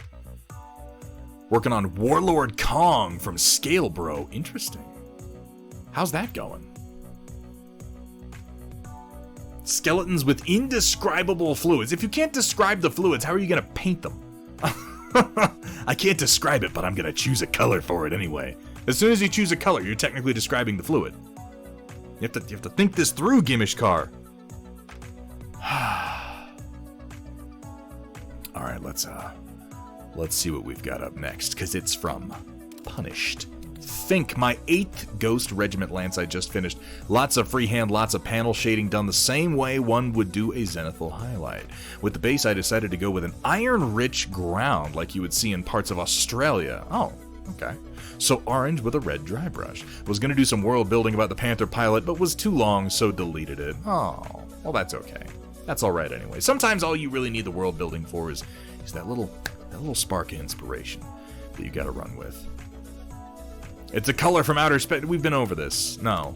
That just leads to you living in the jungles of South America and stealing fucking Marlon Brando's sandwich when he's not looking. Manro Fasal, it's always a pleasure to have you here, my friend. I hope to see you when we get back. We're gonna be taking a little stream break after this for about 2 weeks, but I do hope to see you when I get back. Hamburg Tack, you caught me. You caught me doing my S-spine curve, man. Ugh, I'm sorry. I'm sorry, let's take a look at these bad boys. Yes, you've done some cleanup on your vine pattern since the last time we saw it, and I think it's working. It looks like, I don't know if it's the photography or if you came back and did work on it, Punished Fink. But the green is a little less toxic green and a little bit more, it reads more as foliage than it was before, particularly on the Panther. It was definitely reading as like a toxic yellow green. This is a bit more like a sap green. I like the flower on the dragon, that's a really nice touch. Also well done for freehand. Same thing for our shoulder over here on the grasshopper. Is this a stinger or a wasp? Why can I never remember the difference between the two? I'm gonna say it's a wasp. Ah, I was right. I mean, I knew that it was a wasp. That's why I said wasp, is because I absolutely know the difference and recognize it every single time. I don't know why anyone would even think otherwise. All in all, good choice of colors on these. Well applied white, good deep contrasting shadows, well chosen colors for the cockpit glass to contrast, and then some good freehand really brings this together. Good use of tufts also, and using the basing as another color in the palette, so you've got a lot of those warm tones down there to balance out your cool greens, and kind of balances it against the warmth of the cockpit glass as well. All in all, all in all, well composed and well executed, Punished Fink. Didn't take an angle to better show the cactus you did on the wasp. Oh, there's a cactus. Oh, is that over here on this leg? Is that what I see coming up here, like a prickly pear? Kind of on his chest? I can just make it out. Well, you should. You should take a picture of that, because you worked hard on it. The way I remember is not the heads, but to look on the left leg. Left leg has a missile pack. It's a wasp. That's probably a good idea. Lovely work, Punished Fink. Here we have from Ren Momo. Oh yeah, brother, that's some real freedom right there. I'm gonna go America all over everybody's ass. And that is, in fact, what this truck is doing. Stars and stripes forever, but more importantly, praise the Lord and pass the ammunition is what I'm getting from this. Holy shit. Oh, I like how you've kind of lined up what looks like you've got, you know, an engine intake right here. And then just like a pair of fucking autocannons directly on top of it. And then we got a heavy machine gun, like an MG42, sticking out of the driver's side. It's a truck that wants to be a Mackie. When it grows up, maybe. And holy shit, that exhaust. This thing is out of control. I'm not even going to bother even thinking of it. It has the shape of a Range Rover, doesn't it? I was just thinking the front is a little funny, Punished Fink. It does have the shape of a Range Rover. I'm not even going to bother contemplating how any of this works or where this exhaust is even coming from. I don't care. I like it. I'm going to assume these boxes in the back are full of ammo, because holy shit is it going to need it with all this automatic weaponry. And just how much of this has got to be engine. Very creative, very, very cool work, Ren. I continue to love your Gasland stuff. I works on freedom, runs on freedom, runs on liberty. Red, white, and blue pancakes. What do they taste like? Freedom. That was an actual commercial. You guys remember that? There were like the red, white, and blue pancakes at IHOP. And there was a commercial where there's like an old guy eating his red, white, and blue pancakes, and the guy next to him is like, oh, red, white, and blue. What do those taste like? And the guy just goes, America. It was so fucking stupid. And yet it probably made money. Not that much, because they didn't continue them. More exhaust, go faster. Is that how it works? I'm not really a truck guy, but that doesn't sound right. But I don't know enough to dispute it. Here we have from Nocturnal Miniatures. We got these completed Avatara, and God, these models are so unsettling and cool. Now, I want to say about these models in particular, Nocturnal, consider when you're taking glamour shots of them, including some Force-grown clones. Force-grown drones? Force-drone clone drone bone. Force-bone drone clone. Force-grown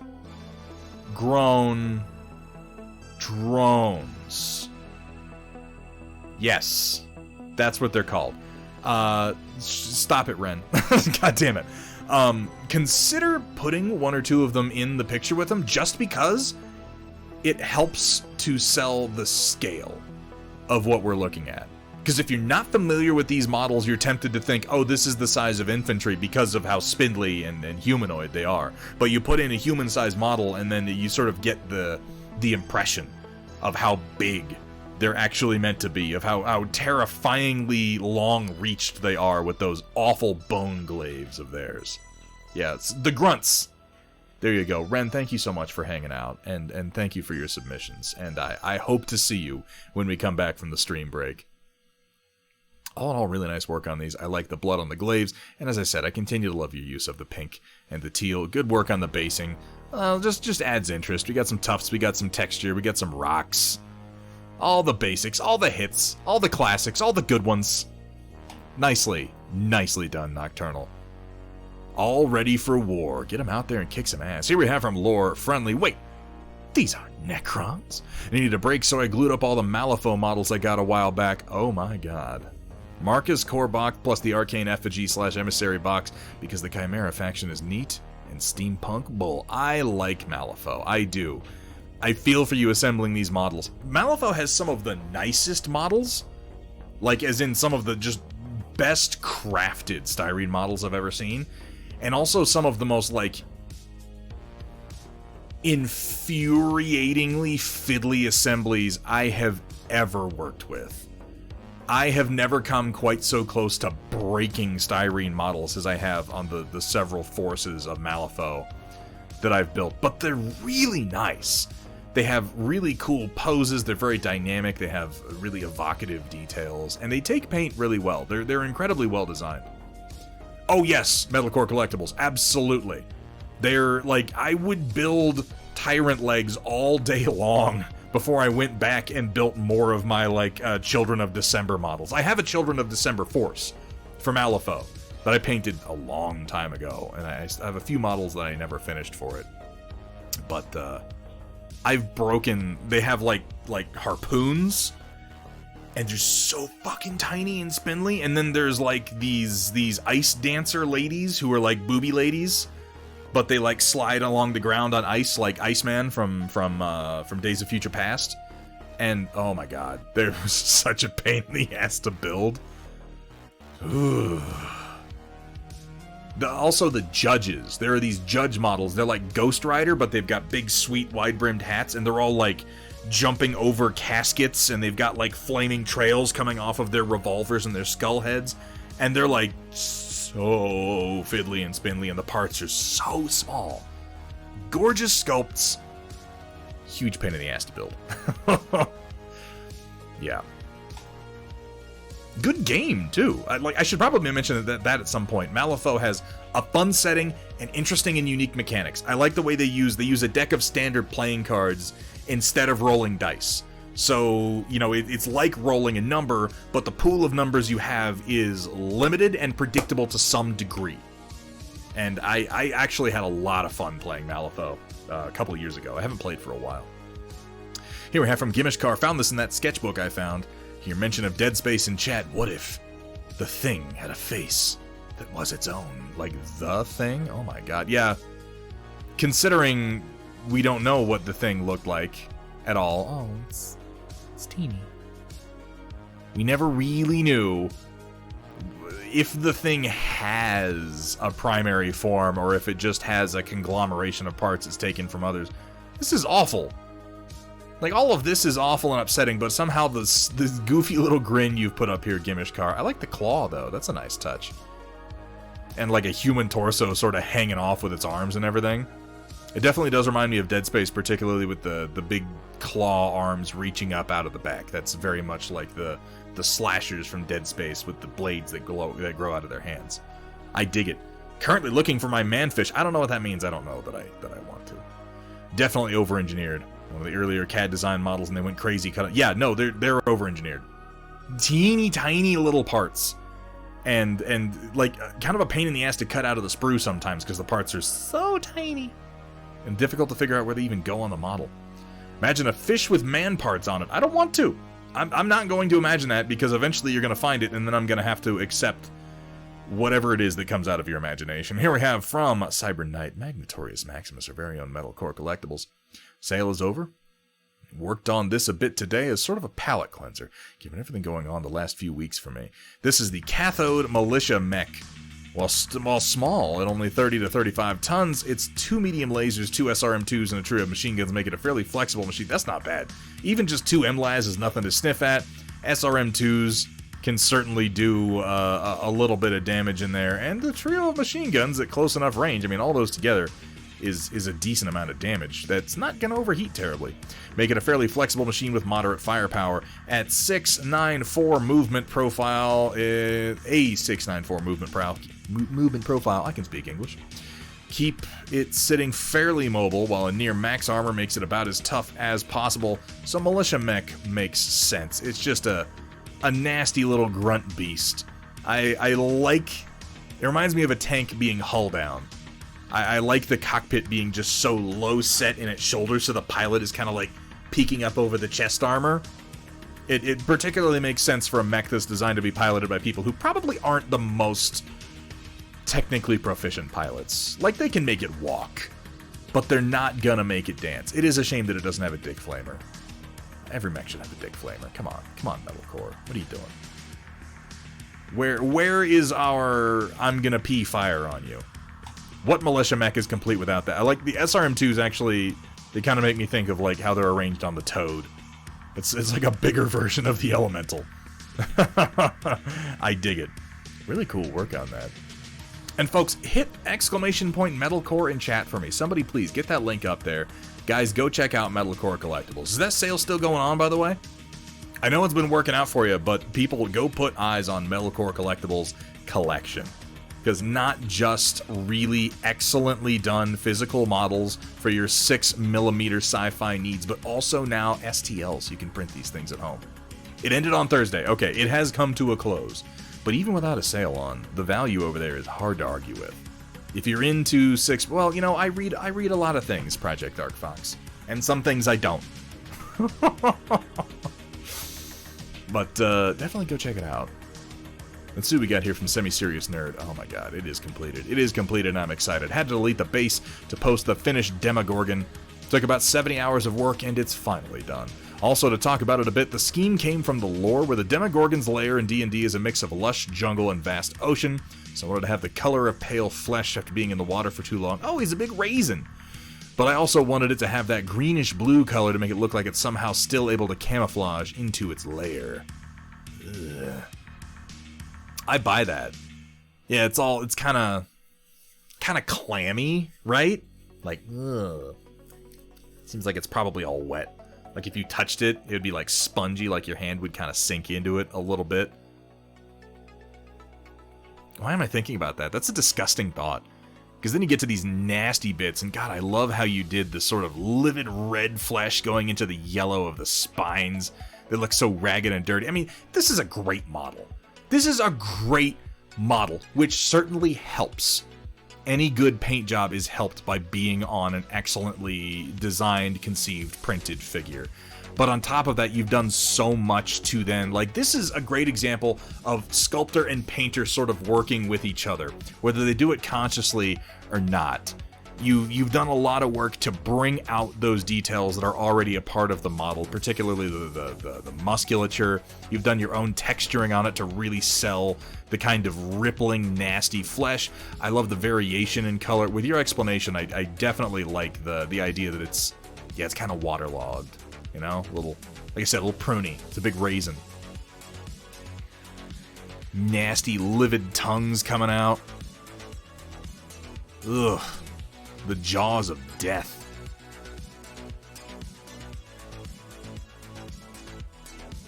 And then bringing in all those greens in the base. This is a really effective use, because there aren't many greens. Like there's green undertones on some of this up here, particularly as you get out into the long tentacle arms. But bringing so much green in from the base to really balance out the blues and the reds. This is a great example of effective composition using the base as part of the model itself. Well conceived, well printed, well executed, well finished. Semi-Serious Nerd, this is a fantastic model. And it's huge. Like, I don't feel like we're getting the scale in these pictures. If you feel like it's Semi-Serious Nerd, I would love a photo of this Demogorgon next to some models that we would recognize the scale of, because this figure is fucking gigantic. And I don't feel like it really comes across in these photos. It is so big and so terrible. This is a shit your pants creature right here. I like how its jaw is split and hinged. It reminds me of like, for some reason it reminds me of like the Cloverfield monster. A little bit, particularly with the nasty, like super sharp curved fangs. Gorgeous. Just gorgeous. Here we have from Automat Americana. I know the Thunderhead advised against the multifaceted cockpit, and I'd normally agree. That said, I'm a bit trapped since this is a cannon mech, and I assume cannon with one N, and I don't want to stray too far from its identity. So pending changes I might or might not make after a test printing, I'm keeping it. That is your decision to make as a creator. I only ever give suggestions, Automat, but I am no seer. And the truth is that you might be able to make it work in a way that I don't foresee. We'll be keeping that factor in mind, though. That is all I can ask. If you print it out and you don't like it, you can always come back to it and change it. That's part of the magic of being a sculptor in the first place. Changes are damned easy to make when you have the original files.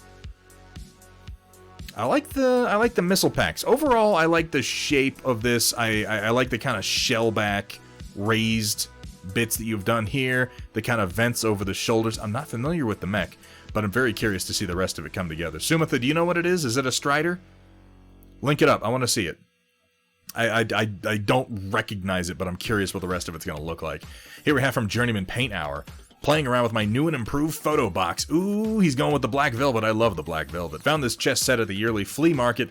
Like the vibe, and for $5, I can't complain. Very Braveheart feel. Can feel Mel Gibson yelling freedom already. Just Mel Gibson flipping the fuck out. It does. This is actually a cool chess set. If I saw this chess set for $5, I'd snatch it up. It has a real 14th century vibe, with our pawns having like a kettle helm and mail and a long surcoat is their primary armor. There isn't like a lot of plate or anything in here. Homeboy down here with his little round shield and arming sword. This is a pretty cool set. I like how they're differentiated on sides by the bases. Not just the style. Stylistically, they're different, but also the bases. And yeah, I'm a big fan of the black velvet as a backdrop in a photo box. You drop your ISO real low, and you can make it almost completely vanish if you just boost the contrast on your photo even a tiny bit. I know a lot of people have different theories on how to take photos of minis, but that's one of my favorite things to do, is try to make it so that the background disappears entirely, so it's just like the mini floating in a void. It's the presentation I prefer, so I have to say I'm a fan. Oh my god. Chunky78, thank you so much for the follow. Welcome to the stream. Welcome to the Storm Chasers, my friend. Here we have from Project Dark Fox. This commission is finally finished. The curse is lifted. I can go about my life now. Oh, Rainy Rimmer. Ooh, oh my god. Rainy River Acontia Vital. This is neat. I like the overall flying wing shape. Now, we've seen sort of the proto version of this.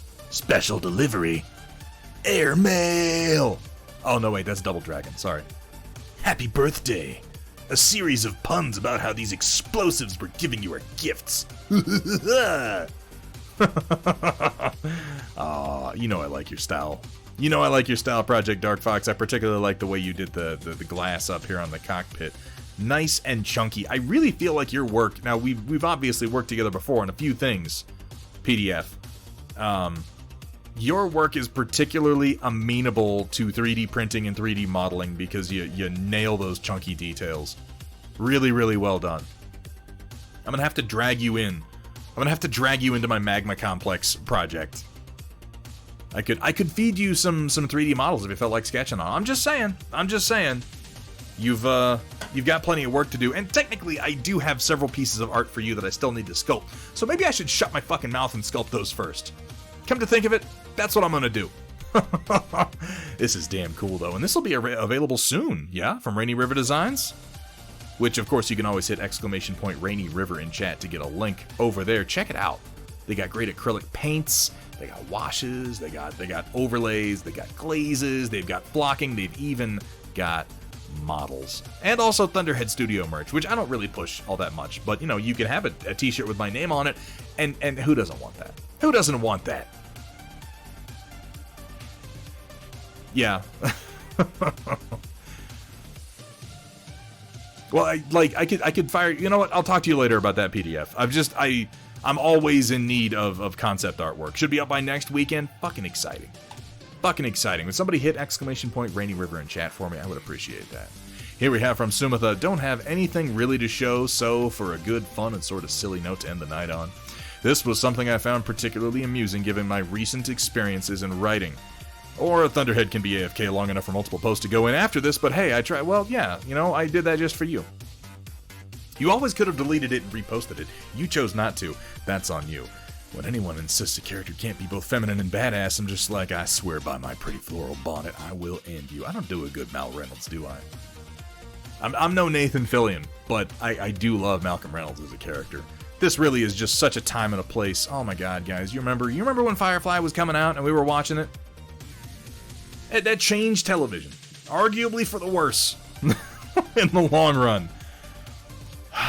But Nathan Fillion, man, he nailed that role. I'm not really a big fan of Serenity. I don't like a lot of what Serenity did to the storyline of Firefly, but the show is so good. I think the first episode I saw was actually the last one, ironically. The one with the bounty hunter, Jubal Early. I had to go back and rewatch them after that. I had to get them on DVD. Shit wasn't streaming back then. Can you imagine if this came out when streaming was a thing? Oh my god.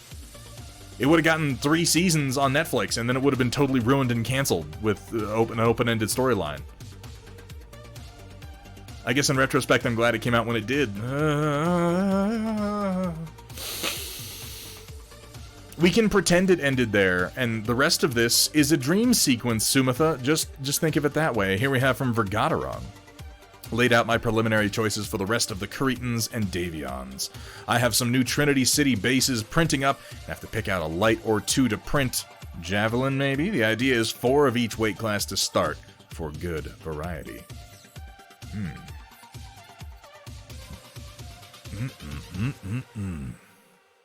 This paint scheme is so damn neat. Now, this is what's going to be going down. Like, this is our primary paint scheme for this force. I'm assuming this is why we're laying out all these other ones. We have a couple of catapults on their jump jet plumes. We got the one with SRMs over here. We got our K2 with its badass PPC bolts. I love your work, Vergaderong. Dude, you... all these plumes and weapon effects really just add so much to it. I love seeing your Oth Scout in here, too. Oh, remember when this was weirdly controversial? I remember this was back when you weren't entirely clear on how to do finer texturing. I just, like, you've come so far since doing this. All your work now is so cool. I continue to love, like, I've done my own K2 PPCs. I did my own set of these to put onto the catapult. I like Vergaderong's better. And I'm a goddamn egomaniac. It takes a lot for me to be like, well, I did one, but somebody else did it better. But, it fits the style of the catapult better. Mine look like they were manufactured by somebody else. Vergaderong's look like they were manufactured by the people making the catapult. It just works. I love the energy cells going back along it. That's one of my favorite sort of anime-esque design features. Hank the Fish, 342, thank you so much for the follow. Welcome to the stream, my friend. Welcome to the Storm Chasers. Are they going on Trinity City bases? That's exciting to see. Look at this Jenner down here. He's booking it. He's booking it over that roadway. It is a good example, Gimishkar. What do you know? You keep practicing, you get better. Energy needs capacitors. I agree, and PPCs need lightning bolts. Here we have from Kursala. I don't have much, but I decided to throw some giant thruster nozzles on the back of the Makaira. You told me how to pronounce it, and I forgot, instead of the pathetically tiny vents that it used to have. Oh, that's sad. Amusingly, it's just the main engine from the Acontia VTOL that PDF showed above, but it seems to be about the right size. I guess we'll see once it's printed. I guess we will. Oh my god! I like you told me, and I feel like I wasn't quite prepared. Those are really something. That's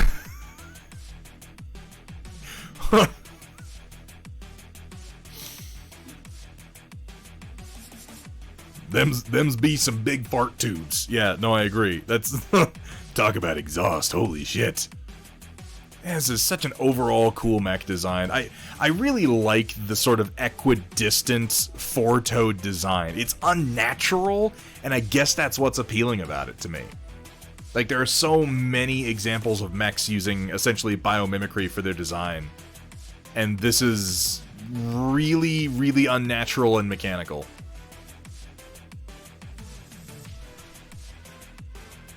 And just for being different, I feel like that makes it appealing.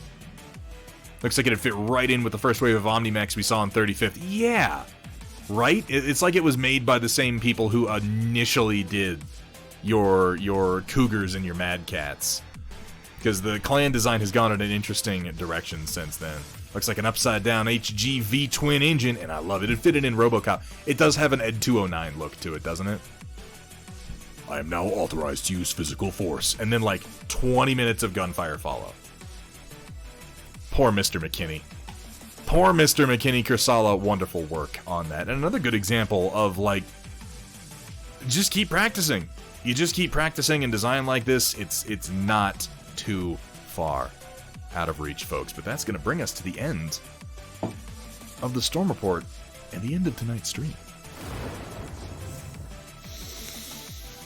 Oh, and in fact, to a stream break, just to reiterate so people know, there will be, as it says down there, over there, that's where the finger needs to go, no stream from Tuesday the 31st through Thursday the 16th. I'm taking the next 2 weeks off of just Twitch. I'm not disappearing.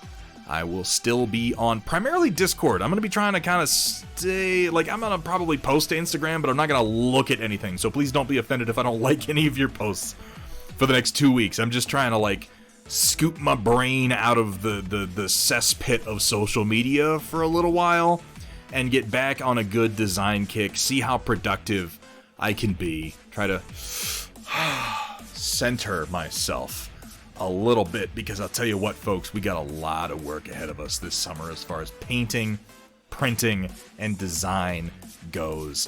Steel Warrior Studios is moving into the new facility in July, and holy moly, have we got some releases lined up for you. I'm so excited about it, where we are working on getting things available not just as 3D printed examples, but also, and oh, by the way, Blue Lobster, thank you so much for the follow. We got 2 people with animal names and numbers after them. Two follows with animals and numbers, which is suspicious. If you're people, thank you for following and welcome to the stream. But if you're bots, I will hunt you down. I'm just saying. It's, you know, that does happen from time to time, and I'm sorry. I'm sorry if you're getting caught up in the suspicion of the modern age. Look, Blue Lobster seems to be a person. Okay, I feel better now. Well, then welcome in, Blue Lobster, and thank you so much for the follow. Let me go ahead and find us a target to head to for tonight. That is, yeah, negative. I am a meat popsicle. Shorty Paint Studios is going. There isn't much art going on right now, which is kind of surprising. It is, I mean, I guess it is a Sunday. Shorty Paint Studios, Good Enough Painting. Let's see what they're working on. Volpsy is working on something. What are you doing, Good Enough? Hold on. Apple TV is trying to advertise at me here. I don't appreciate that. Now let's see what Shorty's up to while we're at it. Spectacular. Come watch Prehistoric Planet. I probably will actually watch that because I do have Apple TV Plus. Mostly because I had to watch Severance. That show is so good. It's so good. And admittedly, if David Attenborough is narrating, I'm generally into it. Ooh, what is that? Well, that is interesting from Good Enough here. Let's see what Shorty Paint Studios is getting up to.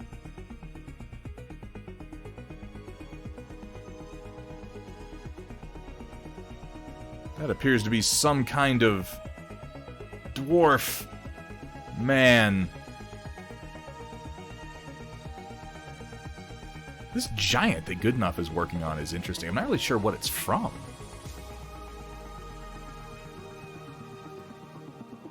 But between the two of them, Good Enough is playing stream games, and Shorty Paint Studios is actually painting. So I think that's where we're gonna go, because I have to err on the side of actually painting. So let's get that started. Let's get that going, folks. I know a lot of you are probably about ready to turn in for the night. It is late, after all. But if you feel like sticking around for a minute, you know, it's hard to get discovered. It's hard to get discovered on Twitch. Discoverability is very, very low. So one of the best ways we streamers have to get our content to you and to find new viewers is through the raid system. Oh, Teals is hopping on soon? How soon? How soon is Teals hopping on? Well, we're raiding Shorty Paint. We raid Teals quite a lot. Like, if you're in this stream and you don't know who Teals Security is by now, like, you just haven't been paying attention. You just haven't been paying attention. So let's go ahead and make this happen. Folks, thank you so much for joining me tonight.